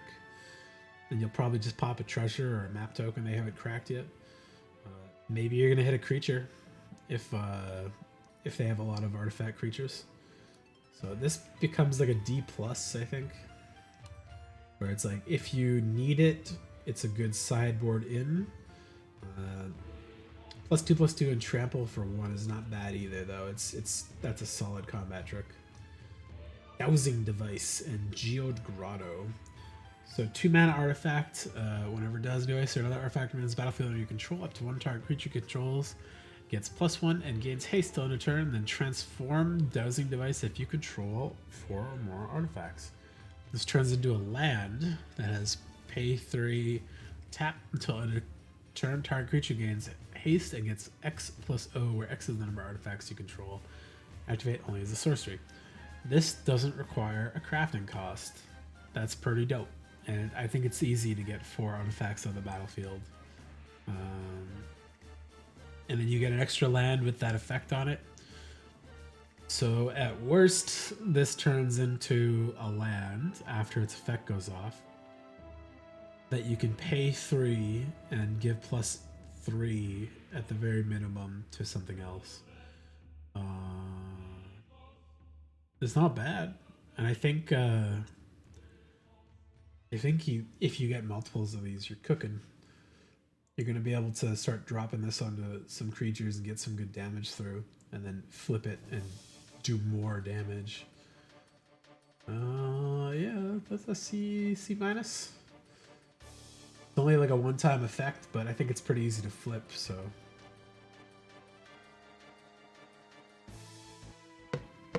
Oh shit, that happens whenever another artifact enters the battlefield. I was just wondering, like, if this goes in and the effect goes through, does there know this happens every turn?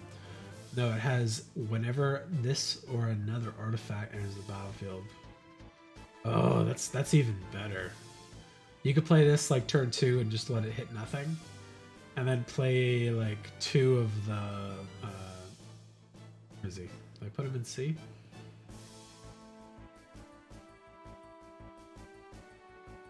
Where did I put him? Oh, volatile water glyph. There you go. Yeah, and then you drop 2 of these guys. They both become 3/2s of haste. Discard a card, draw a card. That's strong. Okay. Dire Flail and Dire Blunderbuss. 1 mana artifact equipment. Equipped creature gets +2/+0. Equips for 1. Or craft with 3 red. The artifact side is amazing. 1 mana +2/+0 and equip 1 is really good.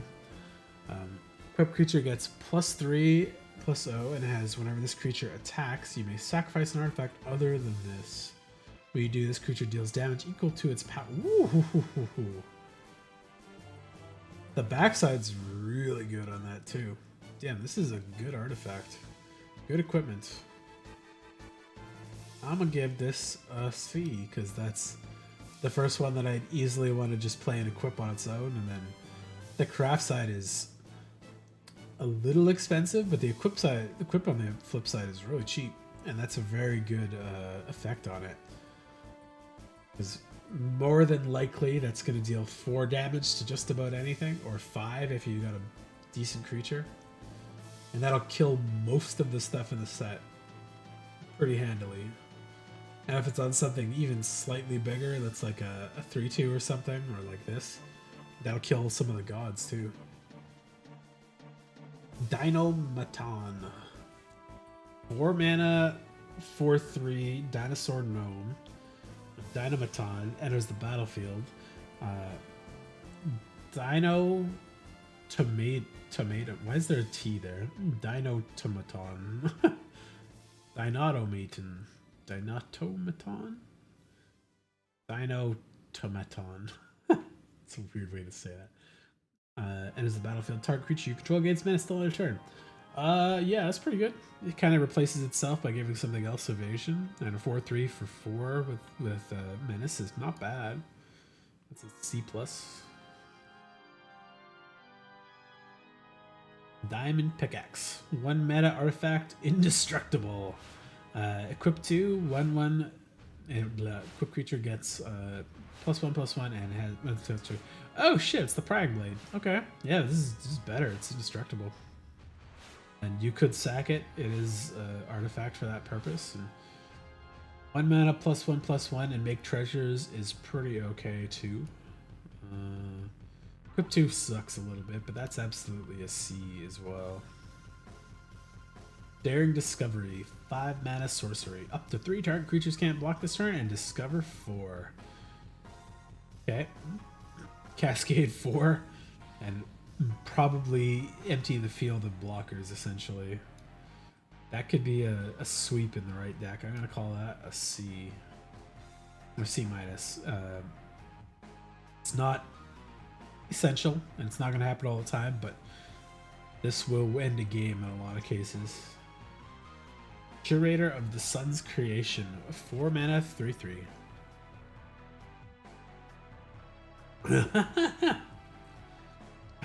Whenever you discover again with the same value. This ability triggers once per turn. Okay, so if you have the Discover deck, I guess, and you've just loaded up on your pseudo cascades, yeah, take this.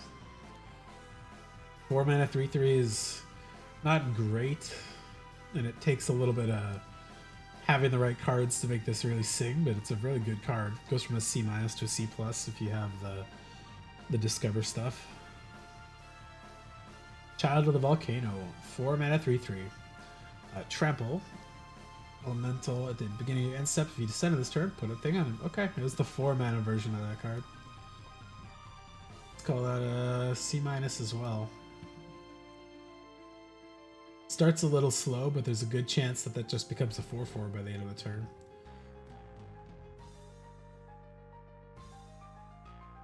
Calamitous Cave-In. 4 mana sorcery. Deals X damage to each creature and each planeswalker, where X is the number of caves you... Oh, fuck off.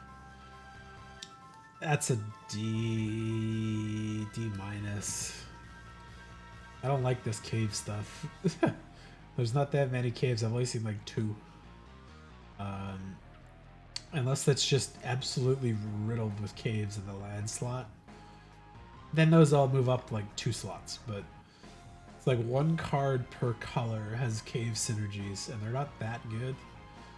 They're like uncommons and stuff too, which is a little harder to play into. Burning Sun's Cavalry. 2 mana, 2/2 Human Knight.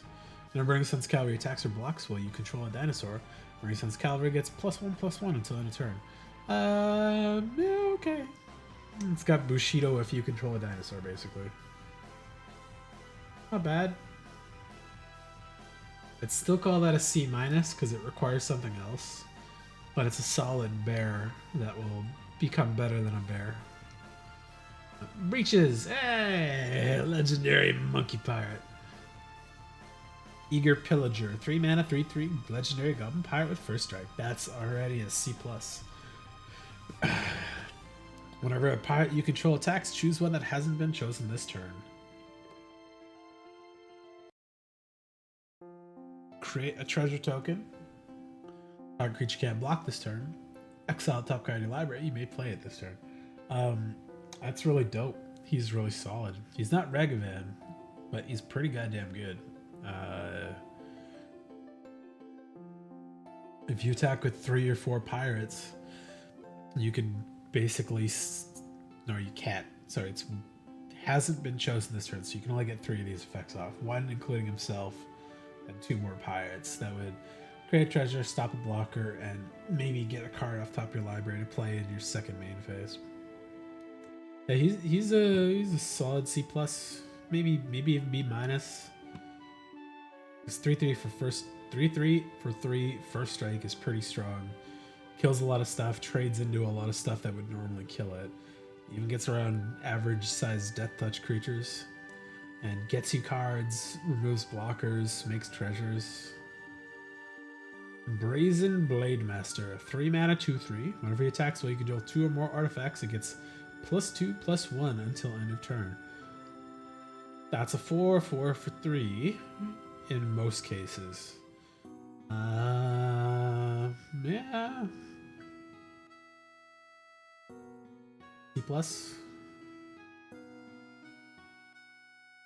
In a lot of cases, I'd pay 3 mana for a 2/3, but this becoming a 4/4 is pretty decent. Pretty decent. Brass Tunnel Grinder. Legendary artifact. Brass Tunnel Grinder enters the battlefield, discard any number of cards, and draw that many cards +1. Okay. So discard as much as you want, draw back a little bit extra. Being an end step, if you decided this turn, put a boar counter on your Brass Tunnel Grinder. If there are 3 or more boar counters on it, remove those counters and transform it. Okay. Weird that you even bother to remove the counters. So the backside is a cave. Add 1 red, or whenever you cast a permanent spell using mana produced by Ixalan, the Searing Rift, discover X where... Ooh! Okay, that's a spicy backside. The front side's not bad. And the descent is not too hard to trigger. So if you curve into this and you have some cards you don't think you're going to cast in time, you can shuffle your hand, you're going to descend absolutely once from that, and then maybe more times from regular combat or discards and stuff. This is a pretty good card, and I don't think it's too hard to turn. Like, you only have to descend twice more to transform it. And then you start cascading when you use the mana from this spell. I'm going to call this like a C, because I like the discard effect on it. I've seen this guy. This is a busted card. This is a 5 mana 5/5 flying first strike, which is bananas. Dinosaur Dragon. At the beginning of your upkeep, exile the top 2 cards of your library. You may play them this turn. If you exiled a land card this way, create a 3/1 dinosaur token. If you exile a non-land card this way, create a treasure token. So you get 2 cards that you can play, and you get either, like, ideally you hit a land and a non-land, because I think you only get 1 of those each, but if you get each, You're getting a 3/1 dinosaur token and a treasure every upkeep, as well as a 5/5 first strike flyer that almost nothing is going to be able to beat straight out. And 2 additional cards you can play. It's like draw 3 every time. This thing is bananas. I'd even hazard to say it's better than the God. I'm going to put this at A-. Yes, I'm still watching YouTube. It's not quite as good as the Alclatoz because he comes back and he does a lot more, I think. But this is going to end games really fast if you get it. It's going to be a good standard card too, goddamn. Belligerent Yearling is a 2-mana 3/2 dinosaur with trample. Another dinosaur enters the battlefield you control under your control. Enters the battlefield under your control. You may have Belligerent Yearling's base power become equal to that creature's power till the end of the turn. Woof. That could be good. It could be nothing too, depending on what creatures you got. One day it will be as terrifying as it thinks it is. That's pretty good. I like that. There's also like a planet exploding in the background or something there. I don't know what's going on with that, but 2-mana 3/2 with trample is like C+ material already, and this depends a lot what's in your deck, but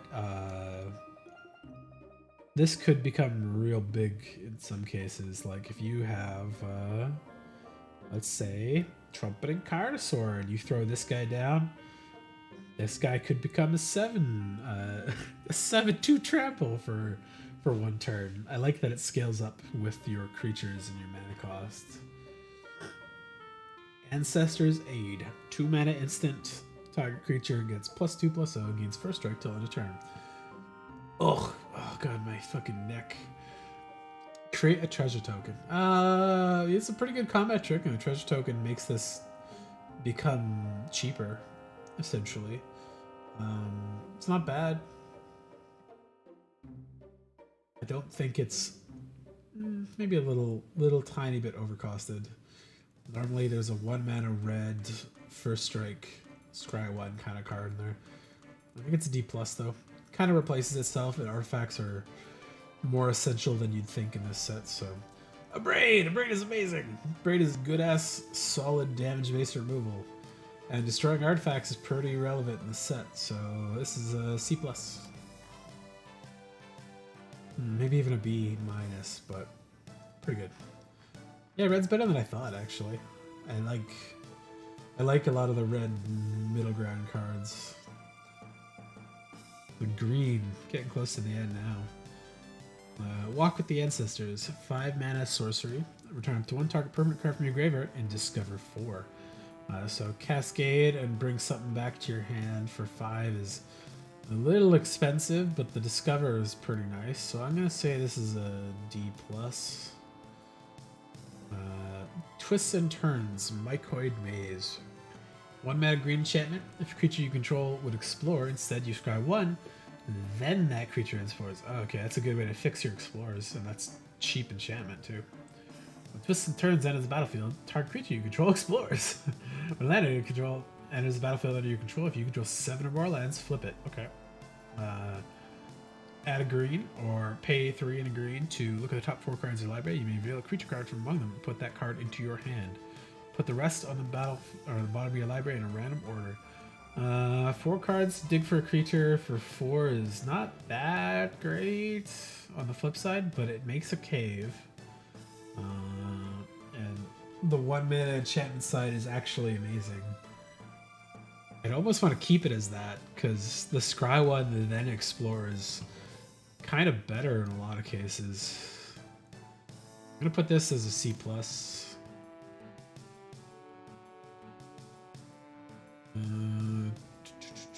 Thrashing Brontodon, that card's a classic. Looks way more dangerous here though. 3-mana 3/4 dinosaur, it's already above right, and pay 1, sack it to destroy artifact or enchantment. I think that's like the second effect that's destroy artifact or enchantment. There's not that many. This card's dope. It's a dinosaur too, it's relevant. It's a C+. Tendril of the Myco Tyrant. 2 mana, 2/2, Fungus Wizard. Pay 7, put 7 +1/1 counters on target non-creature land you control. That's a weird one. Because a 0/0 fungus creature with haste, it's still a land. Non-creature land. I guess you can't put it on a creature or on a land you've already turned into a creature, or like a forest dryad if that's a thing in a set somehow. 2/2 with a really late game upside is okay. I'd call this a C because the 7 mana thing is probably not going to trigger that often. Staggering Size is 2 mana instant, +3/+3. That's a giant chupacabra, or not chupacabra, capybara exploding out from the temple. +3/+3, gain trample. It's giant growth for trample. Okay. Not bad. It's a good combat trick. That's what I'd call a D+ combat trick. Spelunking. 3 mana enchantment. When it enters the battlefield, draw a card. Then you put a land card from your hand on the battlefield. If you put a cave onto the battlefield this way, you gain 4 life. Lands you control out of the battlefield untapped. Okay. That's interesting. Why does green have so many draw card effects now?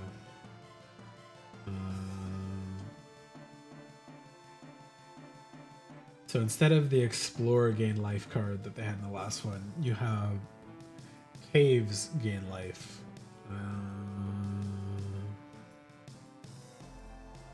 But it's only once, and lands enter untapped. I don't know if this is worth it at 3. I'll call it a D. Draw a card for 3 is not bad. Put a land card down for 3 is not bad, not great. If you put a cave, gain some life is a little bit, it's D+, sorry. Not that great, not that bad. Skull Spore Nexus. 8 mana legendary artifact. Costs less to cast, where X is the greatest power amongst creatures you control. Whenever one or more creatures you control die, create a green fungus dinosaur token with base power and toughness, each equal to the total power of this creature. That's such a weird way to put that. Oh, I see. I get it though. So whenever your stuff's gonna die, you can pay 2 to double target creature's power, and then whenever those creatures would die, you're gonna get a XX token with 10 or 12 power toughness on it. That's a hard card to beat in the end, especially if you're just letting the regular creatures pop and turn back into like 3/3s. It's like, oh, my 3/1 died.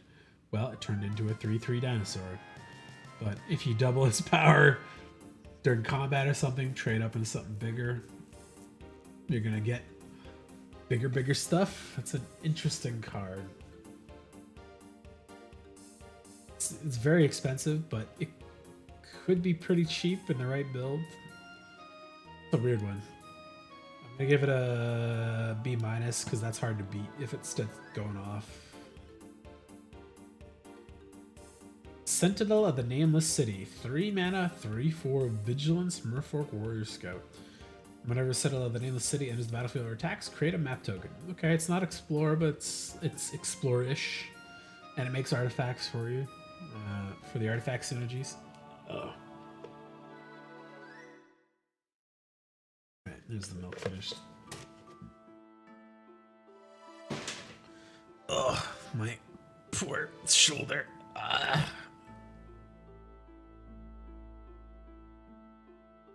Oof.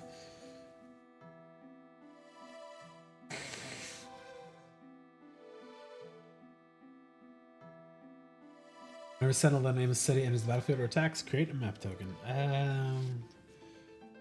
That's well above C+, because 3 mana for 3/4 vigilance is C+ easy. It's a B-. It's just a good card. Attacks or blocks, it makes stuff bigger. Secret of Sunlight, 1 mana, 1/1.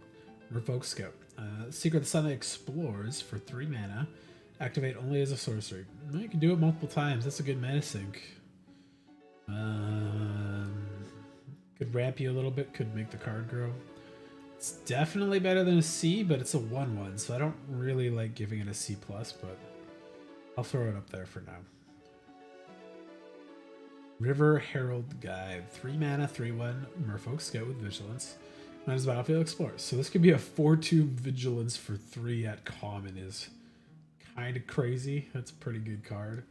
I like the Explorer plus triggers. I'm going to put that as C+. Because sometimes that's still just a 3 mana 3/1 with Vigilance, but that's a very good card for what that is. It's in line with the other 3/1 guy that I liked there. Pugnacious Hammer Skull. Can't even see its face. I guess it's just smashing into that mushroom. A 3 mana 6/6? What the fuck? 3 mana 6/6 dinosaur. Whenever Pugnacious Hammer Skull attacks while you don't control another dinosaur, put a stun counter on it. Okay, I get it. That's pretty funny. I don't know whether it hates the mycoids or just loves breaking things. I say we leave it be. That's funny. Good text. Also, very good card. That just basically means you only can swing it that once every 2 turns. It's essentially got Exert, but no extra effect out of it. Okay. Mana 6/6 is a B- for me. Even if it can only attack once every 2 turns. And that's a good way to turn on your Skullsport Nexus pretty goddamn easily. Get this guy. Pay this for 2. Oh, look. You trade that into a 12/12 every turn. And if it died somehow, you got a fucking 12/12 token back. Poison Dart Frog. 2 mana 1/1 reach. Meh. 2 mana 1/1 reach that can add mana one color. Any one color is a good splash card. A 2, it gets Death Touch on the turn. That's better. That kills a lot of stuff. It kills just about everything that swings in if you've got the mana open for it. That's a B- frog for me. Cute little guy.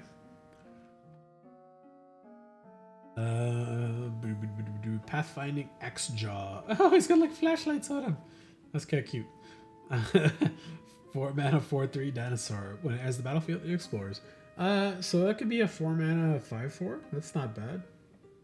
I mean, even at 4/4 for a 4/3, it's still totally like a C+. There's explore triggers that or things that care about it. So over the edge, 2 mana sorcery. Destroy target artifact or enchantment. Target creature explores, then explores again. Explore 2 times. Force 2 is kind of crazy. That could ramp you twice or give your creature +2/+2 counters. And this is at common too. That's a bananas card. Okay, every color after the first one has been better than the last for me. And green has multiple destroy artifact enchantment effects. I think those are going to be very essential in this. Ojer Kazlem, Deepest Growth. It's a god. 5 mana, 6/5. I can't quite tell what it is. It looks like 2 hydras, 3 hydras. Like some crazy snake amalgamation thing. So it's a 5 mana 6/5. That's already above rate. Whenever it deals combat damage to a player, reveal that mana card from the top of your library. You may put a creature card and or a land card onto the battlefield. Put the rest on the bottom of the random room. When it dies, turn it back into the land side, add 1 green, or pay 3, transform it.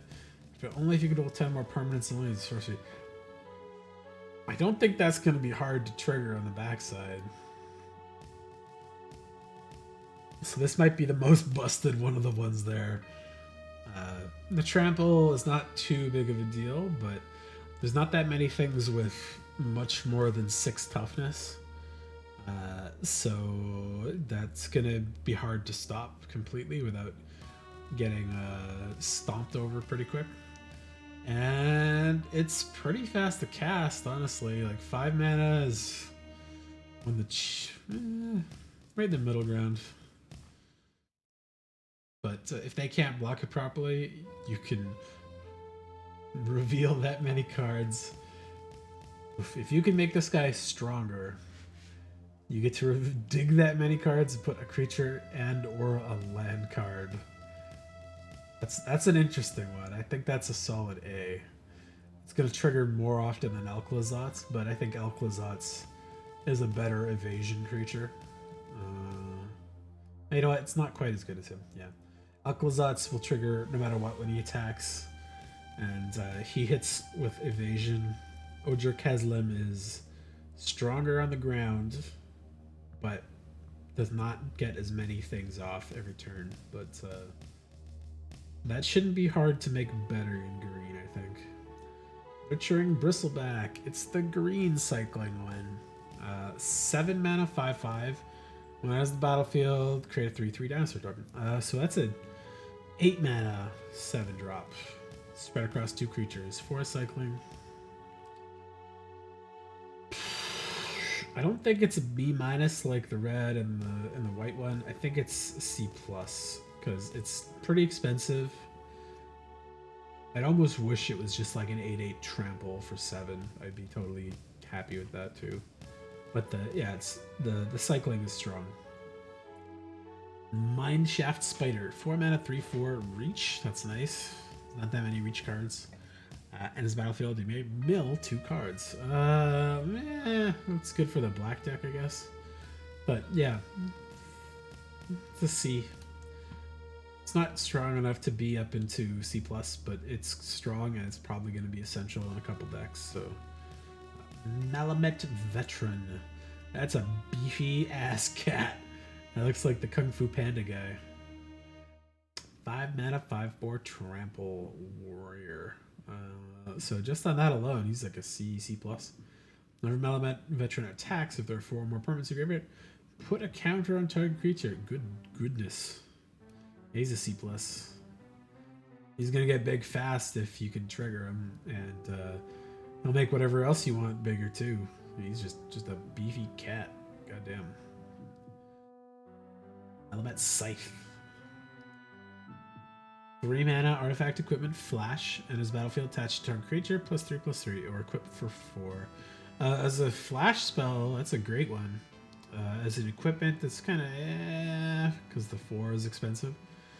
But I've played a lot of 3 mana flash artifact stuff that just gives you +2/+2.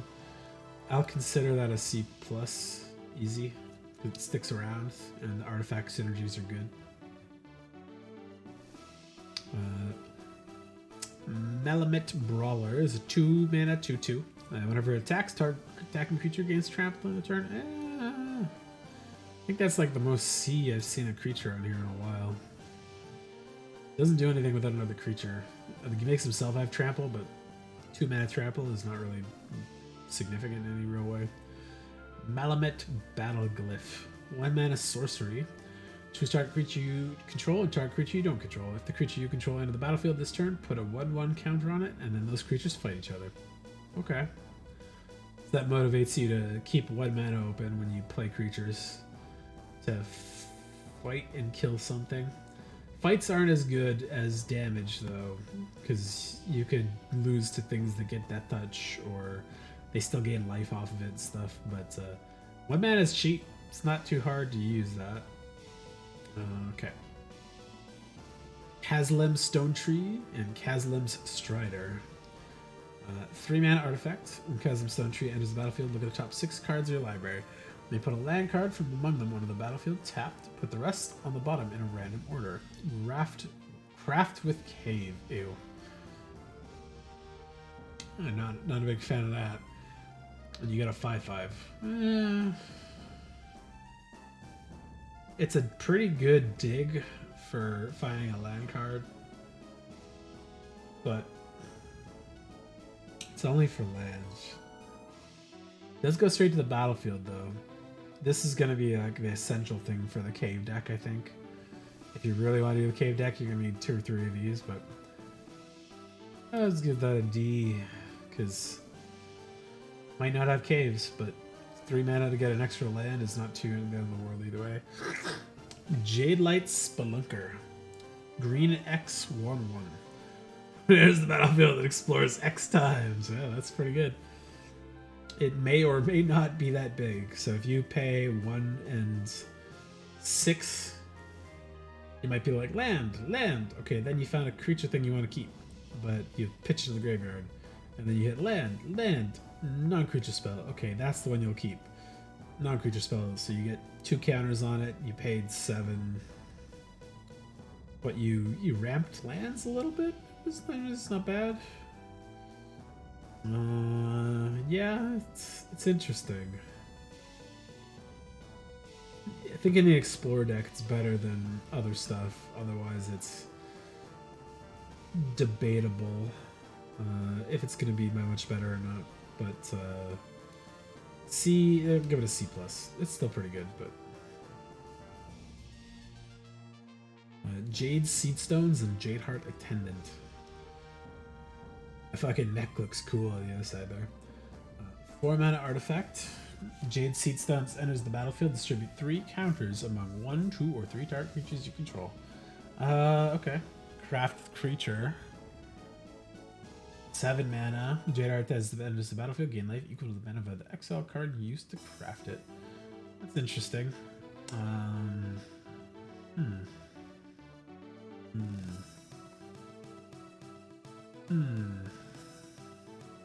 It's a 7/7, which you get for 7, and you gain probably 3 life, I'm gonna guess. 4 life, depending on some stuff. Maybe 2 or 1. I guess the idea is you want to make something bigger, and then you sacrifice it to this, but that's 11 mana to sacrifice a creature. It's better than mill deck, but call it D+. Because I like giving 3 creatures +1/+1 counters though. For 4, it's not bad. The flip side's not that bad. Not that bad, not that great. Sally's Lorekeeper, 1 mana, 1/1. Add 1 mana of any color. Spend the mana only to cast a dinosaur spell or activate an ability of a dinosaur source. Okay. It's a C-. It's a 1/1. Sometimes that's going to be relevant, sometimes it's not. Intrepid Paleontologist, 2 mana, 2/2 human druid. Add 1 mana of any color. No restrictions. Much better. Exile target card from a graveyard. Cool. You may cast dinosaur spells from among cards you own exiled with Intrepid Paleontologist. You cast a spell this way, that creature enters the battlefield with a finality counter on it. Okay, I see. This one's a better one. I call it a C+ because it's a good ramp. Good mana dork. Exiling cards from opponents' graveyards is probably going to be somewhat necessary. Especially if they get bonuses from it sometimes. Casting your own dinosaur spells that died is not a bad way to get, but you have to cast them from cards you own exiled with it. Okay. That's going to be a little weird. You have to keep them separate from other exiled cards.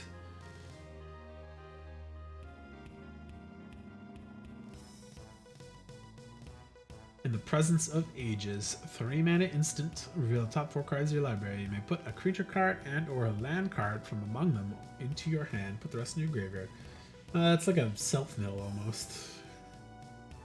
Only creature and land though, eh? So I'm gonna call that a D. It's not as versatile as some of the other kind of self-mill cards, but it definitely will hit stuff a lot of the time. Hulking Raptor, 4 mana, 5/3, rare dinosaur at Ward 2. At the beginning of your pre-combat main phase, add 2 mana. Okay, that's pretty good. I watched him wreck a Phyrexian Dreadnought in half once. A few vampires will barely slow him down. Yeah. It's not that tough, though. He'll die to a lot more than he kills. Doesn't have trample or anything either, but 4 mana, 5/3 with mana and ward. It's a weird, good card. C+. Whatley's Final Strike. 3 mana instant. Into target creature you control gets +1/+0 to end turn. Deals damage equal to its power to target a creature opponent controls. There's a damage spell. That's a good one. These names will grace our poems and histories for generations. Yours will collect dust forgotten in this cave. Watley to veto. Cool. Yeah, just a straight up damage spell. It's a little expensive, so I'm only going to give it a C. But +1/+0, kill a creature is pretty strong. Watley, Poet of Unity, Roar of the Fifth People. 3 mana, legendary creature, used to be a planeswalker, is no longer. Human Warrior Bard, 2/3. When she enters the battlefield, search your library for a basic land card, reveal it, put it in your hand, then shuffle. Pay 3, red, white, red, white. Red or white, hybrid mana. Exile Watley, then return her to the battlefield transformed under her owner's control. Activate only as a sorcery. So that's her sagas on the other side. Create 2 3/3 dinosaurs. That's pretty good. War of the Fifth People. Creatures. War of the Fifth People gains creatures you control have tapped for red, white, or green. Search the library for a dinosaur card, reveal it, put it in your hand, and then shuffle. Dinosaurs you control gain double strike and trample till end of turn. Okay. So basically, if you get Gashath, you want to get this, so you can cast Gashath after you flip this and then swamp the field with dinosaurs and kill somebody, probably. As a 3 mana 2/3, she's a little undercosted, but you don't get to ramp. You get to put a card into your hand, and hopefully that lets you cast her second ability. Is kind of the idea, I guess. Not that strong for a mythic, but the backside's pretty good. It's kind of a lot of work to get there. She's still a C+, because like she's good, but not as strong as I would expect. Greg writes a bullet block. They just reprinted that. Oh shit. Okay, that's a good card. Greg writes mock enters the battlefield. Look at the top 4 cards of your library. You may reveal a creature card from among them and put it into your hand. Put the rest on the bottom of your library in any order. Beginning against it, if you control 4 or more creatures, transform Growing Rites of Itlimoc into Itlimoc, Cradle of the Sun. That looks like Into the Abyss, that anime with the little kids diving in the cave. And then yeah, it's a legendary land in the back. Add a green or add a green for each creature you control. It's just a good ass card. That's a B. Yeah, it's a B. It's low costed, helps you fetch another creature. It's not hard to get 4 or more creatures, and then you've got a lot of land. Sorry, I should say B-, because there's not a lot in this particular set. I think you really need 20 mana for, but it's gonna help you a lot once you get there. Glow Cap Lantern. 1 mana equipment. Equipped creature has, you may look at the top card of your library at any time, and whenever this creature attacks, it explores. Okay, so it's just so you can properly time your explore stuff. 1 mana, no plus damage, just lets you equip at top of your library. Call that a D as well. Glimpse the Core. 2 mana sorcery.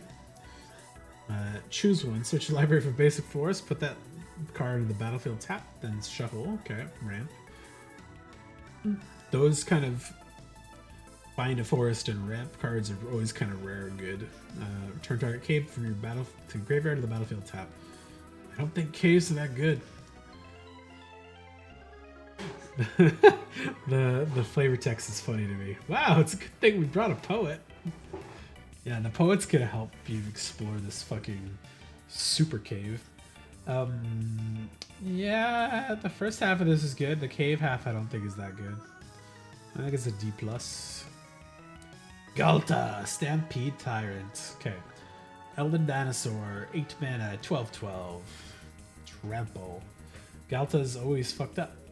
Whenever Galta Stampede Tyrant enters the battlefield, put any number of creature cards from your hand onto the battlefield. That's pretty goddamn good. 8 mana is a little hard to cast, but green has a lot of ramp. 12/12 Trample's goddamn impressive as hell. If you don't have like a straight up destroy card, this is it's a B- because it's hard to cast. But if you don't have a card that just kills it, it could be a big problem when it drops 3 or 4 creatures on the battlefield next turn. Explorer's Cache. 2 mana artifact. It's battlefield with 2 +1/+1 counters on it. Whenever a creature you control with a +1/+1 counter on it dies, put a +1/+1 counter on Explorer's Cache. Tap it, move a counter from Explorer's Cache onto target creature, activate only as a sorcery. Oh, thank you, Spice Dandy. How's it going?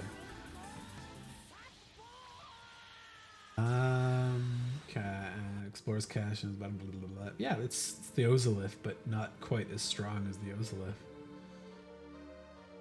Feeds the artifact stuff and lets you pump artifact or +1/+1 counters on stuff onto people. Let's go C-, just because it's not as good as the Ozolith.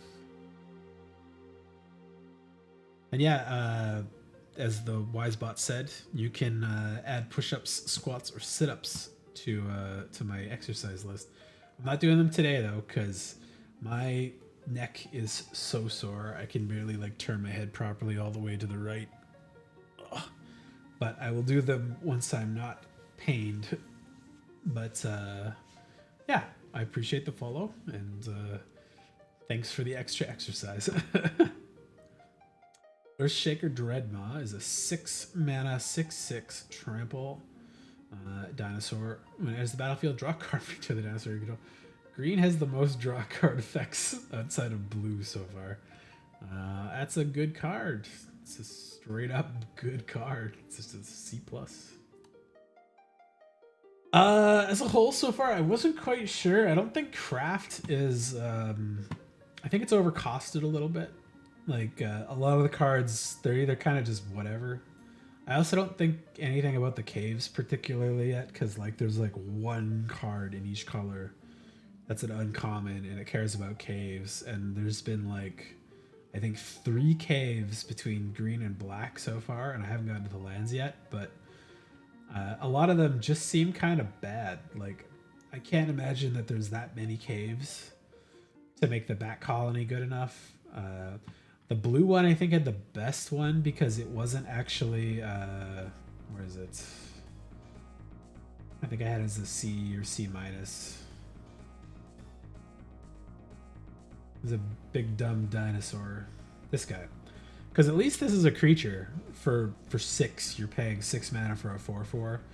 And then maybe you get to dig 2 cards to put 2 cards into your hand if you're lucky. But like, there wasn't any cards in blue that gave you caves or made caves or fetched caves or anything like that. So a lot of the cards in black were stuff like this that turned into a cave, but they were like 4 mana and took 4 more turns to turn into a cave. So it's just like really not sure how that's gonna work, because like I think the green one or the red one cared about caves in your graveyard, and it's like, okay, so if they're on the backside of some cards, they might not be caves when they're in the graveyard. So yeah, the cave thing I don't think really hits, but craft with artifacts I think is a little overcosted so far. But I really like red. Red has some bananas cards in it, and green has so far surpassed my thoughts as far as what I thought was going to be. I thought green was going to be bad. I was expecting a bad color, because I liked most of the cards in white. I was like, a lot of these cards are good. They all have synergy, and there's stuff that works together and makes artifacts. It makes gnomes and things. And then I was like, oh, blue's kind of better than white, I think. And then, oh, black's better than blue. And oh, red's better than black. And green looks better than red so far. So the discover mechanic that red and green kind of share seems really strong. It's Cascade, basically. And I have the dream of making a Oger Exonil deck happen and just kill somebody all on the same turn with it. It'd be really fun to be like, oh, he's got that guy? And then you get this little dude. Chunshot Militia, and just ping 5 times to turn that into 4 damage a peg and kill a dude in 1 shot. Like, there's definitely some spicy plays, and I feel confused on which kind of colors are supposed to blend together here, because black's got a lot of artifacts, blue's got a lot of artifacts, white's got a lot of artifacts, red's got a lot of artifacts, green's got a lot of artifacts. Explorer's kind of scattered between them all a little bit. There's very few tribal cards. It's pretty well balanced too, as far as like my tiers and readings of them go. Like, this is one of the only outlier cards, because this just seems damn near impossible to pull off in limited. Like, at best, this is an artifact that you use to craft something else, or this reduces your cost on crafting by 2, because it's only to activate abilities. But paying 9 and exiling 4 cards with activated abilities and assuming that those activated abilities are going to be good activated abilities is such a big thing to just put Locus of Enlightenment out, and then somebody sacrifices their fucking Thrashing Bronodon and blows it up as soon as you get it out. Like, it's a lot of payoff, a lot of work for nothing that would happen in a limited game. Also, this is like one of the weirdest cancel spells they've done in a while. Normally they've been printing a lot of cancel but better. This is like counterspell or worse cancel at the same time. It's weird to me. But there's a couple spicy counterspells too, like Hurl into History I really like. Discover X is awesome. That's like Cascade for mana value 4 or less when you dome somebody with this really expensive counterspell. But yeah, it's good. I like all the gods. They're all quite high up in my ranks here. Alcazatz is, I think, the best one so far. Ojer Tak, this is such hard names to say, is also really good, but it needs tokens to really sing, but it's like the best body on all of them so far. Also, this thing is fucking nuts. This dinosaur dragon is bananas, man. That's such a good card. There's a lot of really crazy good cards in this set. This is also a good one too. Get Lost is like there's a lot of stuff in here that's gonna be blow people out of the water, but I don't think it's like too swingy, because a lot of these are they're very killable too. They're not very nothing too strong that's too hard to kill.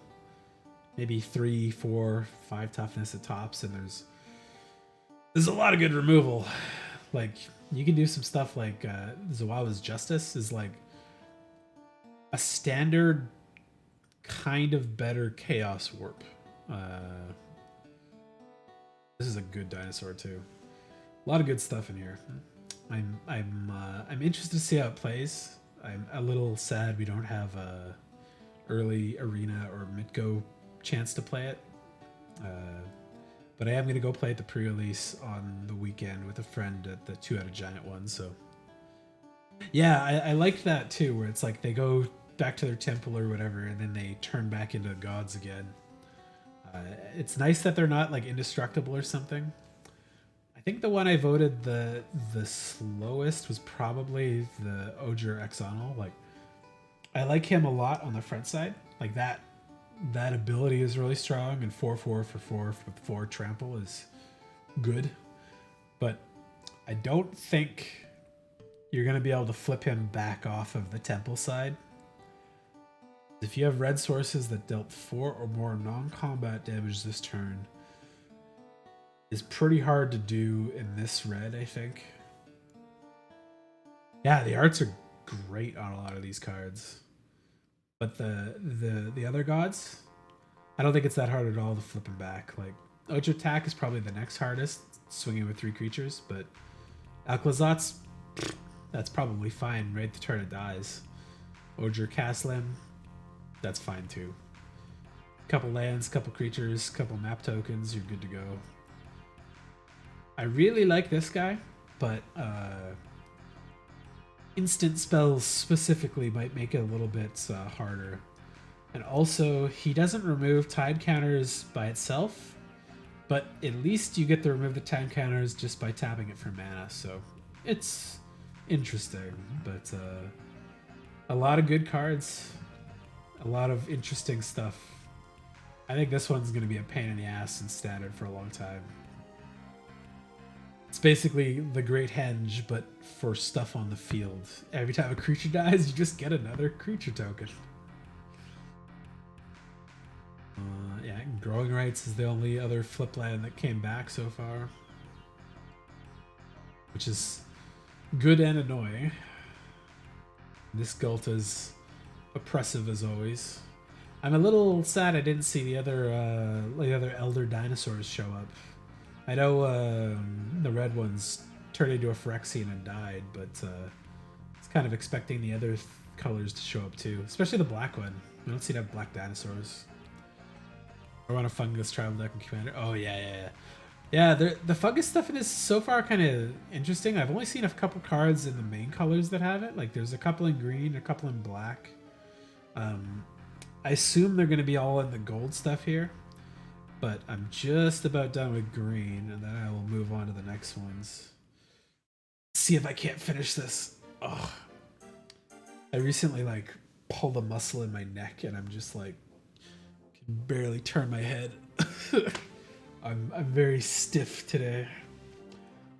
Disturb Slumber, 2 mana instant. Till end of turn, target land you control becomes a 4/4 dinosaur with reach and haste. If it's still a land, it must be blocked this turn available. There's a lack of reach in this set, so I think this might become like a really strong sideboard card.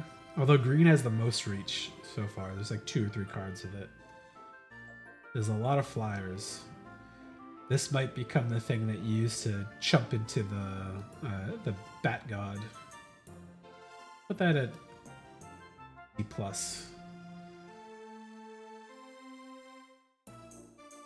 Turning your lands into dinosaurs is a double-edged sword. Because if it dies, you lose land, but a lot of times you're going to not use that on stuff and just block things, I think. It's a better trap than it is an aggressive card, so... Osmium Confluence, 5 mana sorcery. Choose 3. You may choose the same mode more than once. Search the library for a cave. Put it on the battlefield, tap, then shuffle. Or put 3 1/1 counters on a cave you control. Or if it becomes a 0/0 elemental creature with haste, it's still land. I don't think the caves are good so far, but destroy target enchantment. There are a lot of valid enchantments to pop. There's like 2 or 3 in each color and like 7 in black. It's too bad that doesn't say enchantment or artifact, because there's a lot of artifact creatures that you could just bop through. Artifact creatures would be really strong. This card I think could be a dud, but it also could be a good sideboard card. If you don't draft or you open good caves and you're sealed, it's just like dead, right? Colossal Dactyl. 4 mana, 4/5 reach trapdoor. That's a weird looking dinosaur, but it's okay. It's a little above rate, so it's a C+ for me. That's a much needed reach card, so. Quati Scavenger, 3 mana, 3/2 raccoon. Descend 4. When Quati Scavenger enters the battlefield, if there are 4 or more permanent cards in your graveyard, return target permanent card from your graveyard to your hand. It's a necessary type of card. It's like a Gravedigger, but in green.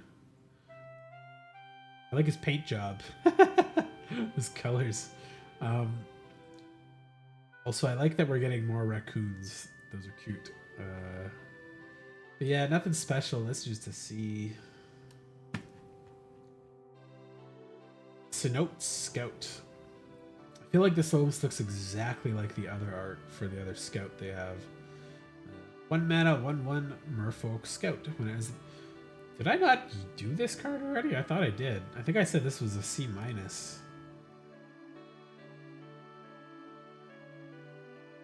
Oh, maybe I didn't.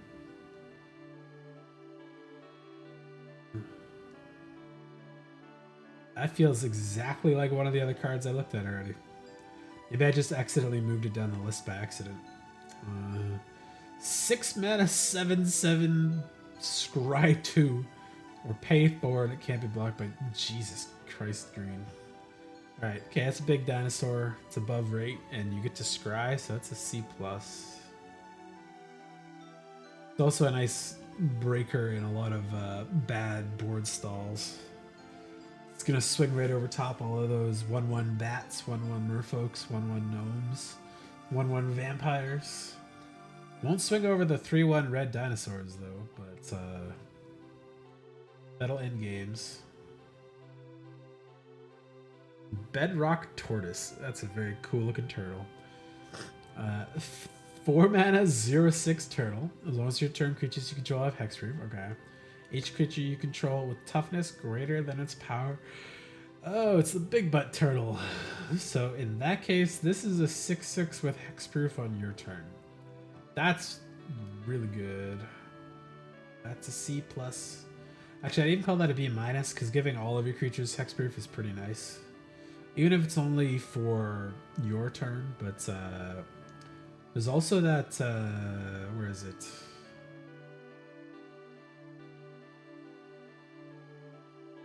Yeah, Scytheclaw Raptor. Whenever player casts a spell, if it's not their turn, deals 4 damage to them. Play these two in the same deck, and you're basically like, don't do things on my turn. Just don't do it.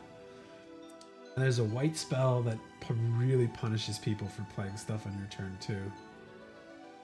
The Naya hate deck, basically. Capybara! Basking Capybara. 2 mana, 1/3 Capybara. Basking Capybara gets +3/+0 as long as there are 4 more permanents in your graveyard. It doesn't really feel like a Capybara ability. But it's not bad. It's pretty easy to turn on Descend 4, I think.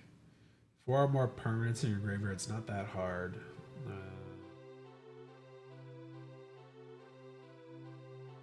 I call that like a C- still. You're going to play that pretty early, and then it's going to become a 4/3 for 2, which is... okay, it's a C at least, yeah. It's not bad, gets better. But not that much better. Good 2 meta card, though. Good in the black-green deck, at least. Armored Kid Collar. 3 mana, 3/3 dinosaur. When it's the battlefield, reveal a dinosaur card from your hand. If you do, or if you control another dinosaur, gain 3 life. Okay, that's just the C. That's just the dinosaur.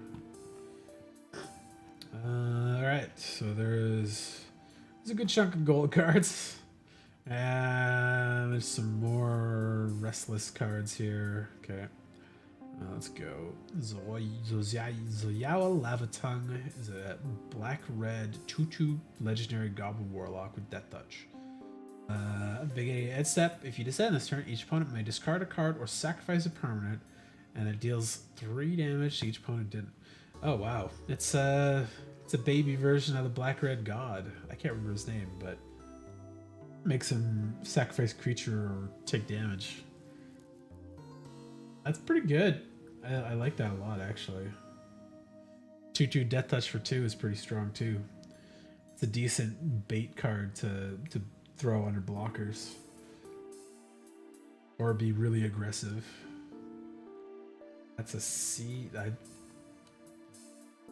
I'd even call that like a B- if you can descend regularly. But yeah, it's a C+. Okay. Whale of the Forgotten. Black, blue, sorcery. If you have descended 8, choose 1. Choose 1. If there are 8 or more permanent cards, you can choose 1 or more instead. Bounce a card, target opponent discards card, look at the top 3 cards of the library, put 1 of them in your hand, the rest in the graveyard. Yeah, this is a good modal card. Even with Descend 8, I don't think all 3 of those options are really that super valuable, but I don't dislike them. Like, I wouldn't refuse to have all 3 of those on one card at the same time, but I'd still probably value like the look at the top 3 or bounce a card at the same time to be stronger than the other ones, but good if you could turn it on. Like, The C plus solidly. Any one of those effects, particularly the bounce and the look at the top three, are going to be more valuable. The discard card, limited's meh.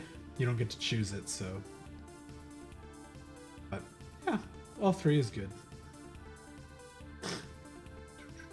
Vito, Fanatic of Alcazatz, Vampire Demon, 4/4 for 4 that flies. He's not as busted as the last Vito we saw in the core set, but whenever you sacrifice another permanent, you gain 2 life if this is the first time this ability has resolved this turn.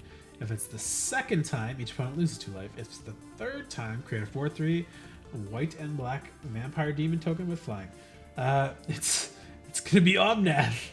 Oh god. And I don't think Sacrifices is as hard to turn on as Landfall was sometimes, especially in like 4-color Omnath. Black-white Sacrifices not that hard to do, I think, and getting a bunch of 4/3s once a turn is maybe not that hard, but he's pretty goddamn strong.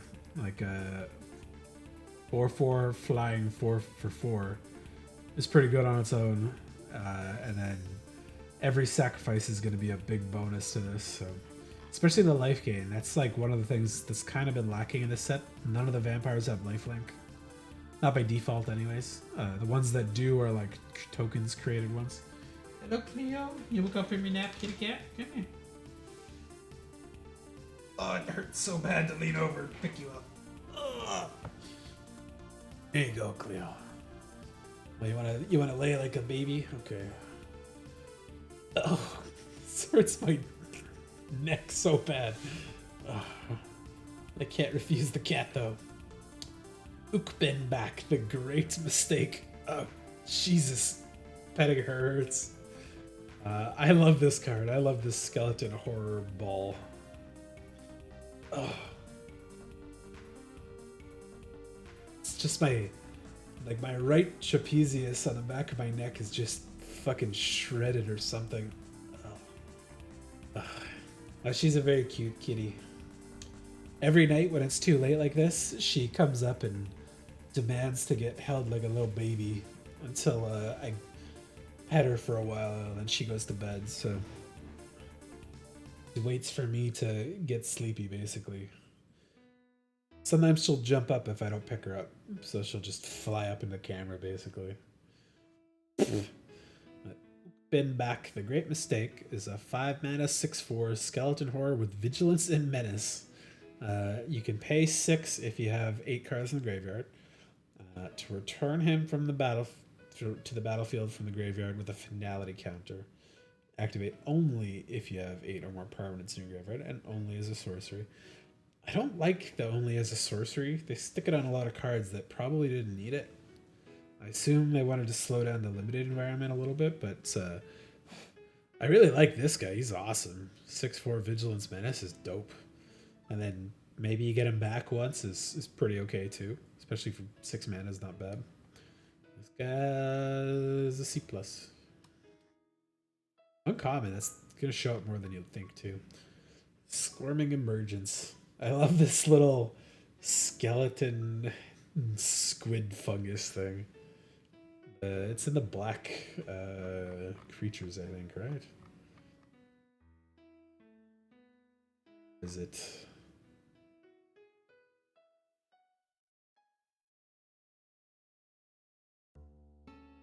Oh, yeah, there you go. Death Cat Marionette. Yeah! Skull Fungus. It's a good one. Yeah, I wish it wasn't a finality counter or something, but like the art's great.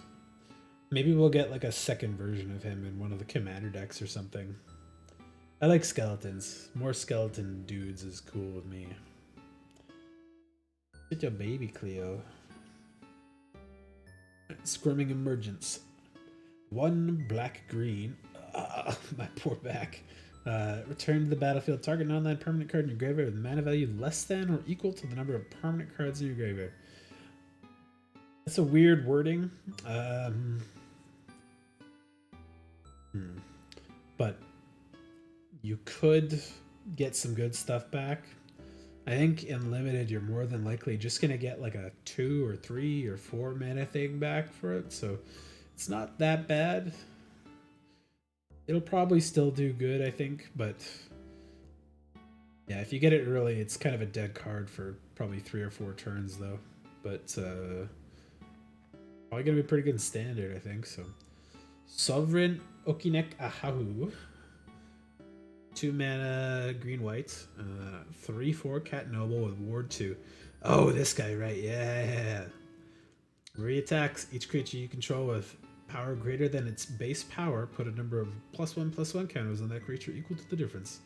So there's like 2 or 3 really cheap field buffs in this set that are like +1/+1 to the field for 2. Or that really expensive first Cascade Craft thing in white. Creatures you can all get +1/+1. That means every turn, everything you swing with this guy exponentially gets more counters on it, which is really good.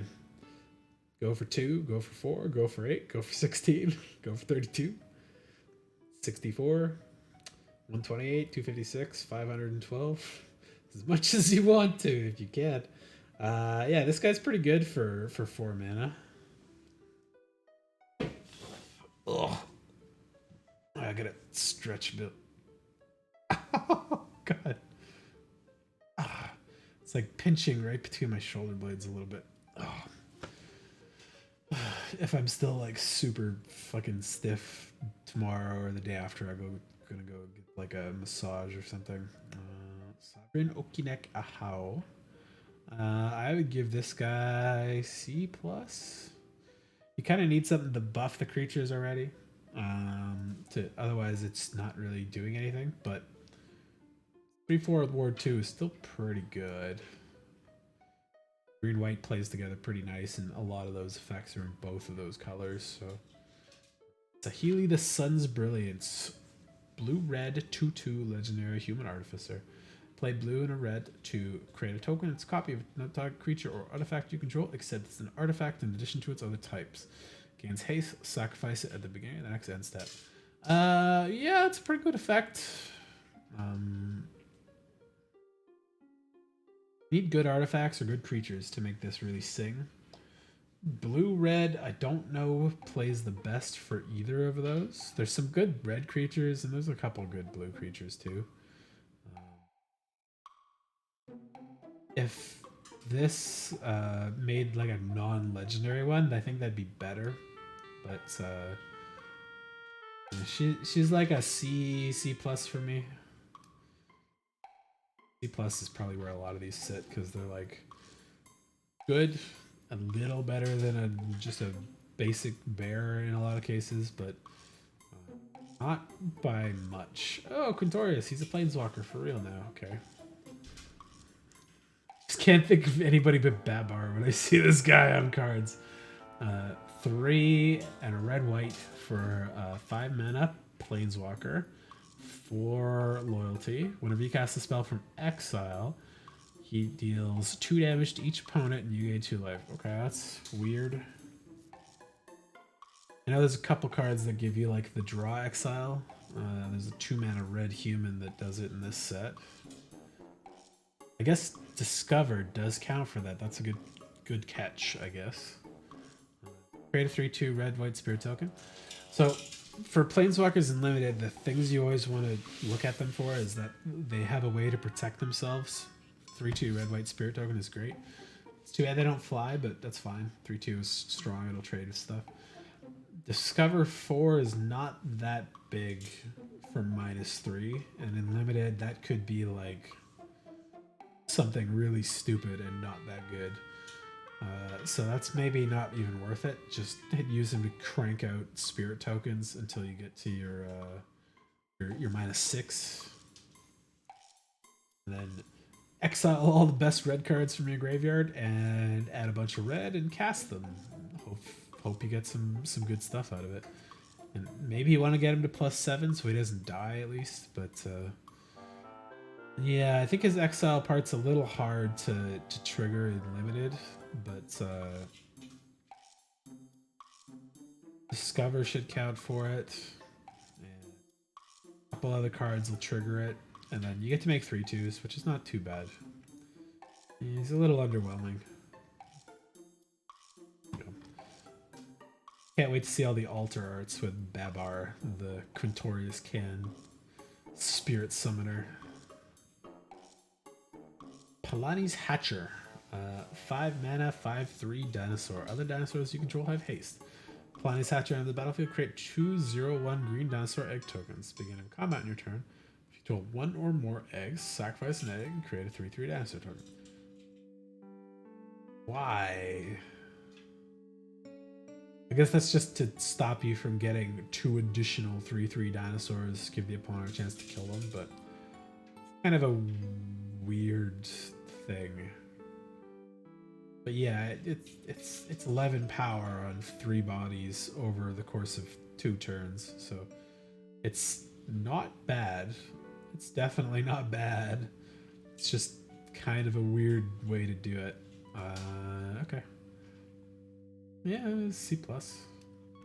Dinosaur haste. You get 3/3 haste right off, and then the next turn you get 3/3 more haste, and you got this guy swinging in. That's 3. It's 14 power over 2 turns of swings. Makes your other dinosaurs hasty as well. Not bad. Okay. Nizkanzel, Current Conductor. 2 mana, 2/3 legendary Merfolk Scout. Whenever a creature you control explores a land card, put a land card from your hand on the battlefield tap. That's the card you really want for the Explorer deck for sure.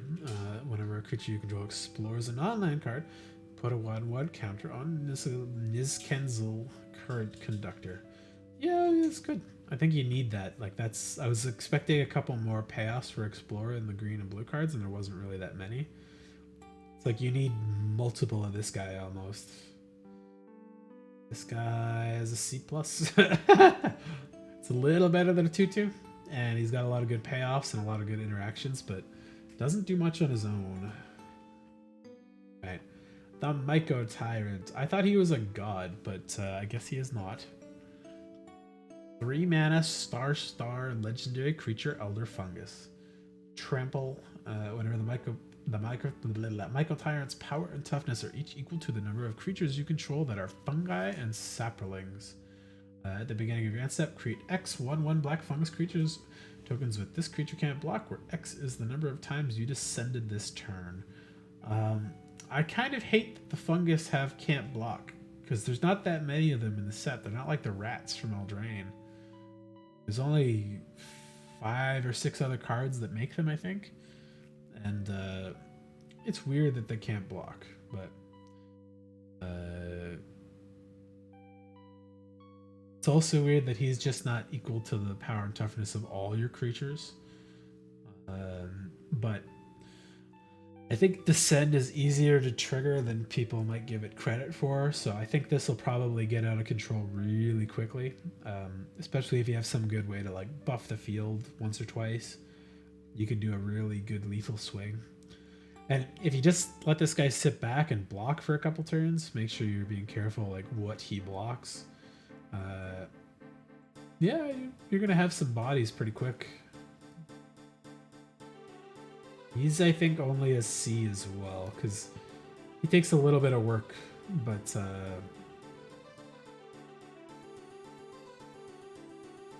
he can definitely make some problems for a lot of people pretty quickly.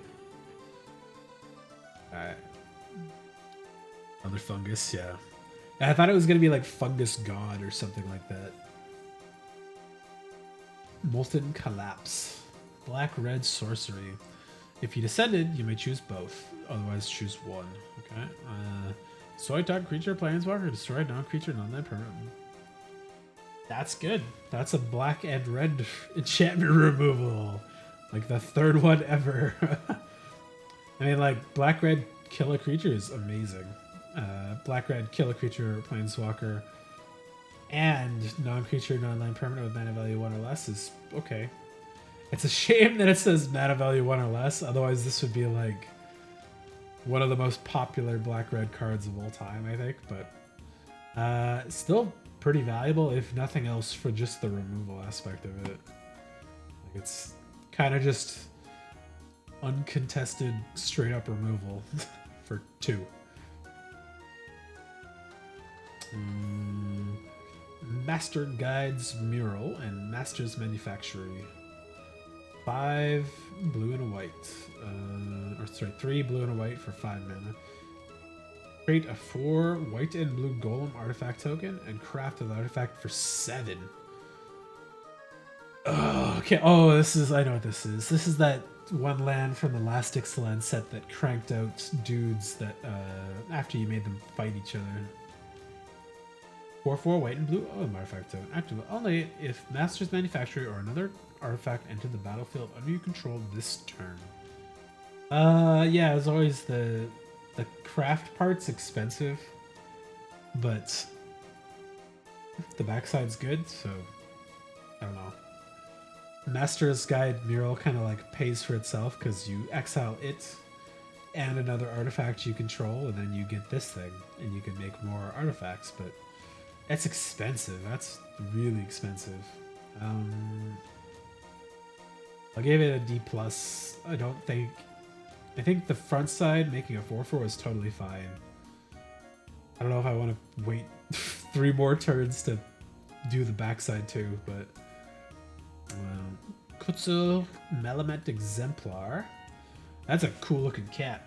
It's very not magic card looking, but like a Ben 10 character or something. 1 green white 3/3 Cat Warrior Legendary. Opponents can't cast spells during your turn. Whenever one or more creatures you control, each with power greater than its base power, deals combat damage to a player. Draw a card. Okay. That's a good chunk of draw for a lot of random creatures.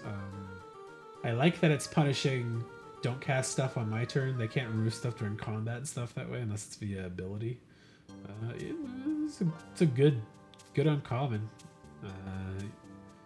Because it's uncommon, there's a good chance you're probably going to see it a couple times too, so... It's annoying that he doesn't have a way to give himself stronger base power. Like, he doesn't have a... When he attacks, give him +1 or something like that. Just to make him be nice. Like, if he had Battle Cry or something... Because one of the other cards here does have Battle Cry. Like, that's probably the one that's going to be the biggest enabler of this effect. Or is it the red one? Yeah, there we go. The white one. Battle Cry. Whenever this creature attacks, each other creature attacking gets +1/+0 till end of turn. This is like the key card to this guy and the this guy's effects triggering. Because all the other cards that do it are like instants or sorceries or just like a one-off thing per turn. Alright. Kellen, Daring Traveler, the Adventure Kid. 2 mana, 2/3 Human Fairy Scout, legendary creature. He's got Journey On for 1 green. That's a sorcery adventure. Create X map tokens where X is 1+ the number of opponents who control an artifact. Somebody almost certainly is going to screw this up at pre-release and just do it and get 0 and feel sad. But the slight upside, because adventurers don't really exist in this set other than him, if he's exiled on adventure, he can't get discarded from your hand, so maybe you do that to save yourself from a discard effect when you've only got him left in your hand. Whenever he attacks, reveal the top card of your library. If it's a creature card with mana veil 3 or less, put it into your hand. Otherwise, you may put it into your graveyard. So he's got Surveil, but only for creature cards. That's kind of a weirdly narrow thing. I thought he had Double Strike in Ixalan too. He should have Double Strike here as well. But yeah, even as like a base creature value, he's a 2/3 for 2, which is pretty good. And then sometimes getting to put a creature in your hand is okay. And then getting to choose to pitch it to the graveyard could also be like a pretty key thing, I think, and depending on the turn and the matchup and stuff. So, okay. It's Quinth, firstborn of Gishath, red-green 2/3 legendary dinosaur. It's got haste, so it's already a C+, I think. It's Quinth, firstborn of Gishath. It is the battlefield. You may pay 2. When you do, target dinosaur you control deals damage equal to its power. Okay. Oh, that's only once though. Okay, it's not when he attacks or something. I misread that at the start. I was like, "Ooh, boy, that's a spicy dinosaur." But make sure you have 2 mana available when you cast this guy, so you can at least make him deal 2 damage to something else, at the very least. But this guy is pretty good. Like a 2 mana 2/3 with haste is pretty strong. And then getting him a little bit later, mid game to late game, in red and green, you'll have 4 power, 5 power, 6, 7, 8, 12. So he could blow up another creature pretty easily if you get him later. But 2-drop haste totally swings in, doesn't get killed by a lot of 2-drops. It's totally fine. Or if you play him on turn 4, you can at least shoot something else your opponent has. So you shot. There we go. Just straight up reprinted. Vigilance, Trample, Haste, 7/6, Legendary Dinosaur Avatar, 8 mana, 5 red, white, green. Deals combat damage to a player, whenever Gishath, someone's avatar deals combat damage to a player, reveal that many cards on top of your library, put any number of dinosaur creature cards among them onto the battlefield, and the rest on the bottom of your library in a random order. Okay. It's just good. It's Dinosaur King, basically. Yeah, Vigilance, Trample, Haste is a fucked up line of text. Especially if you don't have removal ready to go to wipe him off the board. Like, it's a little expensive to cast, and 3 colors is not as easy in this set, I think, as some of the other ones, but it's really good. If we had better fixing in this set, maybe we do in the caves, or maybe there's some good artifacts, and he slides up to a B, because he's just really goddamn good. Deep Fathom Echo. Merfolk Spirit. 2 green, blue, 4/4 spirit. At the beginning of combat your turn, he explores. Then you have a... Ooh, that's spicy. Also, repeatable explore every turn is kind of crazy. Like a body this big already, too. This thing will get out of control pretty fast if people aren't paying attention to it.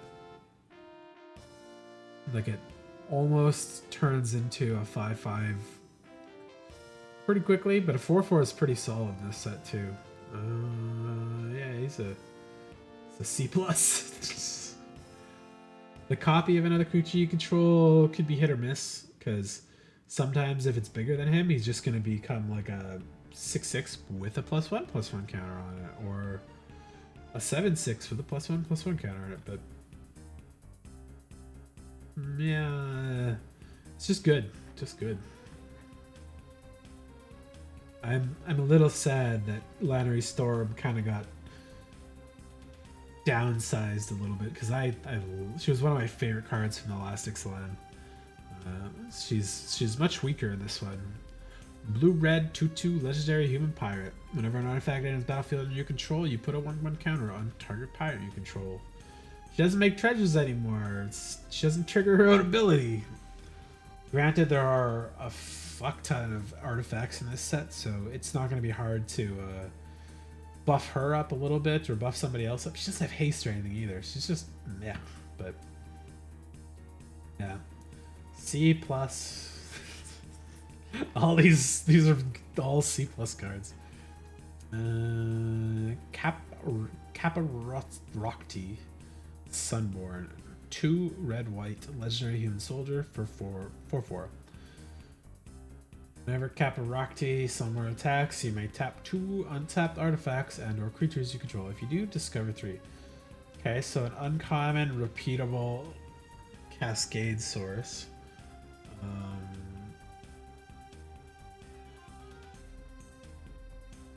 It's a shame he doesn't have vigilance, so you couldn't use it on him, but 4/4 for 4 with slight upside is pretty good.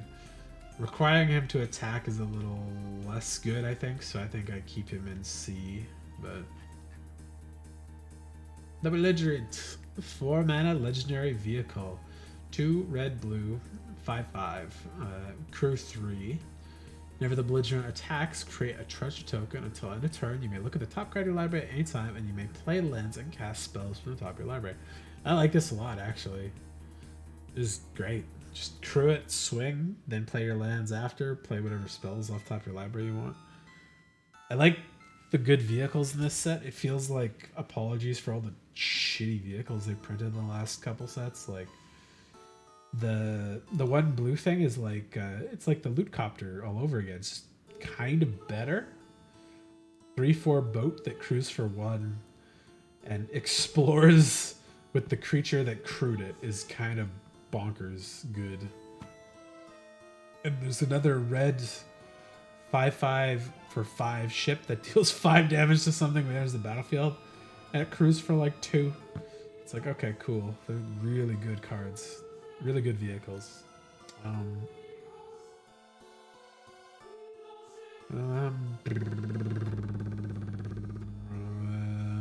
Is C+. I don't like giving vehicles too high ratings, but creating a treasure, looking at top of your library, and playing lands and spells off top, it's pretty good. And it's 5/5 for 4, so it's pretty strong. Bartolome del Presidio. White black 2/1 legendary creature vampire knight. Why does he have a mummy? Sacrifice another creature. Oh, fuck. There we go. There's the sacrifice enabler. Sacrifice another creature or artifact. Put a 1/1 counter on him. Okay, this is great. That's a really good card. Bless this sinner who sacrificed his blood so that I may live. Yeah, anything that can sacrifice at any speed with no restrictions is really strong. I wonder if this is just Bartolomeo the President. Bartolome del Presidio. I actually think I want to give him like a B-, but the artifact or creature, yeah, B-. It's just good.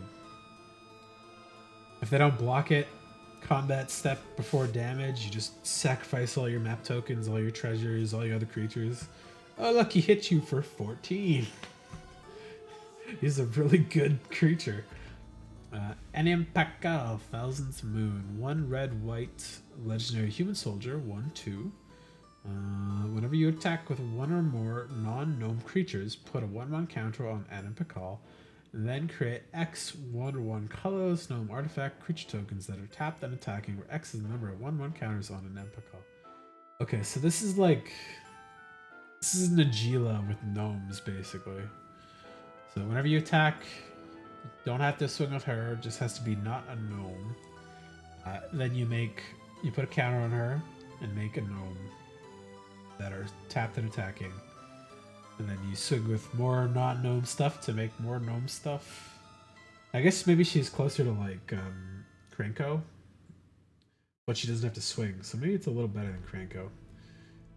And if you have other ways to put 1/1 counters on her, she could be much bigger, much faster. She's pretty good. She's a little squishy as a 1/2, but she gets the counters, so she gets bigger quicker, I think.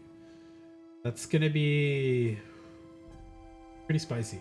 She doesn't get exponentially bigger the way Krenko does, though, because it's only 1 or more. So it's only 1 extra 1 per turn, but that's still enough. That'll overrun people pretty quick. She is also a B-. Anybody else I want to bump up to B-?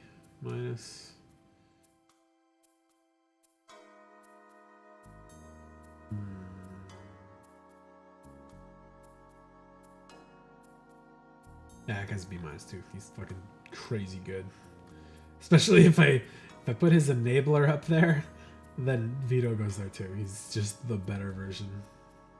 Like, if you have Vito and this guy, whew, that's a spicy way to really kill somebody fast, I think.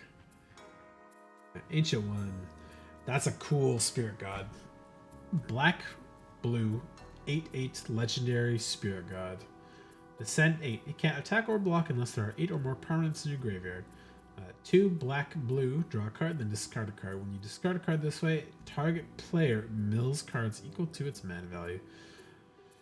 So this is like a good way to either mill your opponent out or ascend or descend really fast. Like if you go to your opening hand with this. You play this guy turn 2. Turn 3, you play something else. Maybe it's draw a card, discard a card, or whatever. Then turn 4, you before combat, you draw a card, discard like a 6 mana card, mill 6 cards off top of your own library, put a couple lands, a couple other things down there. You could probably turn this guy like right on by turn 4 and just start swinging in, but a lot of the removal in this set is damage based. There are some strict destroy and exile cards, but they're a little expensive, so maybe this guy can't turn on fast enough to really do it. But if you draw him late, you're pretty happy to play a 2 mana 8/8 and just be fine.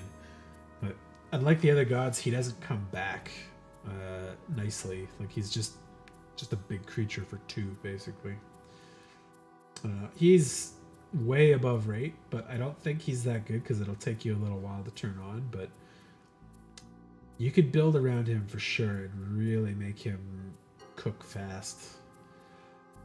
I think there is a white card that brings stuff back too. Where is it? Yeah, there you go. Just play Esper. You can use Helping Hand to bring him back to the graveyard for 1 mana. Very easy way to bring him back. Amalia Benavides Aguirre. White-black 2/2 legendary vampire scout. Ward pay 3 life is great. I love when they have to pay life to target them. Whenever you gain life, Amalia Benavides explores, then destroy all other creatures if its power is exactly 20. So if you can get her up to 20 power, you should win the game. But it might not exactly get there that fast. Also, I need to like zoom in on that picture. Can I open this in another page? Doesn't look like it. Let's just save as. Sure. Oh, no, I see. Never mind. I think she has glasses. I can't really tell. Oh, yeah. Benavides. Oh, yeah. Is large. Oh, she totally has glasses. It's like if Bayonetta was a vampire. Oh, I fucking blocked it with my camera here. Let me open this in a new tab.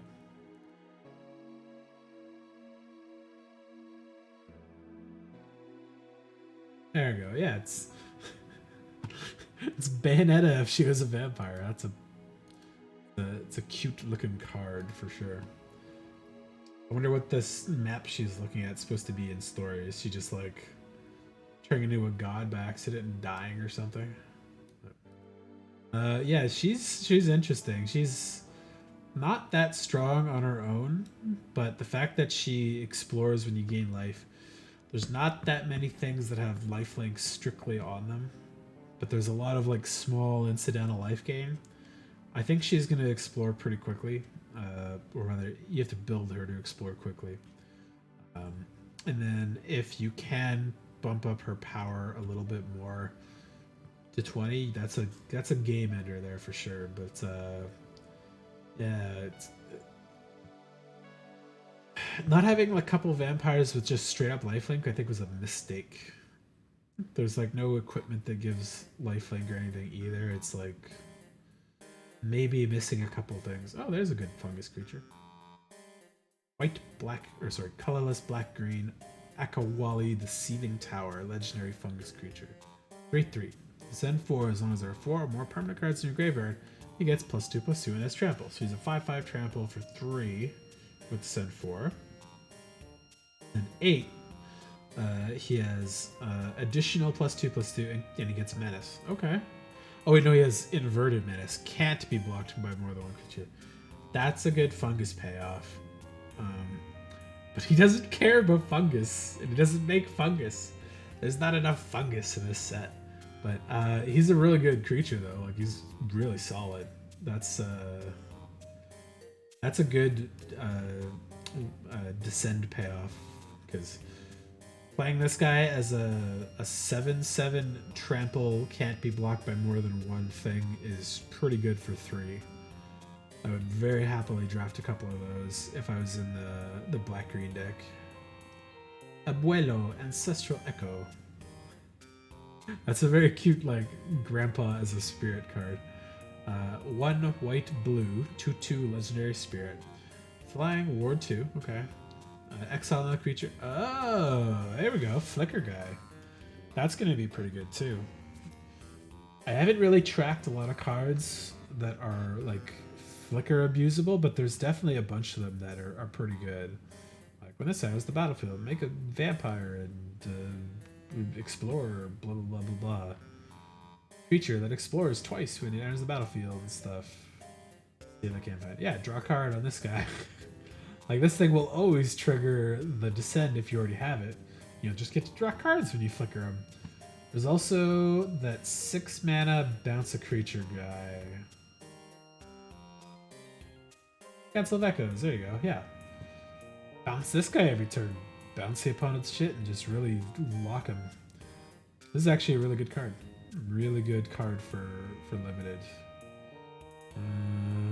C+, maybe even B, because the flicker is really abusable in a lot of cases.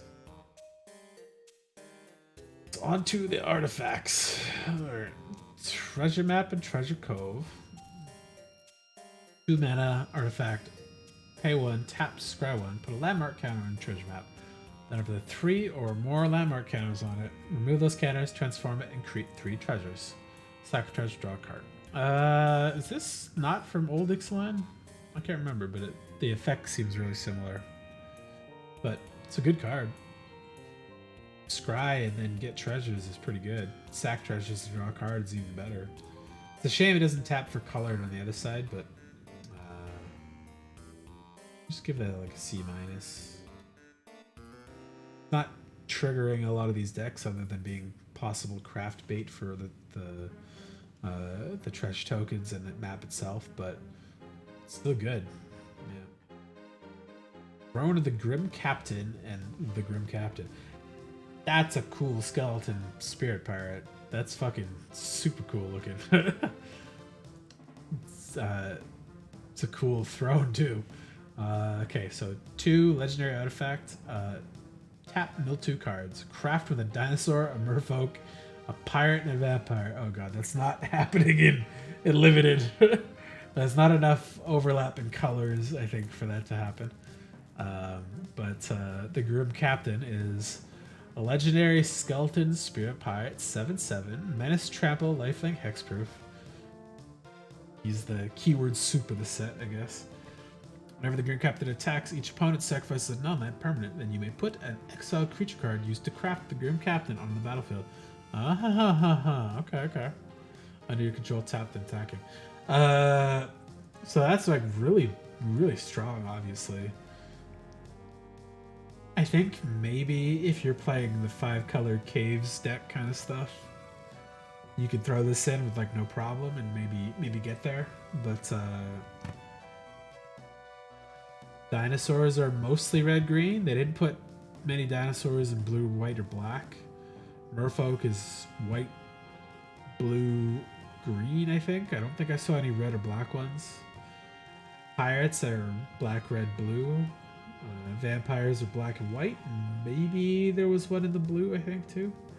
But yeah, they're not really in colors that are comparable. But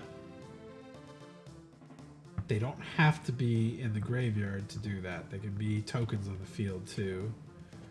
There are a couple ways to get merfolk, pirate, vampire, and dinosaur tokens that might be in slightly less colors. Yeah, well, either way, if you sack them with the tokens, you'd get nothing back, but still.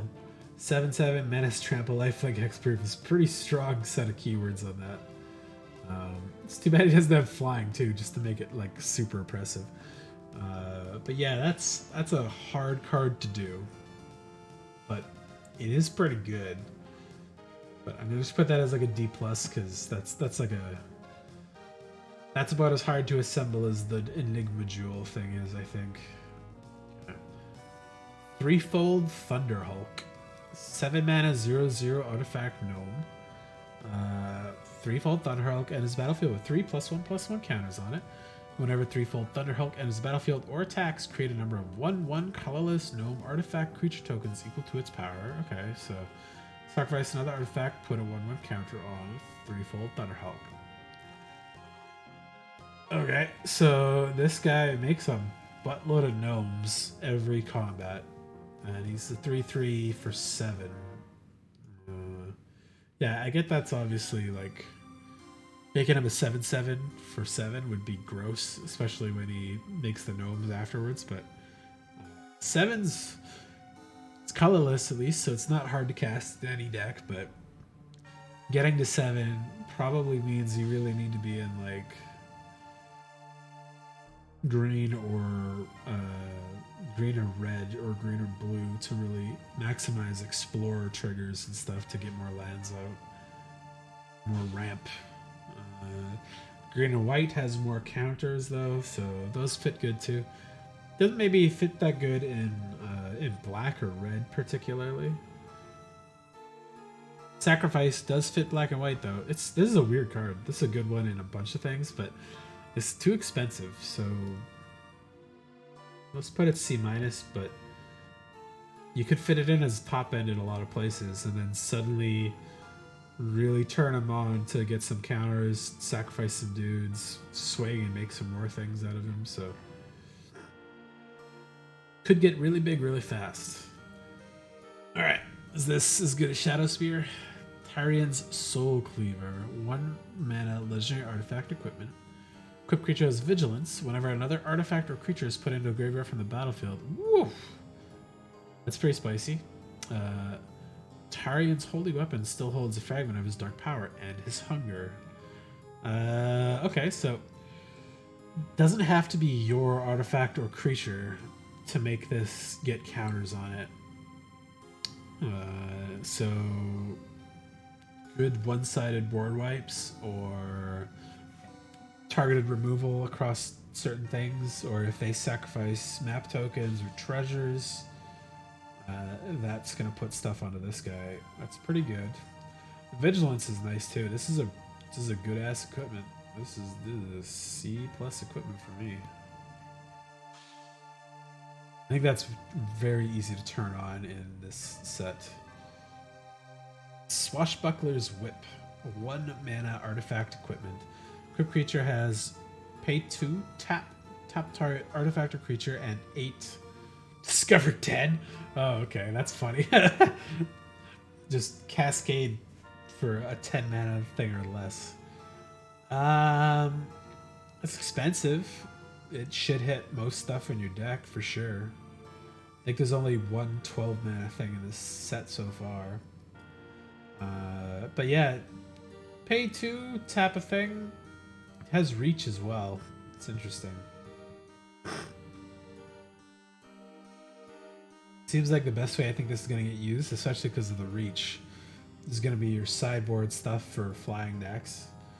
You throw it on your creature, you block a flying creature, you use it to tap down one of their not tapped creatures so you can swing freely back the next turn. That's a C. It's definitely a key card, I think, in this set, because there's a lot of good flying in blue-white and not many reach creatures. Sunbird Standard and Sunbird Effigy. 3 mana artifact, add 1 mana of any color, and craft with 5 or more gives you a flying vigilance haste bird construct. Sunbird's effigies, power, and toughness are each equal to the number of colors among exiled cards to craft it. Craft with 1 or more. Okay. For each color among the exiled cards used to craft Sunbird effigy, add 1 mana of that color. That's a bad tap for that thing.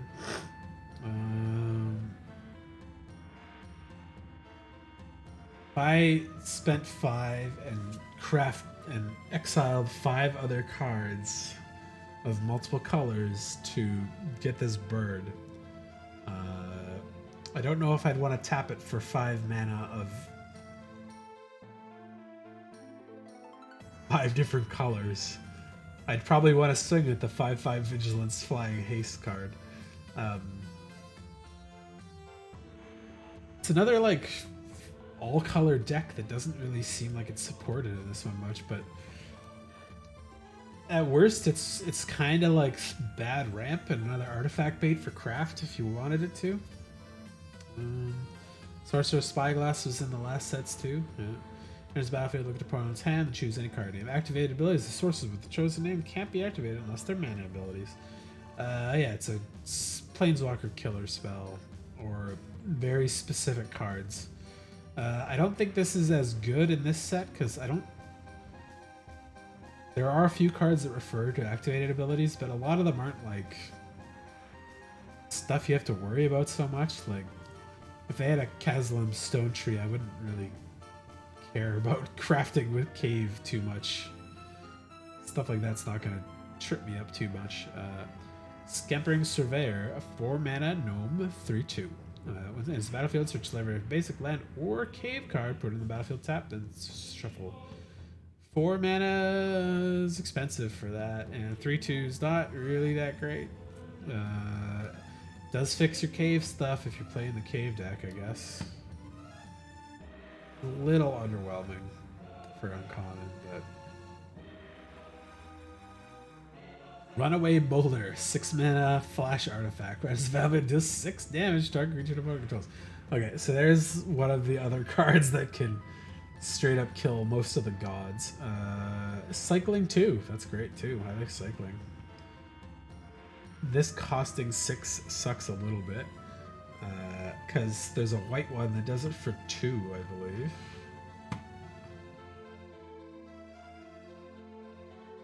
Yeah, Spring-Loaded Sawblades. 2 mana flash deals 5 damage to target tapped creature and opponent controls. And that also turns into a big friggin' 5/5.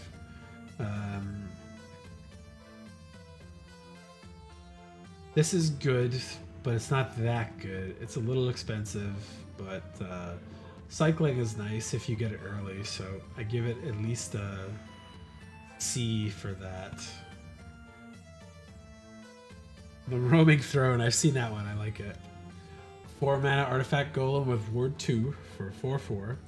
When it enters the battlefield, choose a creature type. Roaming Throne is the chosen type in addition to other creatures, or its other types.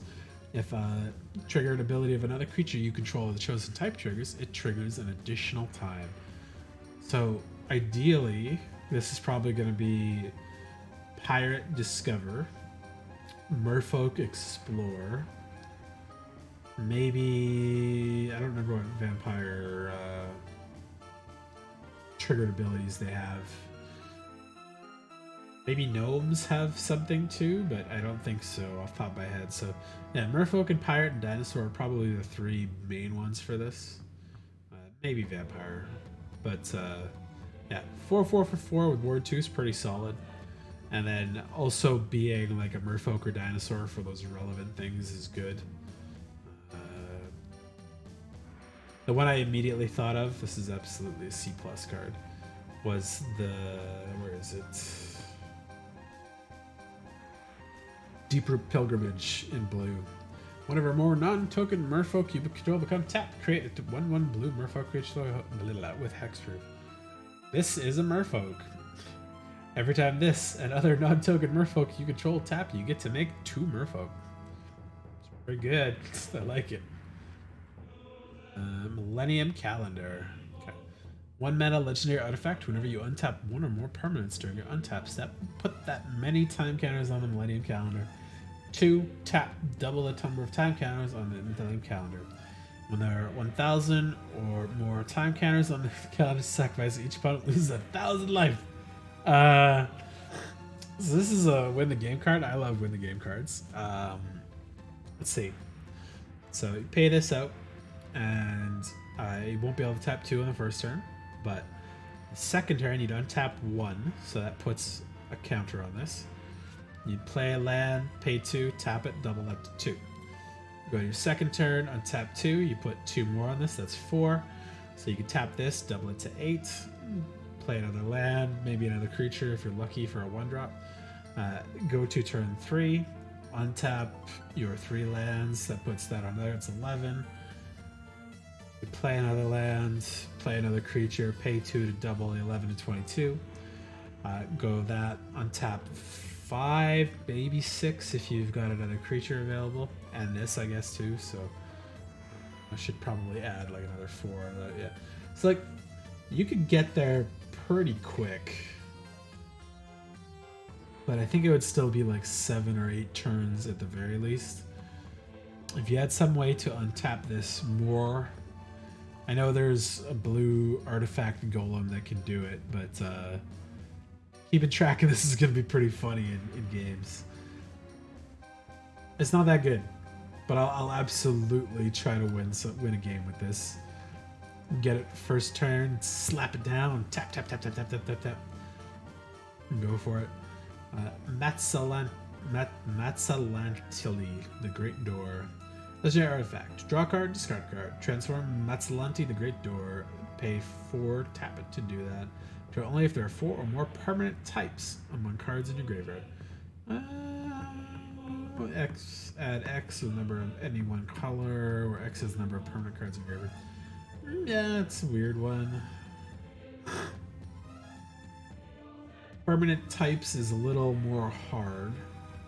It's not craft, it's just transform it. It's going to be great in Commander. Standard here, it's going to be like creature, land, maybe artifact or enchantment if you're lucky.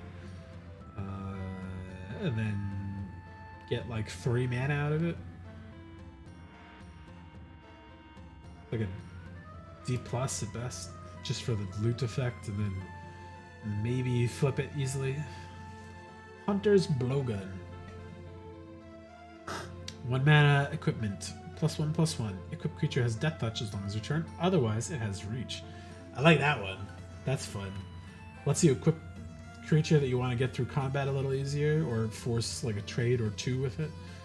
Also, reach is really essential in this one, so I'm gonna put that in C+ or C with the whip. Yeah. Hoverstone Pilgrim, 5 mana, 2/5 golem with flying.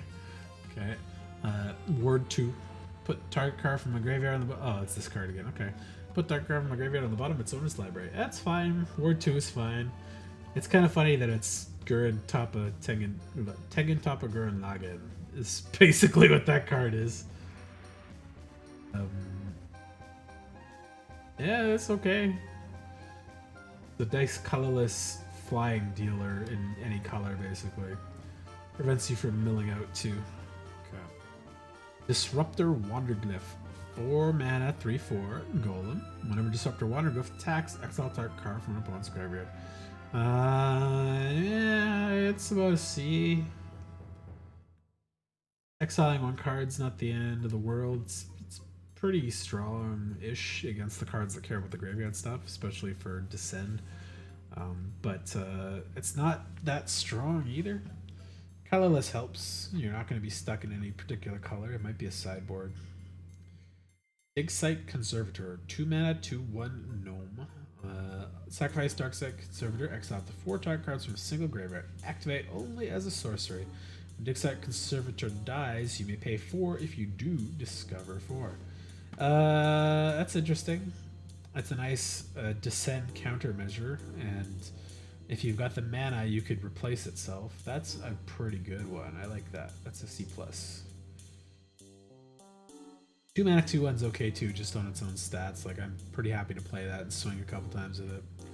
If they are playing Descend, I'll probably hang it back to sack it at the important time. So, 2. Contested Ball Game Artifact. Whenever you're combat damage, the attacking player gains control of contested ball game and untaps it. Pay 2. Draw a card. Put a point counter on the contested ball game. Then, if it has 5 or more point counters, sacrifice it and create a treasure token. Okay. That's pretty annoying. You get to play it, and then if you can't at least tap it right away, you don't get to draw a thing. Alright, man. I hope my neck gets better too. I'll be done this very shortly, then I'm going to bed because the sun's almost up here. But yeah, I play Magic, I play Street Fighter, I play a lot of other things too. Final Fantasy, random mobile games, strategy, RPG games, stuff like that. So feel free to pop in anytime and just say hi or check out how bad I'm losing at this set when it comes out. I like this card. I'm gonna be really annoyed if they take it and I never get it back. It's gonna be the monarchy all over again. Sure, man. Have a good night. Enjoy your rest.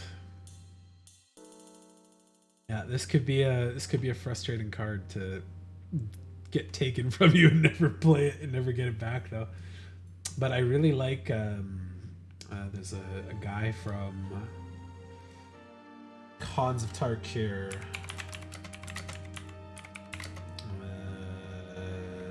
What's the thing? Defector? Humble Defector, yeah. This card is great. I love Humble Defector. It's one of my favorite cards from a lot of Magic, actually.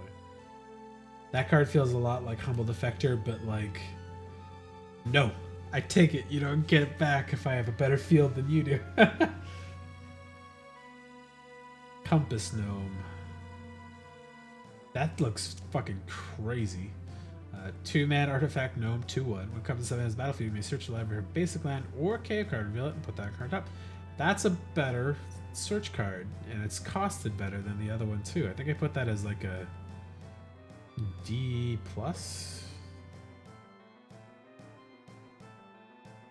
This guy, yeah, he's a C-. Definitely D+. Too expensive for what that is. This one's totally a C though. I'm totally fine putting a card on top if I know it's gonna fix my next land turn. So, especially if you're playing the cave stuff, it's fine. Chimil, the Inner Sun. Okay. 6-mana legendary artifact. Spells you control can't be countered. Beginning at set, discover 5. Oh boy. Well, there's only like 2 counter spells in this whole set, so I don't think I'm really that worried about that. But discover 5 for free at the end of turn is pretty good. It's a good reason to keep your mana count under 5 too.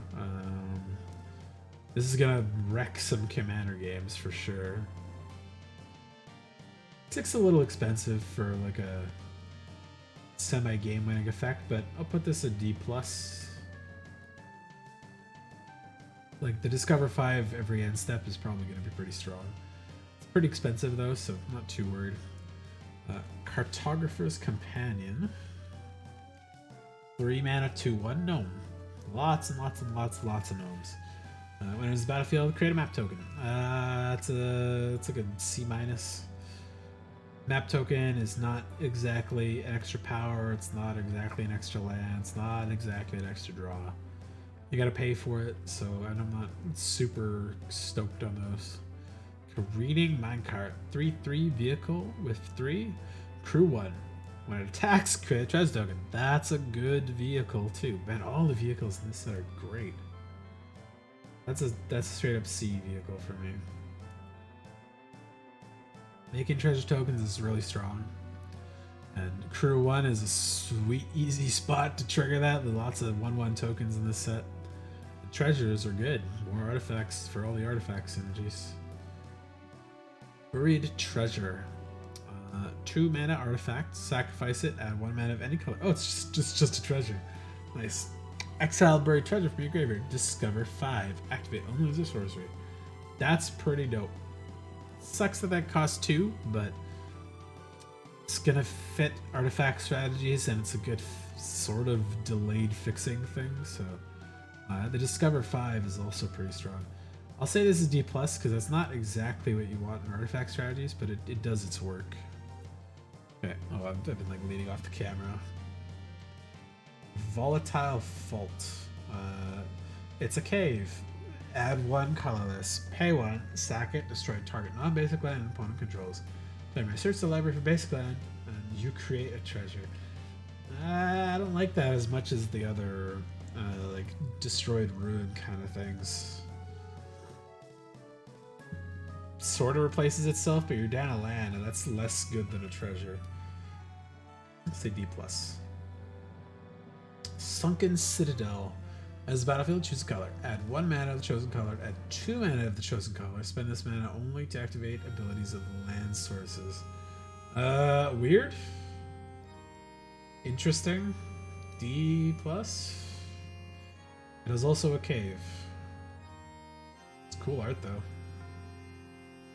Oh, you can't see the art when I scroll my camera over it. Okay, let's see. Restless Vents. Oh, it's another one of the restless new mana lands. Battlefield tapped. Oh yeah, they look like the drawings from above. That's cool. Play 1 black red until end of turn. Restless Vents becomes a 2/3 black and red insect creature with menace.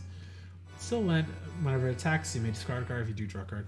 That's not bad. It's not that good either. I'm gonna skip this fucking song.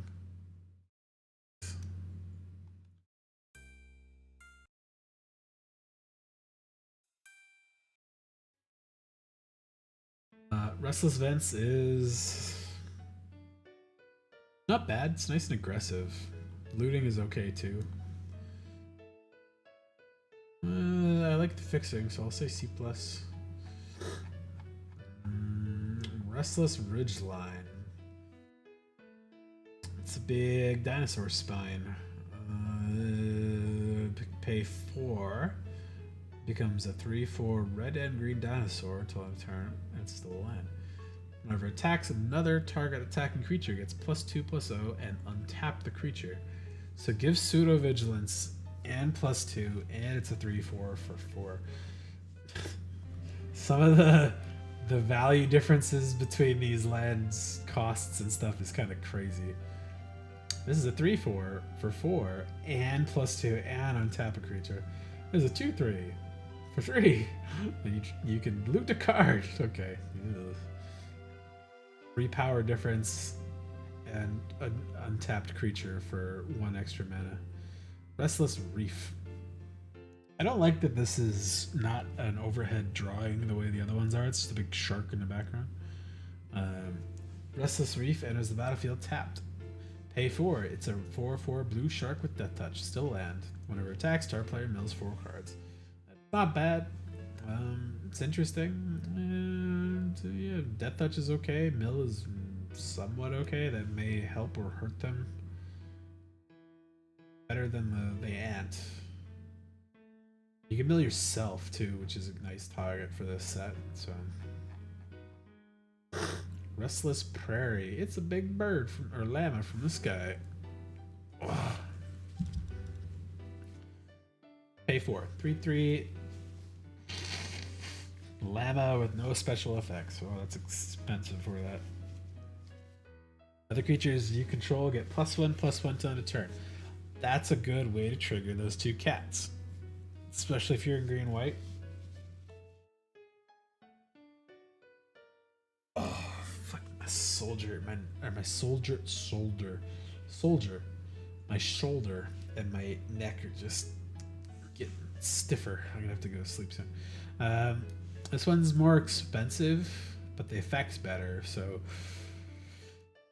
the actual creature it turns into is not that good compared to the other ones.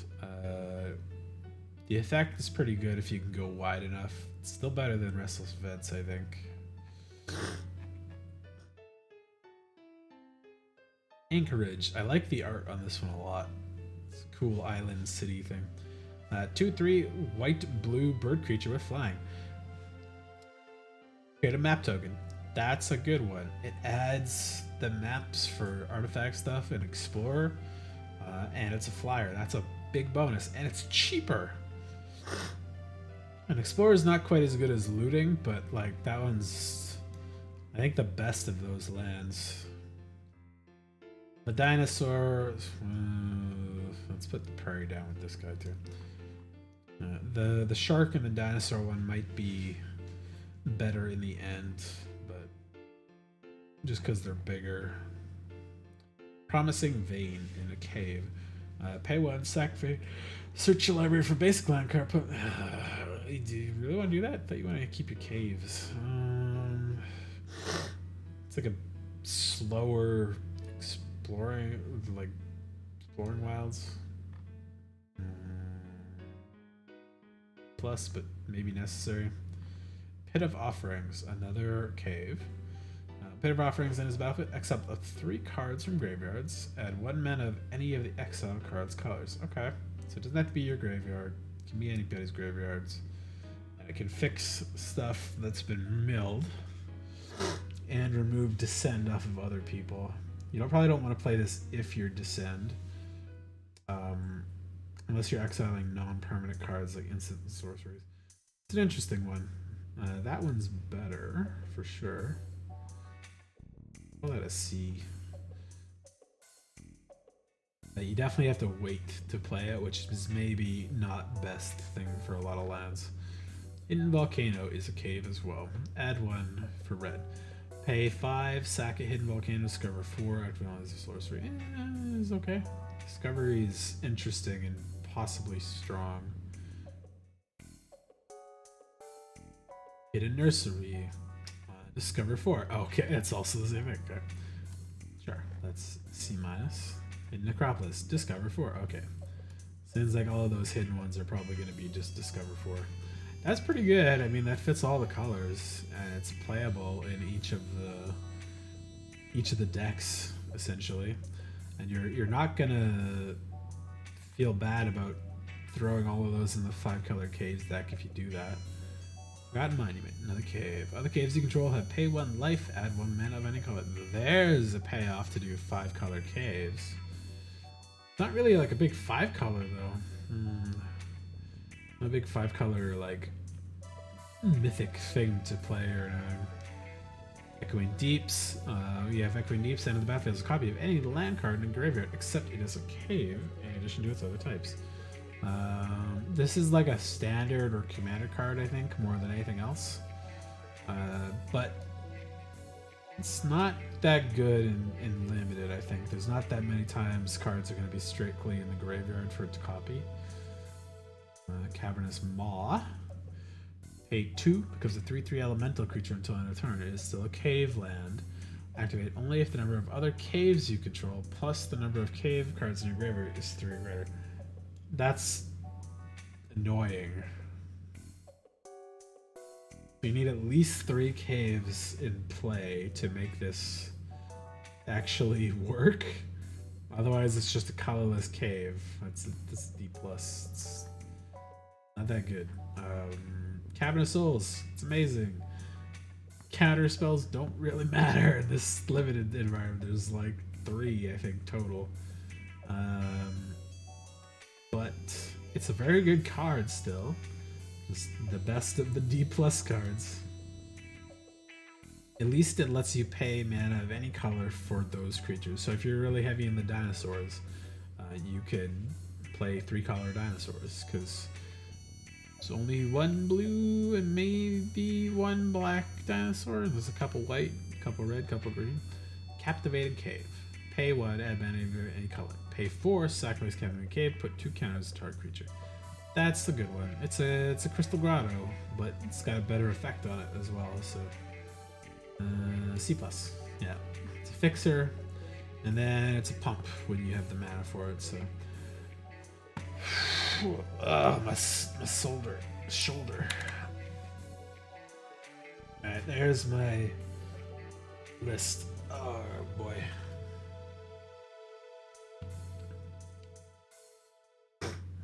Yeah. Okay. Let's see.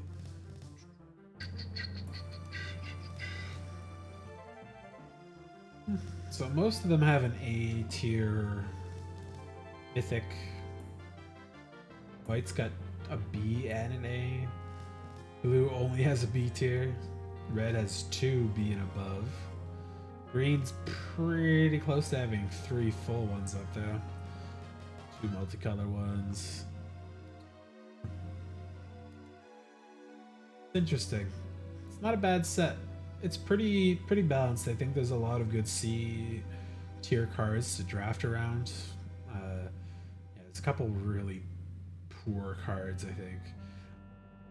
As far as the cave cards go, I think there's probably enough cards to do it, but considering a lot of these are colored, getting the one you want is not going to happen that often, because people will just grab these they're fine. If you're in red, you grab the red one when you see it. It's not bad. The fixing caves are going to be harder to grab, I think. Yeah, it's going to be pretty rough. Land sources is such a weird choice for that card. Either way, that's a fixing one too. I should put that up a little bit. Because it at least fixes for itself.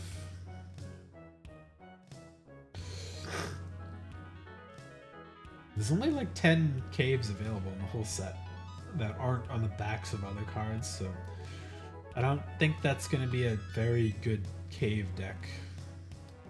To get very lucky, or they have a lot of caves stuffed in the packs, but yeah, I think the set overall is pretty good. It's a good set of bombs, not too bomby though. I feel like red, black, and green are probably my favorite colors. I just feel like there's a lot of good removal and a lot of high power stuff in there. White and blue I feel like have some of the best synergy in the whole set. White and black is probably the second best synergy. And then I don't really feel a lot of synergy in the other colors. There's a little bit in green red, there's a little bit in green blue, a little bit in blue black and blue green. Maybe even those three together feel pretty okay, like a Teamer and a Sultai color deck. But white blue definitely fit together, white black definitely fit together. Green blue kind of fit together, and then yeah, red blue kind of, or red green kind of fit together. Red blue is not really synergistic, but yeah, should be a fun set, I think. I'm gonna play a lot of red and probably a lot of green and black. I think is gonna be my three. We'll see how it goes. I'll let you guys know after the pre-release how I played in it, but. I'm gonna go rest my soldier and go to sleep, and I got some errands to do in the day, so I'm gonna have a good night. See you guys later. Stay safe, stay sane, stay healthy. Thanks for watching. Thanks for new followers, Spice Dandy, and some people that came into chat. So have a good night. See you later. Bye.